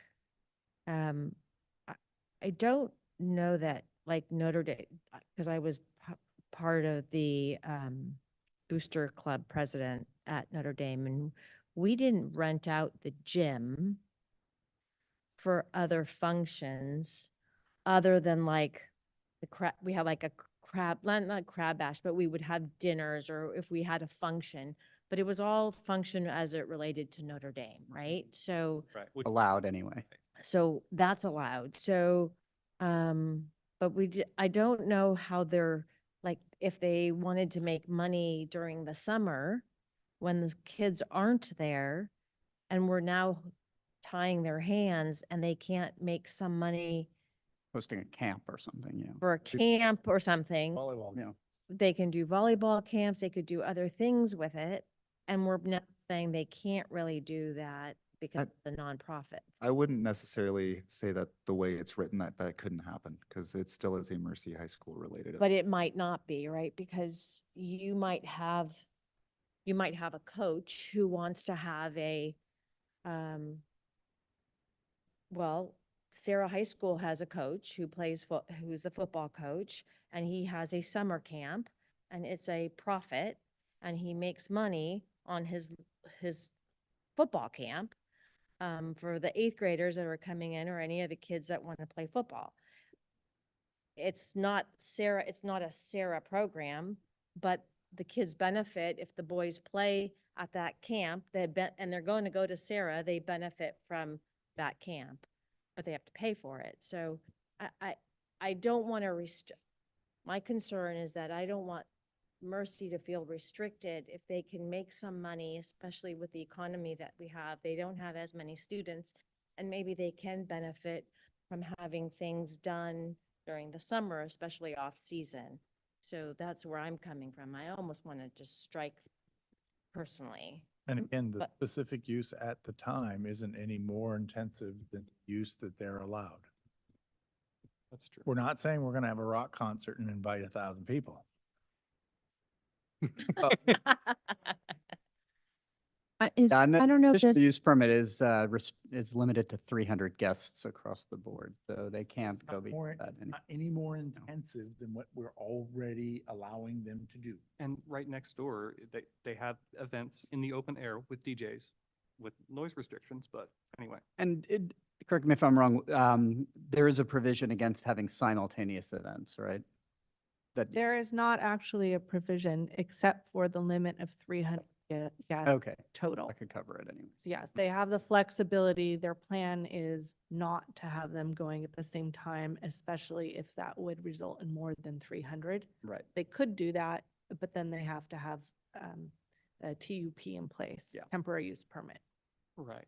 Yeah. Like, at least 3 commissioners are in favor of striking it. I'm just trying to understand. So I don't know if the mansion and then this, like the scheduling of the mansion's private events, is that with the school? Is it the same? It's 2 different entities. The school manages all of that. Sorry, the school? The school manages all of, they have to, yeah, because of the parking situation. Okay, that makes sense. Yeah. Yeah, because that would be, I mean, I got married at the Gold Mansion, so I'm, thinking, oh, I'm having my wedding out on the lawn and then all these, events are going across the lawn to get to the gym. So if it's coordinated under one entity, then that makes sense in terms of scheduling and parking and. And if they're already managing private events as is, I don't. Right, I know, but I'm not sure.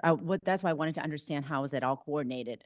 If it's under didn't- one party, then. They could do summer camps, they could do a whole bunch of things with the girls, right? And other kids in the community. Mhm. So I'm in agreement to strike this completely out of the thing unless our city attorney. No, just to confirm, when you say strike this, when we do make the motion, we'll want to say and accept Exhibit A with ending after either daylight hours or striking through the red portion Striking. of that, just to make sure it's clear, because we don't want to strike the condition. No, no, no. Right. Just the additional red language there, and then staff can bring that in through that. But as you consider your motion, please specifically call out that exhibit. Commissioner Schmidt, do you want to give it a chance? Yep. So I make a motion that we approve this project for design review, hillside area height variance, and the CUP amendment as noted in Exhibit A, with the exception that we strike the wording and that the Mercy High School Athletic Center shall be used solely for Mercy High School related events, semicolon. Do we have a I second that motion. Okay, great. I have a motion by Commissioner Schmidt, a second by Commissioner Say. May we have a roll call vote? Actually, any discussion on the motion? Already had that. No. Okay. May we have a roll call vote? Commissioner Camerado? Aye. Commissioner Schmidt? Aye. Commissioner Shores? Aye. Commissioner Say? Aye. And Acting Chair Haran? Aye. The motion passes 5-0-1-1. An action by the Planning Commission is appealable to the City Council within 10 days of the Planning Commission's action. If the Planning Commission action has not been appealed or called up for review by the City Council by 5 p.m. on the 10th day, the action becomes final. In order to be effective, appeals must be in writing and must be accompanied by an appeal fee of $900. Noticing costs. Congratulations.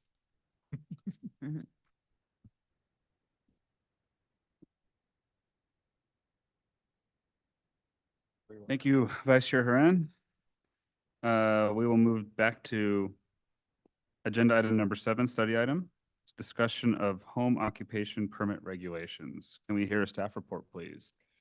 Thank you, Planning Commission. Netta Zayer, Community Development Director. I'm happy to discuss this item, or if the Planning Commission desires to end the evening and hear it on a different date, happy to do that either.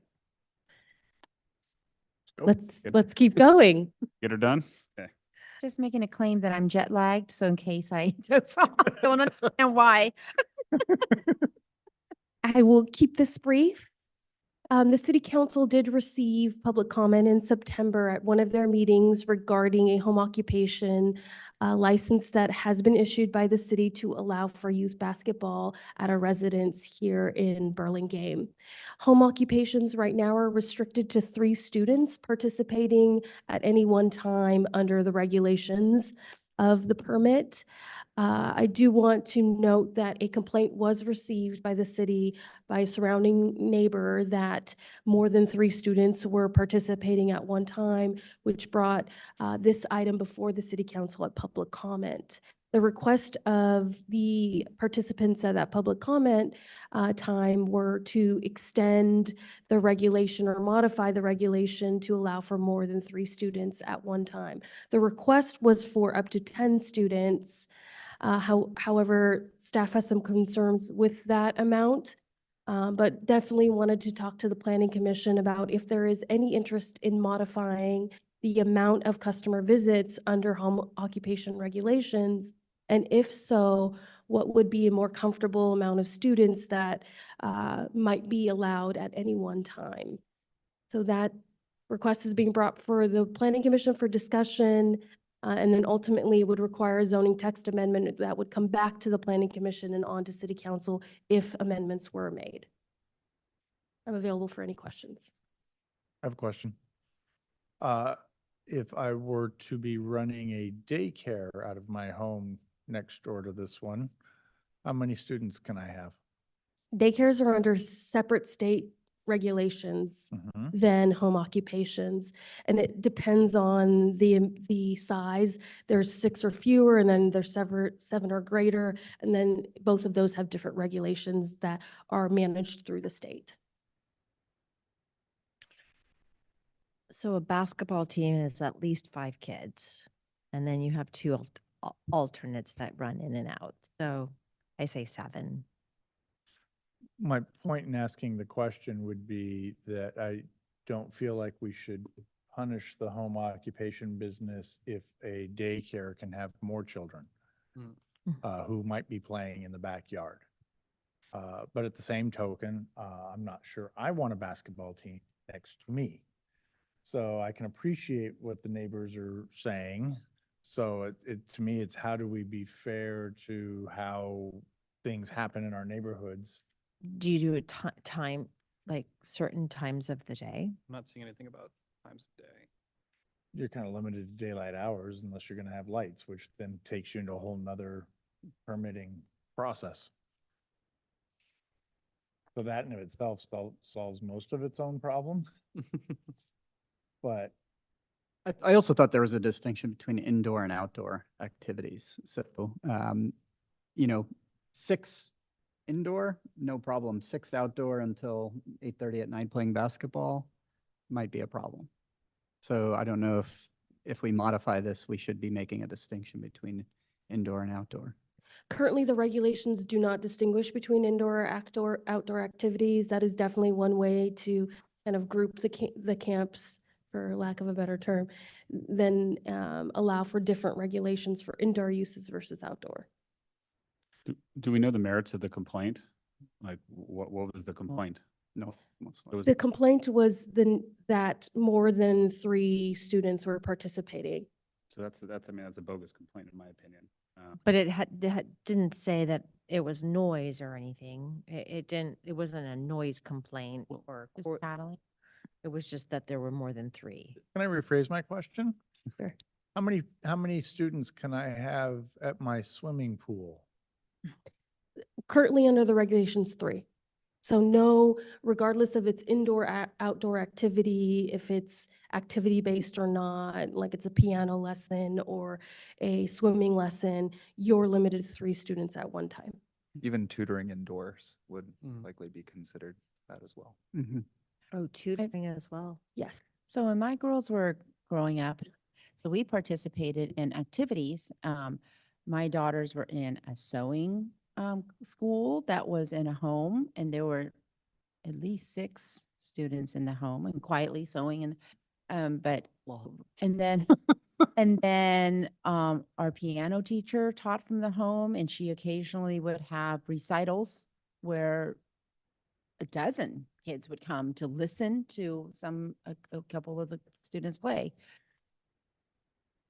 Currently, that would not be allowed. Right. So I'm like, oh my gosh, and, Yeah, it's, I certainly don't have no, a, but I can just see how there would be a need for flexibility for larger numbers depending on what. Well, and I think what's happening is I do think that I think our community does have people that specialize in sewing and piano and other arts and other things, and they create their homes to bring kids in and teach them, right? Because we don't have a lot of the old activities back in the schools, and so these wonderful people in our community have allowed that. And I would hate to discourage people from teaching how to knit and how to do all these wonderful things for kids. So, and I'm a big sports person, so I mean, they want to play basketball outside. Let's go get your energy out, man. Go play. Like, just go hang out. Both my son and my daughter attend this basketball camp specifically that we're talking about. And so I've been used to it for the last 3 years, dropping them off, picking them up.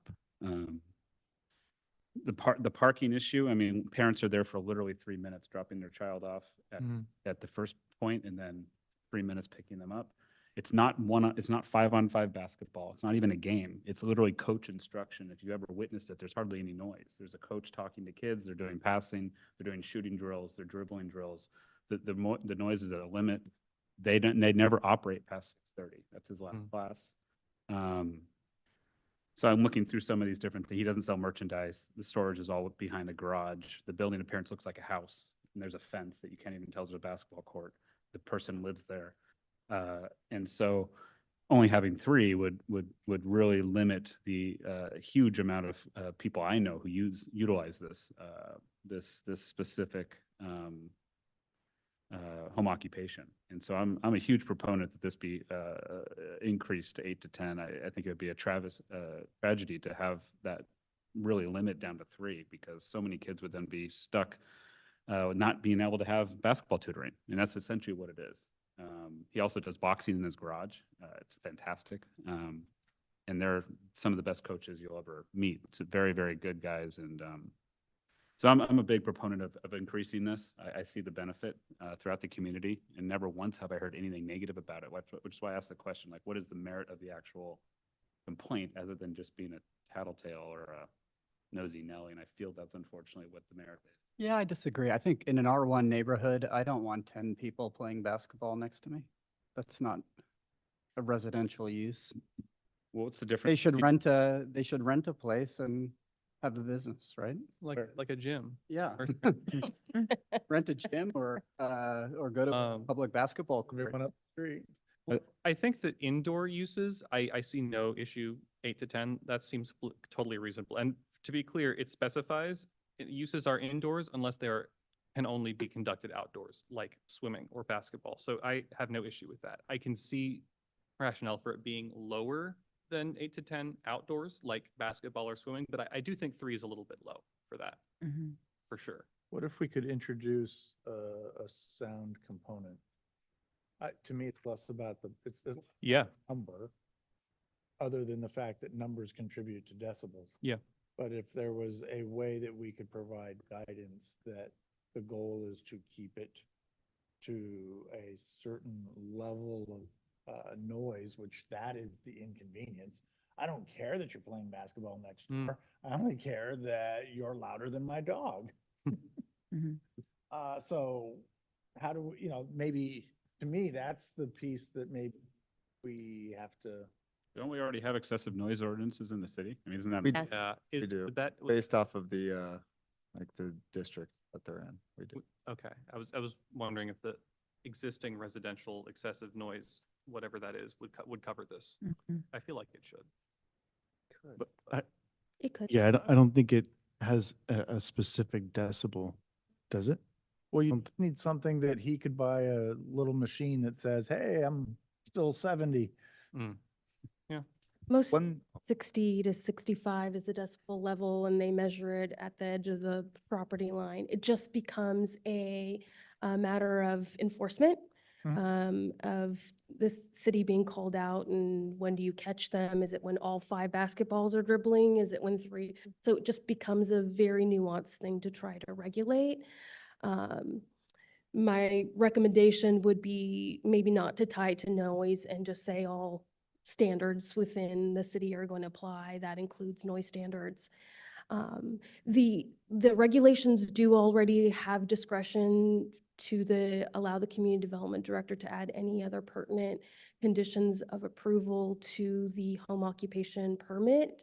So if there was, it's going to be impossible for us to think of every single scenario where someone might generate a business, but if we have a general comfort level of a number, and should something come in that may be doing 10 or 6 outside, given that particular use might seem excessive, given that circumstance, we can add additional conditions in that. But if we say 90% of the businesses that are going to come in are going to operate perfectly fine with this many students, I say let's shoot for the 90%, and then we can, on a case-by-case basis, address unique circumstances that might need a little bit more regulation. So I think what I'd like to also understand is, has there been more complaints other than this one towards this particular person? So it's never been an issue. And I'm sure that this person, if I know who it might be, has been doing this since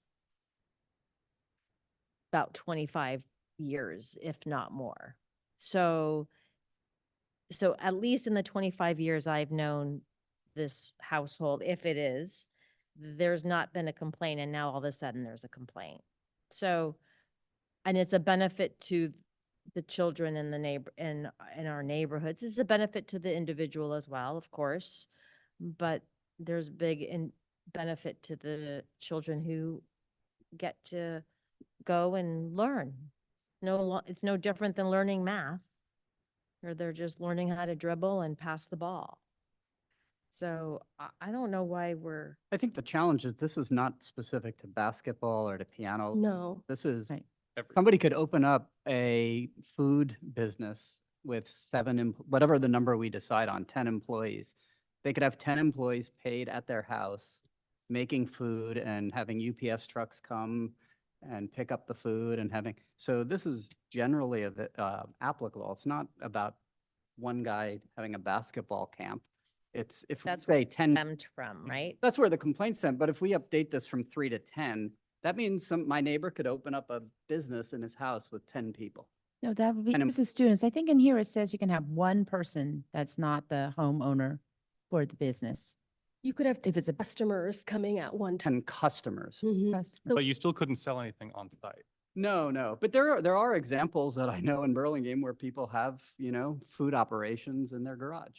Well, to that point, I think there is a realistic possibility that accountants, tax preparation, things like that could have 10 employees come into a home business in that way. So restaurants are actually regulated pretty heavily. So there would be some other ways that those could go, but a law firm could have essentially go out of their house at that point. So there are certainly other uses outside of sports.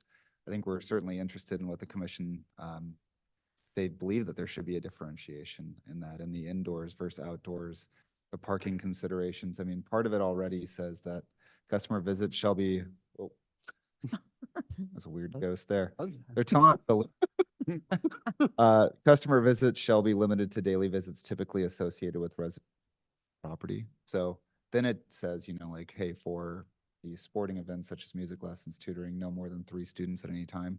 Part of that's supposed to be guided towards having it consistent with that residential use. So you're not having 10 people show up for 1 hour, switching out 10 people showing up for the next hour. Right. So some of those things are what we'd like to hear. It does have excluded operations. Like Oh. Contractor's office, barber shop or beauty salon, carpentry, cabinet making, massage studio, automobile repairing or painting, medical clinic, hospital, kennel or boarding of pets, which is interesting, medical or dental offices. You can see the pet one. That makes I sense. can see the pet one actually kind of making sense. I don't have 10 dogs either. Plus somebody. Dogs aren't customers. But You'd have to- does this specifically need to be a for-profit entity? Like what about like a Boy Scout? Like Yeah, that's, it's a home occupation business license, so it's to conduct business. So this would be in exchange for monetary payment. They have to have a business license that's contingent upon getting the home occupation permit. okay, If you were- Basically, a business license to do business out of your home. right. I do business out of my home. Could there be some type of a variance approach or like a unique business type that could have a component in the application for some type of a variance? Or that could take care of that 10%, whatever that might be unique. So I think the discretion of the community development director helps with kind of looking at those unique cases. If we write the language in the regulations as it's written now, it's very specific that you shall not have more than 3. So there's no ability for the director to make any interpretation or any adjustment because the code is very clear. We can write the language a little more loosely, which is always an option, and make it more as guidelines for different things. That does then allow for a little more discretion on the case-by-case basis. I mean, what if you had it at 3 and then when you asked for the exception, and it says here there's inspections. Like that's part of it anyway. There's normal right of the director to have any inspection whenever they want. So let's just say you keep it at 3, but if you want more than 3, we have an immediate inspection to see what you're doing, see what it's there. And if it's a basketball camp, I think most people will be like, yeah, it's fine. But if it's a bunch of dogs or like, a bunch of people making a bunch of noise, maybe that's not appropriate. Maybe the inspector at that time can make that determination. where you do have a way to move forward with certain people, certain businesses, but then some, as we already have excluded here, would get shut down at that first inspection. We can, if we still believe the baseline 3 is the appropriate number, that's something we can do. We can modify the language so it's not shall and more allows for ability to make some discretion there. If we believe the baseline at 3 is low in general, we can adjust that with still that flexibility. And if we think we should distinguish between indoor and outdoor, we can make that. The more clear we can be, just to give any director who sits in the seat some general guidance and then enough wiggle room for some discretion would be my recommendation. If the commission thinks 3 baseline is good, we can just finesse the language. If we think that should bump a little, we should really explore that. It should be I think, bumped up a little. I think she bumped up. Feels low for just about everything. And we should distinguish indoor and outdoor. And Yeah. I think the Literally. Quite literally. go between indoor, outdoor, Mhm. I think, It's a good starting point. and then go from there. Mhm. Maybe some other language that could possibly help where then if somebody comes to you, we could look at it. And maybe provide a list of examples too, Correct. And guidelines. yeah, and if someone comes with a unique situation where we do an inspection, what that allows the ability of is we put some condition, just like you all do, to kind of manage that unique circumstance. I've heard several numbers, so indoor seems to be outdoor, indoor distinction, so we can start there. Indoor, what is a number that the planning commission thinks would be a good starting base? And one thing to know is you can do a tiered approach as well. It can be like a by right, you can have this many, and then, with the approval of certain conditions by the community development director, we could have a maximum number too. Mm. So if you'd rather do a minimum, maximum, But there's that's- flexibility. Yeah. You can go, 5, no more than 10. 12. 7 or whatever that number is. Mhm. And then indoor could be a little higher. I mean. Up to you're 12. But again, Like if it's also like an outdoor use that's very quiet and doesn't require lots of jumping or whatever that might be, that could also go way higher. Yoga class. Sure. Well, It's going to be harder to Garden. regulate, Yeah. but yeah. Where the discretion comes in. It's Mm. like you come 12 students like trampoline class and you've got, 12 trampolines out. Exactly. It's going to be a little. Why outdoor? I don't know that there's any line. Oh, trampoline. so then could we not keep it the way it is with the 3 participants, but then grant greater authority to apply for a specific conditional use in which then that person would say, I'm going to have my 5-person yoga camp in the back. And you say, that sounds fine. Like a yoga class or something like that. Mm. But the problem is, and then everyone would have to be coming, and I don't know how, like, for staff. Yeah. I mean, right now it's purely based. So, And it, or what yeah. typically the one who's going out responding to people who are told that they're violating their home occupation permit, does an inspection, gives them a chance usually to fix or, starts citing if there isn't there. But I'd say a lot of times what our code enforcement office is really doing is just going out there, educating about the home occupation permit process. That person will go get a home occupation permit and generally comply. Hmm. So the bigger issues we have are people doing this without the permit. So we don't want to discourage them from going to get it. Yeah. So that's part of the reason why I think we're here, is to talk about what's that reasonable number. But then the next level of, are they violating it? That's lesser, but it is also harder to enforce. Can I ask, what is that permit process? Home occupation business license. They would come to the city and fill out, and Ruben and Erica, I'm just going to speak from what I know. Correct me if I'm wrong. They'll come to the city at the counter, apply for a home occupation business license. That's a form that's filled out. With a set of standards, it's reviewed by staff and it's issued. They then get a business license and pay the applicable fees, And we have record of their regulations, and then there's a renewal that they do of that on an annual. Have one. In most cases, yeah, in most cases, it maybe takes 10 minutes and you don't even have to come into the city. You can just. As a staff member, I can say that complaints about home occupations that exist rarely come up, rarely. When they do, they are for items like this, outdoor instruction typically. So again, I say that if we could keep the language we have in place, but expand the director's role in being able to approve specific home office or home business applications with certain requirements. And if having 5 or 6 people to do something there feels like it's not going to impact the rest of the neighborhood, then it gets approved. I'm just wondering whether we're not going to be capturing the people, like the businesses that I guess I've been going to, who maybe don't even have a home occupation business license. Because one, they maybe don't know, or two, it's like 3, I can't do 3. I'm not even going to do this. I'm not going to apply. I'm just going to. Yeah. So I think we should encourage people to be able to apply for this home occupation business license and then feel like, oh, okay, and it meets my needs. I can have 10 to 12 students in my home sewing or whatever Mhm. it is, rather than scare people away with a 3 limit. Yeah, 3 just seems really low. Yeah. Then take it out. We keep using the word students. which- I mean, whatever, yeah. Well, no, but I think that's an important distinction. I mean, versus 10 CPAs or 10 Right. whatever. I mean, 10 students, in my opinion, I'm a lot more lax than actual business of 10 working people. Mhm. Right. I mean, I agree. I think we should raise it. The question is like, what's the magic number?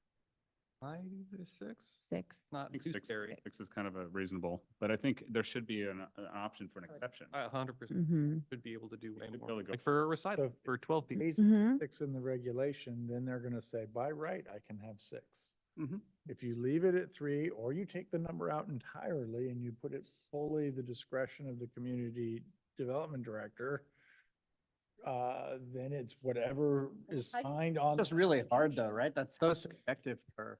Yeah, I wouldn't put it solely at my discretion about the amount of students. I think a range or, with a minimum or maximum, is okay, or just raising the base number and having, crafting it with the attorney so that there is some ability for some discretion. I would look at it more as discretion to lower the number than to raise the number. So, Scott, unless you disagree, I think conditions are big too. yeah. Being able to add conditions based off of the type of activity that's there. So I mean, if it's basketball and we're getting noise complaints, we can. Hitting them with the right. Making sure that we put in the right conditions to ensure that it doesn't get too loud or it's during certain hours of the day, so they're not playing basketball from 9 to 10 p.m. Something like that. Go from 1 to 6. Well, I think if you know that you're doing an outdoor activity, knowing that you should throw in the noise clause and the time clause is probably a good thing to throw on their approval, because then you say, oh, you read it. Whereas if it's another law somewhere else, they're not reading it and they're not going to pay attention to it until they get a complaint. I mean, you're gonna have, you're gonna probably during the summer have more of these outside functions. And the kids are gonna be going in the mornings and the afternoons and the early evenings, but once it gets dark, everybody goes home. I mean, in the winter, the kids are in school and they've got their own functions and they're not really gonna be playing after dark. It's like it's gonna get dark at 5:36, right? So. I heard 6. Does that feel like a comfortable number to the planning commission? For me, it does. Yeah. For me, it does. Is there any thought to a maximum number for the day? Oh, for the day. Because right now it's 6 at any one time. I would Having say 60 cars go by my house. 12 for the recital. Yeah. Recital, I say 12. Hmm. 10 to 12. 10. 12, so two 2 turnovers of 6. That's pretty restricted. This camp, I mean, he starts camp at 3:30 and he ends at 6:30 and he has 7 classes of 6. So he's going 25 to 30. And you would be okay being that neighbor? Like Absolutely. With a newborn baby or with, you know what I mean? But if Somebody you're, buys a $4 million house, has a newborn baby, and has 40 cars coming by every day for a basketball camp in an R1 residential neighborhood. I don't see the distinction between living next to Ray Park or any of these other parks and doing a camp there. I mean, Because you know you're buying a house next to Ray Park. You're buying a house next to another house and suddenly they're running yeah. a for-profit camp. Well, the problem is as coming from a contractor with building regulations, when you get too strong, people just ignore them and don't do them. So then all he's going to do is just say, hey, don't pay me. It's a non-profit. That's all he's going to do. So what exactly are we going to do by coming down too hard on it? I see your point, and I think, like I said, there's some discretion for it. But again, this isn't 5-on-5 basketball cheering and people in the stands. This is very structured, and this may not be for everybody, but it's not like a super noise. I've watched the whole practice. It's not like a very noisy event. Yes, there's some balls bouncing, but what's the difference between 5 kids playing? Yeah, and I don't want to make, it's not about the basketball, right? Right. It's about- I hear your point. You're opening up Well, Pandora's box. So as of right now, it doesn't have any regulations for maximum number of students per day, right? Doesn't know. So So I have 5 minutes, 3 at a time. So yeah, so maybe we just don't touch that and just if things come up later, maybe we can look at it, but that's Okay. There's so many different ways that could go for so many different, Quantify them. so that could be a variance thing or a condition of approval. Well, and it would start out as a complaint. Yes. Right. So 6. Yes. 6. That's good. Can we add some other wording? Are you looking for us to comment on the whole document? You're absolutely welcome to. We're going to be taking this recommendation up to the city council to discuss it as well. So we're just trying to hear the commission's thoughts on anything you'd like to in this regulation. We kind of put it down in that one section that has the limitations of home occupation businesses, but anything you'd like to pass along is. Well, like, for example, on building appearance, I think we should say no signage. Oh, yeah. There is no signage regulation. Oh, really? I didn't. see- Yeah, Oh, you can't have a sign permit in association with a home occupation. It's not in this oh, portion. it's not in. It's not in this. Okay, I was thinking, well, Yep. fine. Yeah, I gave you just the standard. Oh, There I see. are. There's the- more. The permit itself. Okay. I only included the standards because it pertained to the customer visits, which is the nexus of the complaint that was received. See. But there are lots of pieces to the regulation beyond this. And I'd also just like to add for consideration when it comes up, I'm probably a little bit more lenient looking at this just because to me, the idea of one person in a household being able to earn extra income using that household sounds like a really great way to stay in that household and not be forced out from some other measure. So that's something that personally accounts for me thinking, well, if they're inside, if they're doing piano recitals, 8, 10, 12, whatever. But anyway, that's where I'm coming from. Do you want 6 just as it relates to outdoor and then do a separate indoor clause and allow for a greater amount of students indoor? I feel like 10. Yeah, 10. for Yeah. If it's indoors. indoor, yeah. 10 for indoors. Up to 10 for indoors. What constitutes indoors? Anything that can be done indoors. What is indoors? Garage doors open. You can do, you. What I mean, like, what if there's a, You just said. well, I'll be No, honest, seriously, yeah. the same place he does boxing with the Right. garage, in the garage. And that's actually loud. With the door open? No, well, I mean, when it's hot, he does, but most of the time it's closed. So it says primary dwelling unit or a permitted accessory structure, which I guess could include a detached garage. Mhm. Or an ADU. I still feel like the student aspect is important to me. It's not the same as a different type of business with actual, I don't know. That's true. I think there has to be some discretion to go beyond 6. I like 6 as a, I agree. you know, It's better than it's better than 3. I like 6, but there's got to be something in there that allows the director to say, yeah, okay, you're doing 8 kids at a time and it's fine. We're not having a lot of complaints, but if we do start getting a lot of complaints, we may have to restrict you down to 6. Yeah, and with the revisions, I would probably remove student and just put client or customer. I don't want to distinguish between kids or adults, or it's whoever the customer is, you're allowed to have this many customers at any one given time. We can explore some language. So seeing that a baseline of 6 for outdoor and 10 for indoor, and let's see what language we can kind of draft around that. But It's like educational versus non-educational, right? Educational is very broad. It could be basketball instruction, but it's not this, I guess that's, yes, I guess a student is a customer, but I don't see a student the same as many other businesses that could come to mind. That's what I'm trying to say. I think there needs to be a little bit of difference there, not necessarily putting all of the businesses in one bucket.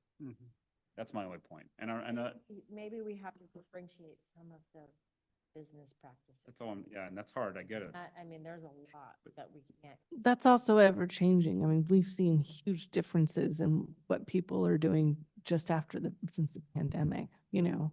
And we've lost a lot of our daycares, right? Our private daycares have really, a lot of them have closed down. Okay, so what about a yoga studio? I want to do yoga on top of my pool. Then my customers are adults. They're parking in front of my house, your house, and his house. For my 6 yoga students.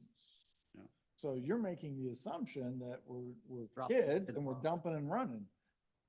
And that's a fair assumption for this particular business, which is fine, which is why I'm a lot more apt to say, do whatever you want as long as you approve it. Are individuals that have Pilates classes, I mean, we have studios. They have 2 or 3 machines and they have. But there's nothing you've said thus far in here that says I can't leave my car in front of my neighbor's house, or your neighbor's house. Well, It that's said- public anyway. It is, There's but there, Parking is public. 8 more cars, right? there is currently in the conditions that is addressed at least in part because the director has to make findings that this isn't going to interfere with the use or enjoyment of the neighboring existing or future residential developments or doesn't create traffic or pedestrian. Because that applies to everything. Yeah, so that is there. I think, I mean, I can't speak to what was actually in the legislative history at the time.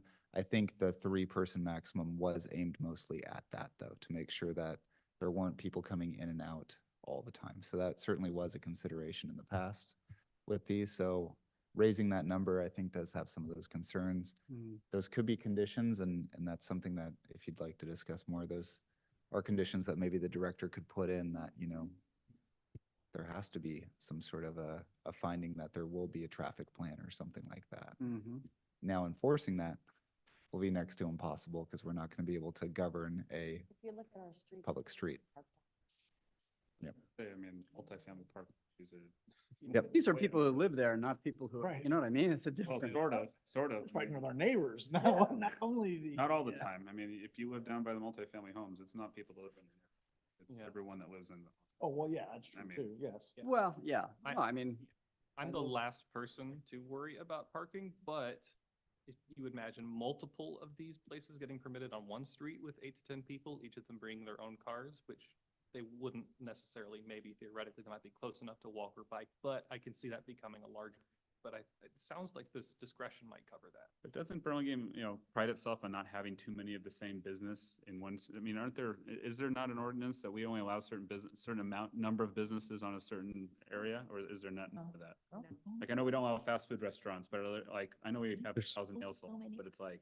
Massage. What? Yeah. Yeah. I guess I just answered Well, on your Broadway. question. But I guess my point to that is maybe there's discretion of you can only have so many of these on a certain block or certain parameters of how many, like, to your point, yeah, if you had 18 basketball kids on a block, that'd be terrible. So maybe if you have one, then someone else can't. That would be nearly impossible to regulate, to determine when they started their home occupation, they'd have to let us know when they've stopped, see how many are. Yeah. That would be, I mean, that would be a full-time staff person just managing home occupation. So I wouldn't want to go down that nuance of restricting the amount of home occupations. But I think it goes back to the point Scott made, to remember that our R1, fundamentally, the primary use of the R1 zoning district is for single-family residential use. The home occupations are a benefit to a homeowner to be able to conduct business as long as it's not impacting the primary use of the area.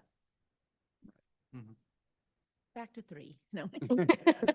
Yeah, I mean, Leave it as is. This isn't easy. Let's sound, He can't have his. well, this, Let's not start high and give somebody a by right opportunity to pin us in a corner saying, no, your law says I can have 6. But you don't want 6 really loud people with parked cars.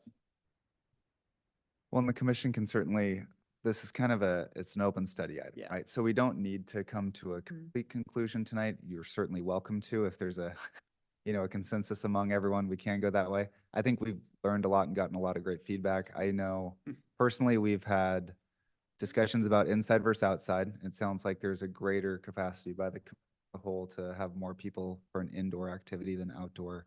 And it sounds like 6 and for outdoor is kind of the number that most people feel comfortable with as a by right number. Again, I'm just throwing this out there to see if that's actually the case. We can certainly keep going as much as we want, but I also don't want you to feel like we have to come to a consensus. This isn't a jury. We don't have to do this one tonight. When we do, if we do eventually amend this, this is going to be an ordinance because we are amending our code. It's an ordinance in Title 25, so it is yours. So this will come back before you in ordinance form. And at that time, we would certainly need you guys to, or need everyone here to come to an agreement, give us your feedback there. Right now, as specific of feedback as you would like, we are more than willing It to would take. be nice to have some time because I do know that have some businesses and I'd love to get their opinions on what they think and what they need. Because you don't want to, I want people in our community to be able to have their profession and do what they do. And I'd like to get their feedback on it. Absolutely. So, and I don't know if the community development director has thought this far ahead, but I'm assuming our next stop will be in front of council to kind of decide whether this is something they would like us to bring back as an ordinance. So as we schedule that, we can certainly let the planning commission know. We can put out the dates. We can do a blast in the e-news, and you can make sure that everyone that you do know in the community who's involved in this can say their piece, or the neighbors who don't necessarily want it, maybe can say their piece as well. So we can make sure we start advertising it more, putting it out there, letting everyone know that they come speak their mind on it. But again, I think this was great feedback. We're certainly open to more, but I also don't want everyone to feel like you have to come to a conclusion here for a motion. I feel like one complaint to penalize everyone who's been doing it all these years because there are people that are, and we don't want to, I don't feel like I want to penalize the community. And recognizing that it's been working, I don't want to overhaul the regulations either since they have been working. So, just balancing the needs, the complaint, and the fact that, we've had how many home occupation permits going through smoothly and it hasn't been an issue. I do think a lot of people don't know about it. I know. I think outreach is important for this discussion, and making it public would be good outreach. I think, We can. I still feel like there's a student versus not student piece to this, which then also plays on the car, not car piece of it. I have a home business. Nobody knows it's there. I don't have a sign. Nobody comes to my house. It's just me. Is it more student customer or is it age? Because you can have Adult students. students who are all driving and coming Yeah. and taking a class, just, it's more that this is a youth basketball. That's the thing with it. I had a friend who had, they would all get together. There would be like 12 women and they were all crocheting. And they would all, huh? That's a club. No, but it was actually a class. I mean, one would teach, but it wasn't really for profit. I mean, but one would teach and then the next one would teach a different type of. That's important because you have 12 parked cars for now, right? Correct. Whereas in this specific case. 3 hours if you're. Sure. But women. But in That's all afternoon. in this specific case with young basketball players, you have no cars parked. Right, just For more than 5 minutes for pickup and drop off. Totally different to the spectrum, yeah. But there again, I actually am not opposed to this in the least. Yeah. I'm just trying to not open up Pandora's No, box, it's- Mhm. creating regulation Mhm. Yeah. that we can't Yeah. have. some uniqueness. Well, and that's why I've said originally, that's why I feel like the discretionary way is, but I know it's very hard, it's so subjective. But it's like, look, you have a bunch of 6, 8, 8, 9, 10-year-olds being dropped off. Obviously, there's no parking issue. Okay, I can see why you can have 8 to 10. You have 8 to 10 crocheters parking for 3 hours every day on a Thursday. That doesn't quite work because all your neighbors are complaining. Yeah. You know, there's obviously But nuance. what if he changes it to a men's league? Again, if parking, Now he's got 6 cars. yeah, you're right. Yeah, I don't know. It's so, okay, well. I think we have a good basis to go off of. I appreciate the, Yeah. welcome to right Thanks. regulations. Okay. Thank you all. You had enough. Thanks. That's what I'm hearing. More than enough. More than enough. Fall asleep. All right. All right. Thank you. Thank you very much. Is it really almost 12? It is almost 12. Do we have any commissioners' reports, please? No, How about directors' reports? no. If I want to get her here live, I will say, no, I don't have anything to share. Okay. Any future agenda items? Nope. All right. I do want to Yeah. bring up one thing. I know we talked about some of these homes that got approved that stayed within the confines of whatever they had and turned out horribly.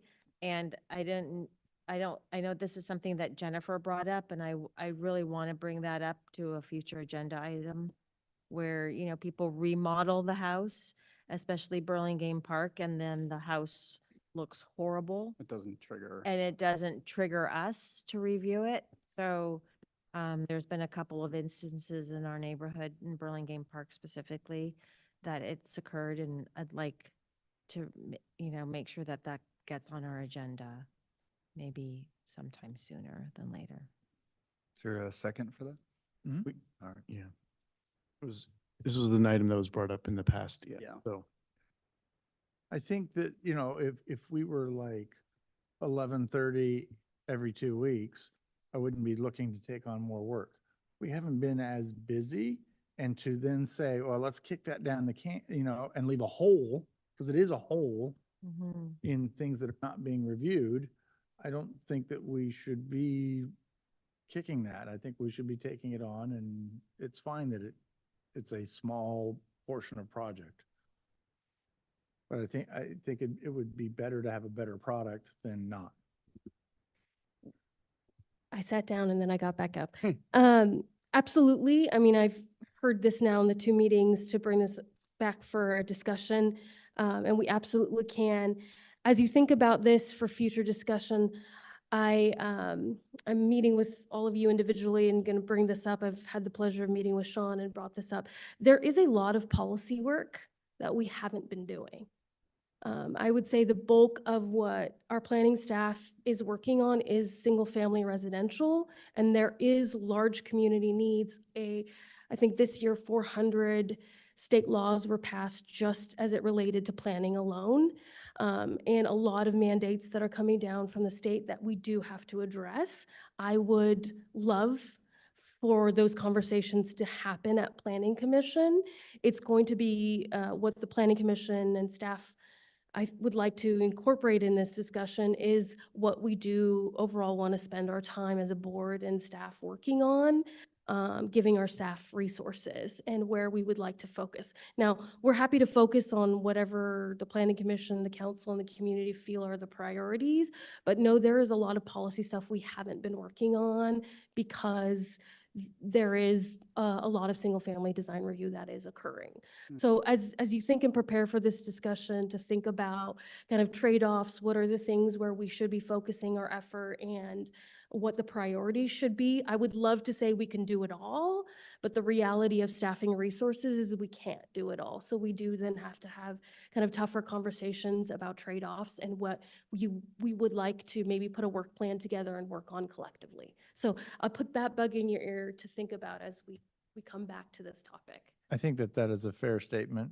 I was thinking about us, but if we actually say, ooh, let's look at more stuff as a group, that actually puts more work on staff that may or may not have the bandwidth to do that. So I can appreciate that. And it's fine. We can work on stuff, I think, but I would love to have the conversation collectively of what we should all be focusing our effort on and your expertise on, and would love to have that be an open conversation. Any other future agenda? That's it. Sorry. Okay, at 11:43, we are. Gosh. This seems.